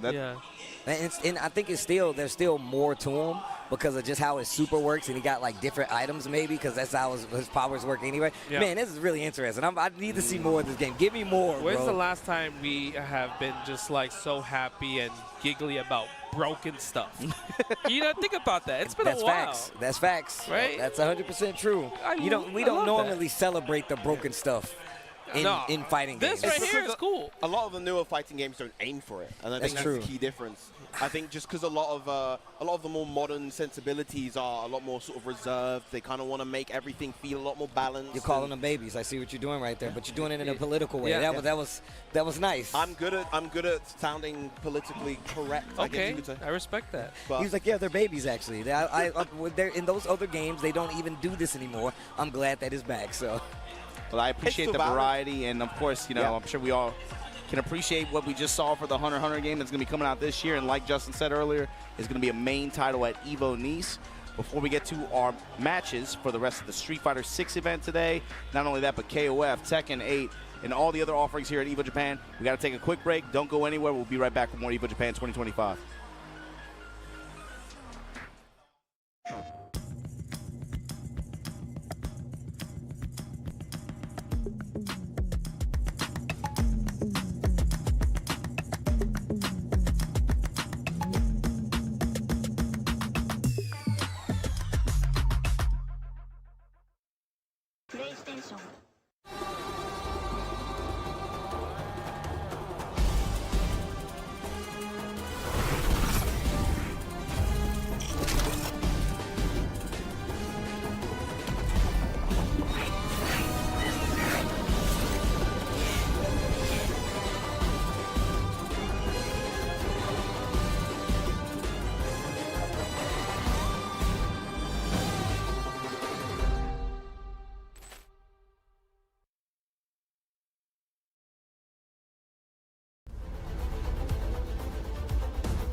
sunglasses in the day, blue light glasses for the gaming at night. Zenny's got affordable eyewear for everyone. Vibe in style while protecting your eyes. EVO sunglasses, available now.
All right, ladies and gentlemen, welcome back to some more EVO Japan 2025 action at the official English broadcast stream. I am Hell Pockets, joined by Ringe and Justin Wong. And man, I don't really have to ask this, but really it's almost the end of night one. How the hell are you guys doing?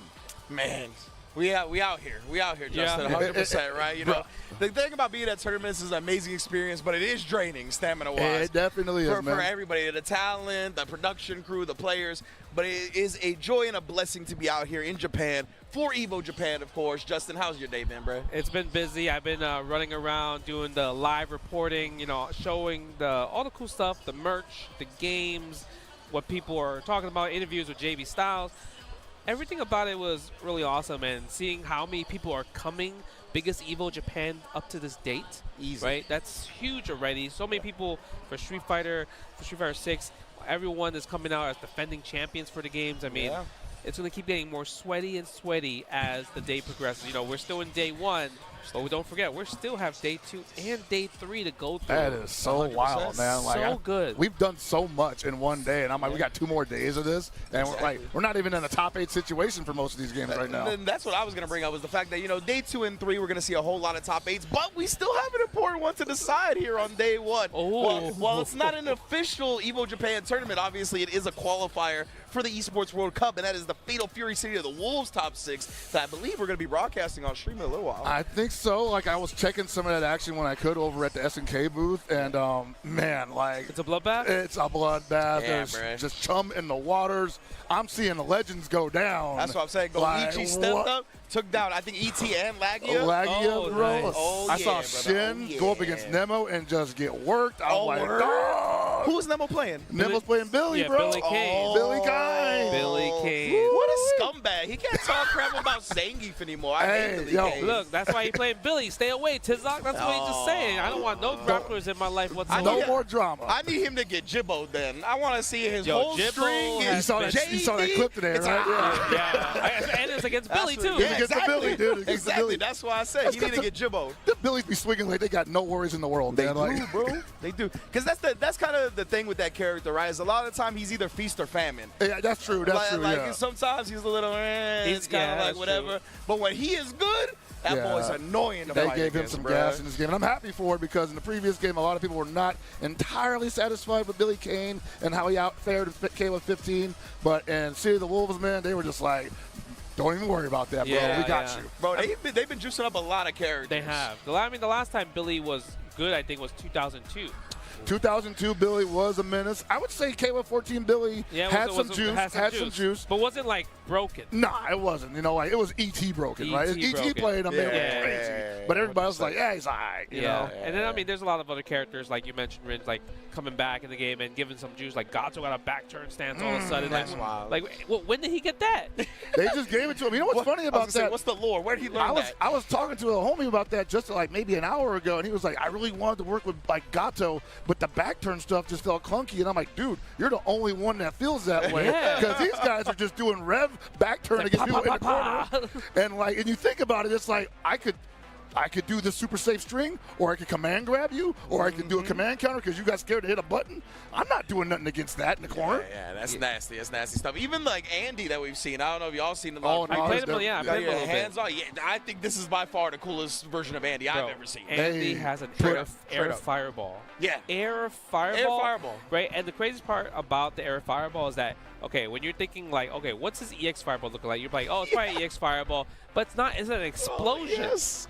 Literally an explosion. And he does that one in the air as well. Yeah. Right? He just comes out, bow, like an explosion right on top of your dome. It's really exactly what I would assume he needed in a game like this, where space control can be gigantic. Yeah. And I'm thinking like, man, you could have like, typical zoner Andy, or you could just give him like something from his past, a little more souped up, and they gave him something that's like just a vertical hitbox. Yeah.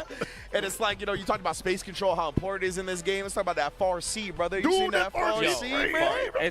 I think it might be the best normal of the game now. It might be, honestly. Thank God they didn't make it special cancelable. It's only super cancelable. It just needs to be a wild punish. That's all it needs, man. That is Did true. you see That's that the do thing, anything? right? Is that because of wild punish, he's still gonna get conversions off that. Oh man, 60% 100%. easy. They did a great job also, just like making sure that him and Hokuto Maru are not similar whatsoever. Yeah, no, I think that was amazing. That was so good. Because we were really nervous about that because Hokuto Maru had so much of Andy, like just moveset in him. We were like, what is Andy going to get? And they really dug deep into some of Andy's toolkit from the past and just souped it up a little bit, gave him a couple of new things. He's got that demon flip now, which is legit. Have you seen the EX demon flip? Bro, that's cheap. He vanishes. Yeah. What? Yeah. He pulls the Chip Xanath, bro. What? He pulls the Chip Xanath. You know Strider teleport? Where he does that. Yeah. Oh, and then he does left, right, command grab, or low. Yeah. You got to guess. See that one. And the EX command throw, you can rev, accel, and combo again after. No. All right. Shout outs to that. Yeah, Andy looked super cool in this game. I'm excited for him to actually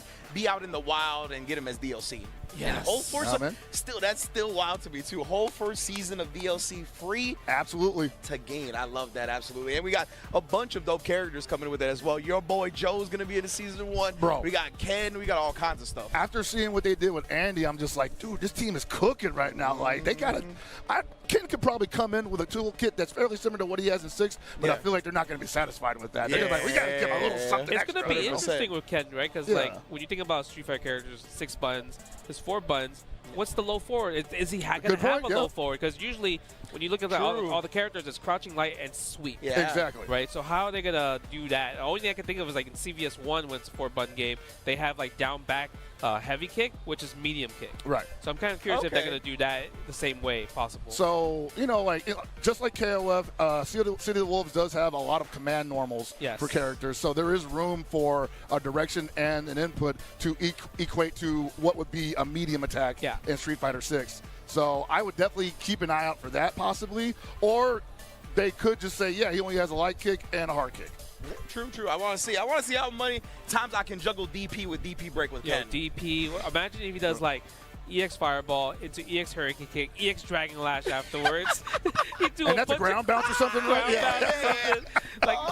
I'm so curious how, though, because that's the coolest thing about this is where, hey, we have this like rev meter, go crazy with it with cancels and just like do the best combo you possibly can, and then obviously make sure you hit in gear afterwards to refresh it back to 0. If you got the resources for that. And then now we're seeing people do that just for block screens because they're like, hey, I'm gonna overheat this guy. If this guy's over 50%, we're going in. Yep. And then if he doesn't hit a button after I overheat him, we're breaking that guard, baby. Yes, exactly, man. Yeah, you talked about, or I think both of you talked about how they've been reaching deep in the bag for characters like Andy, right? He brought like real about 2 fireballs, right? That's where the explosion comes from. So I'm interested to see if they dig in the bag for somebody like Ken or Chun-Li, somebody, you know what I mean, like the Street Fighter characters, and bring back something that we haven't actually seen utilized in the Street Fighter franchise in a while. That would be pretty cool. I'm trying to think like from Ken, like what move they haven't back used in a from while, 6. right? It's like kind of hard. Yeah, he's got most of his kit. He might have a forward heavy kick. Oh, the one where he like turns and kicks you like that. I can see that. Or what about the overhead like this from CBS2? Yeah, see, like stuff like that, I can see being part of his kit in this game. I'm seeing like a world where he has his rollback from Alpha, and he can rev art, guard cancel that on like a heavy attack, get a free wild punish after that. I mean, they have Kevin can do that. Kevin can do that. Yeah, the command dash was a quarter circle back punch. Okay. So Ken can have that because he doesn't have a quarter circle back punch currently at the Yeah, moment. true. Oh man. So oh my God. The possibilities are endless, man. Yeah, especially if you want to keep like, you know, the current popular thing to do is like heavy button feint into heavy. Yeah. So maybe heavy button into roll, or even doing hyper defense or just defend guard canceling into roll, like how Kevin are currently punishing doing in that now. That will be so cool. And you get like what a cool 60% off a guard cancel, which is unheard of for everybody. Just a cool 60% off a guard cancel. It's not that bad. Good. Nice job putting me in a block. Yeah, not that bad, baby. It's all good.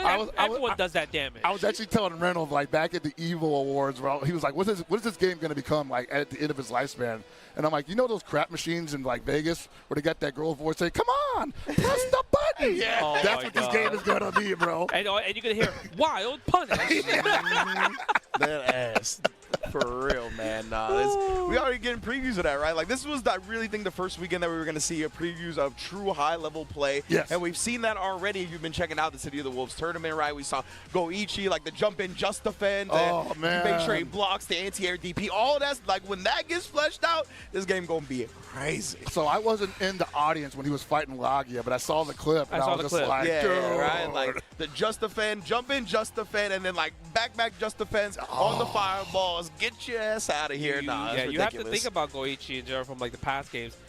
His defense, man. Yeah, his that's been his defense in trademark. this game is so strong. He was so ready for it, man. I was like, I thought about him taking to the game well from a defensive standpoint, but I thought like a lot of the new players, the guard canceling might take a little bit to find him. And dude, he's already so comfortable.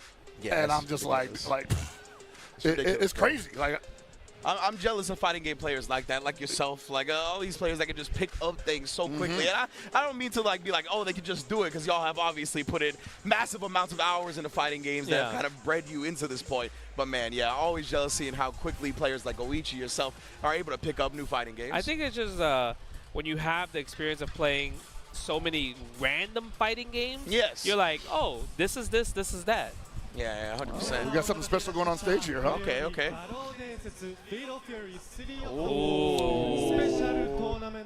Like this is obviously a super important finals, right? Absolutely. Just because like a lot of qualifications are on the line for this, right? Tournament finals. It was like a top 2, right? Top 2 for EWC. Top 2 for EWC, top 1 for SWC.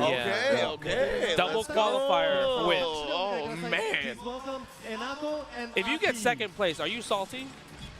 I mean, that's still a lot, because at least I get EWC, so I'm not as salty, but, you know. You can potentially still get that qualification somewhere else. That's true. Please introduce yourself. Yeah, Inako's super famous. 2.4 million followers on X. Oh, my Lord. Yeah, 2.4 million followers. That's crazy. Yo, this Terry, though? Oh, my goodness. The eyes are piercing into my soul. I want to trust him with everything, man. I'll trust you about my social security. That's literally what I was going to say. I'll give you my social security. I got you. What else you need? He's a good guy. He won't do anything bad with it. Yeah, come on. Cook him up a hot dog. He's good, bro. Might buy a couple Neo Geo cabs, but besides that, should be just fine.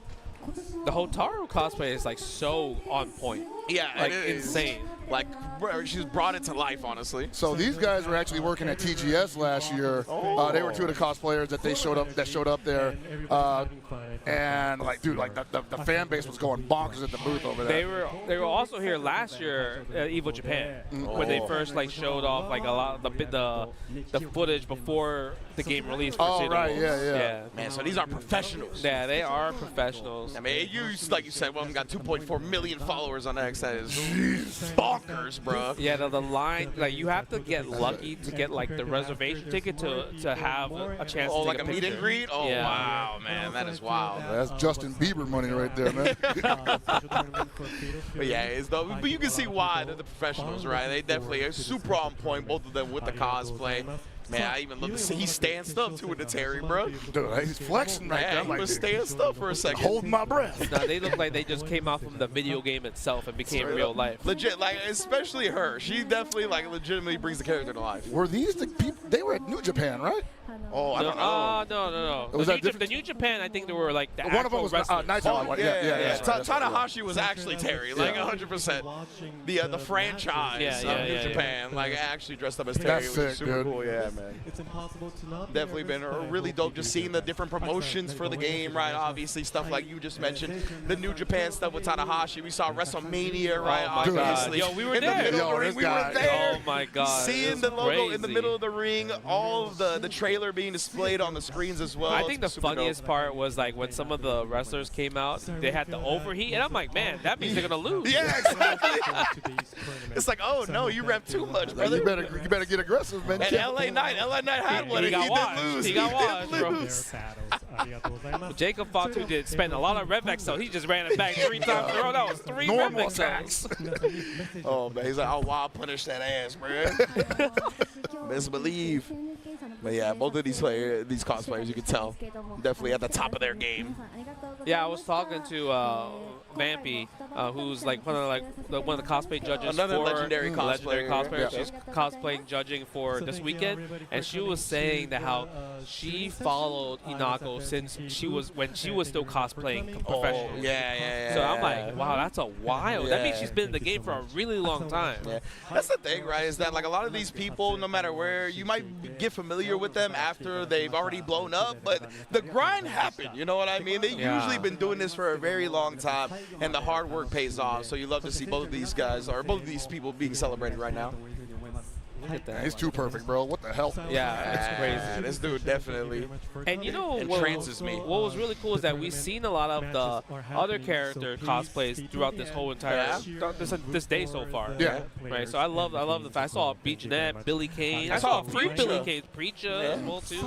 続きましてさらにスペシャルゲストをご紹介したいと思います。 who's that? Is there another cosplayer? としても大人気です。 Well, we get the New Japan Rock Howard. Yeah. That would be fire. Playable characters in 画廊伝説 Fatal Fury City of the Wolves 皆さん拍手でお迎えください。Please welcome Salvatore. What the? Let's go. Hey, no way, brother. Is he going to come in the walk? I seen the rumors on Twitter that he had a show in Japan. He has made his way to EVO Japan itself. Salvatore Gannacci. He looks like he's from the game. Currently top ranked on the leaderboard. Oh, snap. A few words from you to start with. That's true. Chris G is #1 on leaderboard with Salvatore. Hello, EVO Japan. That's right. How are you feeling? EVO Japan 皆さんお元気ですか? That's They're really here for cool. it. So how do you feel about the EVO Japan, the atmosphere, the air in this EVO Japan? How do you feel? Feels amazing. If I can feel the love is there. The love is there. The love is もう素晴らしいです。もう That's all 愛 you を need, ラブ brother. を感じております。この He 空 trying to set 間に愛が Maximilian in 溢れているということ I was going to say that, like, yo, they brought Max それで out. は決勝戦に出場する選手の皆さんにメッセージをいただきたいと思います。Could you give a shout out, any message to the players who will be competing after this? Pick me. I think you should pick Salvatore. I knew it, bro. 勝ちたいならサルバトーレを選んだ方がいいです。 Yo, it's という crazy ことなんですけれども、かっこいいですね。 is a super knowledge check heavy character. Yes, If you don't know how to yes, fight yes. him, he actually smokes you. Message to your fans. I've had some pretty embarrassing matches on ranked. All we need is love. Yo, all we need is love. His Forest Stance C is so good, right? Is that the? Yeah, that was. The first one only hits high, but you always miss it. Yeah. It's like Akuma standing heavy kick. First hit with second hit plus. Got it. Right. Oh, look at him. He's in the man pose. stands up. Oh no. Stands up. That's how I post pictures. Man, to he's be honest. so like. Oh, wait a minute. I'll say, bro, it's so symmetrical. You see Is that symmetrical? He's so symmetrical when he sit down like that, man. He is symmetrical as hell. Yo, the pose? Oh my God. Oh, this is hard right here. This is actually fire, yeah. Yo, easy there, big fella. I know, bro. You gonna accidentally hit the nether regions. Actually, bro. He'd be like, Terry, be like, are you okay? No. It's a little game we play back in Norway. Oh, man, Salvatore Ganaji. Super sick to see him out here. I guess it was a special guest cosplayer, you know, cosplay guest himself. Dude, that is all-timer right there. Oh, he's doing the kick move? Whoa. Oh, okay. Oh, okay. Oh, that's the pose after the hitting gear. Yeah. Falls that. Dude, he's got to stop. He's got to do the trailer with Terry, man, where he's going, get down. To my group. We did the other shot. He's doing the breakdance? Oh, yeah. He did the breakdance, so he did the level one? Wild, bro. Yeah, he did the handstand kicks. Oh, that's crazy. Oh, deal. He said, see ya, I'm out. He's like, all right, cool. He's like, yeah, I know you're top tier. Bro, he'd be walking on stage like my daughter would be walking off on stage like during a recital, and she don't know where to go. Yeah, that was pretty cool. Yeah. Shout out to Salvatore Ganachi, bro, being out here at EVO Japan. Yes. In Tokyo, at Tokyo Big Sight, of course. Making incredible things happen, man. Yeah, bro. Who would have thought? And you know, it's cool, too, because, like, people have really gone back and seen that he's rocked, like, SNK merch for a long time at his various concerts and whatnot. He's been a big fan of this franchise in general for a very long time. Yeah, no, like I definitely recall a lot of people, you know, questioning like, well, how long has he been a fan? I'm like, dude, does it matter, really? Yeah, Number one, if he says he's a fan, he's a fan, right? It don't really matter. It really doesn't at that point, bro. Number one, I don't care, but number two, apparently he has been a fan for quite some time, so super sick to see. And yeah, at WrestleMania, he was there as well, right? I didn't even notice he was at WrestleMania. Well, yeah, we like kind of saw after the fact when we like went on X and whatnot and saw the clips. But yeah, he was at WrestleMania. He had the SNK belt, and not only was he at WrestleMania, I thought he was going to come walking, but it seemed like he stopped. Oh, was he right behind you? Is he behind you? Oh, I was ready for the transition. Okay. I was ready for the transition. The transition is there? I'm not prepared for the. Hold on a second. All right, but Where yeah, are my notes not only was he at WrestleMania, but we got Salvatore in the building. What's up, brother? Oh, my God. What's good? How you doing? I love you. How you doing? I'm Hell Pockets. What's good? What's good? Nice to meet you. Nice to meet you. You want to sit right here? Yeah, you can sit right here. Yeah, Look at that. Yeah, boy. Salvatore Ganachi, ladies How and you gentlemen. doing? Oh, I'm doing fantastic. Hell yeah. Sorry. No, you good, you good. Oh, you just get to the mic. My man smells mad good. Yo, by the way. yeah, what's that fragrance right there, bro? I was like, What's the ooh, look fragrance? at that. Put us on game. How are you guys doing? Are we on? Fantastic. We are on. Yeah, we're live right now to the Most world. And, I mean, we're doing fantastic. Everyone's been loving playing Fatal Fury State of Wolves. You, as a character, have been risen so much in popularity because you're so cool in the game. Facts. Well, thank you. You are cool, amazing as well. Oh, thank you. I watch you a lot. Really? Yeah, man. Wow. I know I'm not in the Maximilian, but, you know, I'll wear a tracksuit. Mr. Dude is #1. Yes. Okay, understandable. Thank you. I appreciate that. Mr. Dude. No, but it's been amazing, and I'm happy to be here and feel all the love. And at the end of the day, all we need is love. That's facts. All we need Absolutely, is man. love. That's so cool. When did you start playing fighting games? Well, it was a long time ago. I'm old now. Oh, We're all still playing it. Yeah, 100%. It was all season. Till the hands fall off. Yeah, when we had the opportunity at some friend's house, you know, that's how we started. Yes, how sir. I started. That's how it always starts. You know, and then I'm like, I need to have this, and then that's how it evolved. Yeah, Awesome, it's been great, man. Hey, It's been great. that is everybody's story, bro. I'm telling you. 100%. You can see the hardcore fan. We can feel the love. We can feel the love. Brought to Fatal Fury, 100%. Do you know the #1 player on the leaderboard right now is a Salvatore main? Yeah. Sorry? The #1 player in the world on online rank is a Salvatore main. Yeah. Wow. Yeah. That's amazing news. And he's got. He's got long hair like you. He might be tracksuit worthy, honestly. He might be tracksuit worthy. Maybe he has a future. He might. He's pretty good. Yeah, I was gonna say he's pretty good. He's had a past as well, so you know. Yeah, he's got some demons, you know. Yeah, Evo, former Evo champion after all. So yeah, he might go very far as a character. But not here in this one, no. No, he's unfortunately not here at EVO Japan. That's what I'm saying. He's at home defending his crown. If anyone plays Salvatore here, it will be, you know, direct win. Yeah. Direct win. You're in the building. You give them the aura buff if they play the character. I will do whatever they need if they pick me. Hey, what's the rule on coaching over here, man? So he's a super fun character. I think a lot of people were like, wow, okay, he has a lot of cool combos, he has a lot of cool tricks, and the hidden gear super is like something that everyone vibes with. Oh yeah, 100% my man. Yeah. As long as I'm not getting hit by it. The thing is, I'm really happy with what the SNK team managed to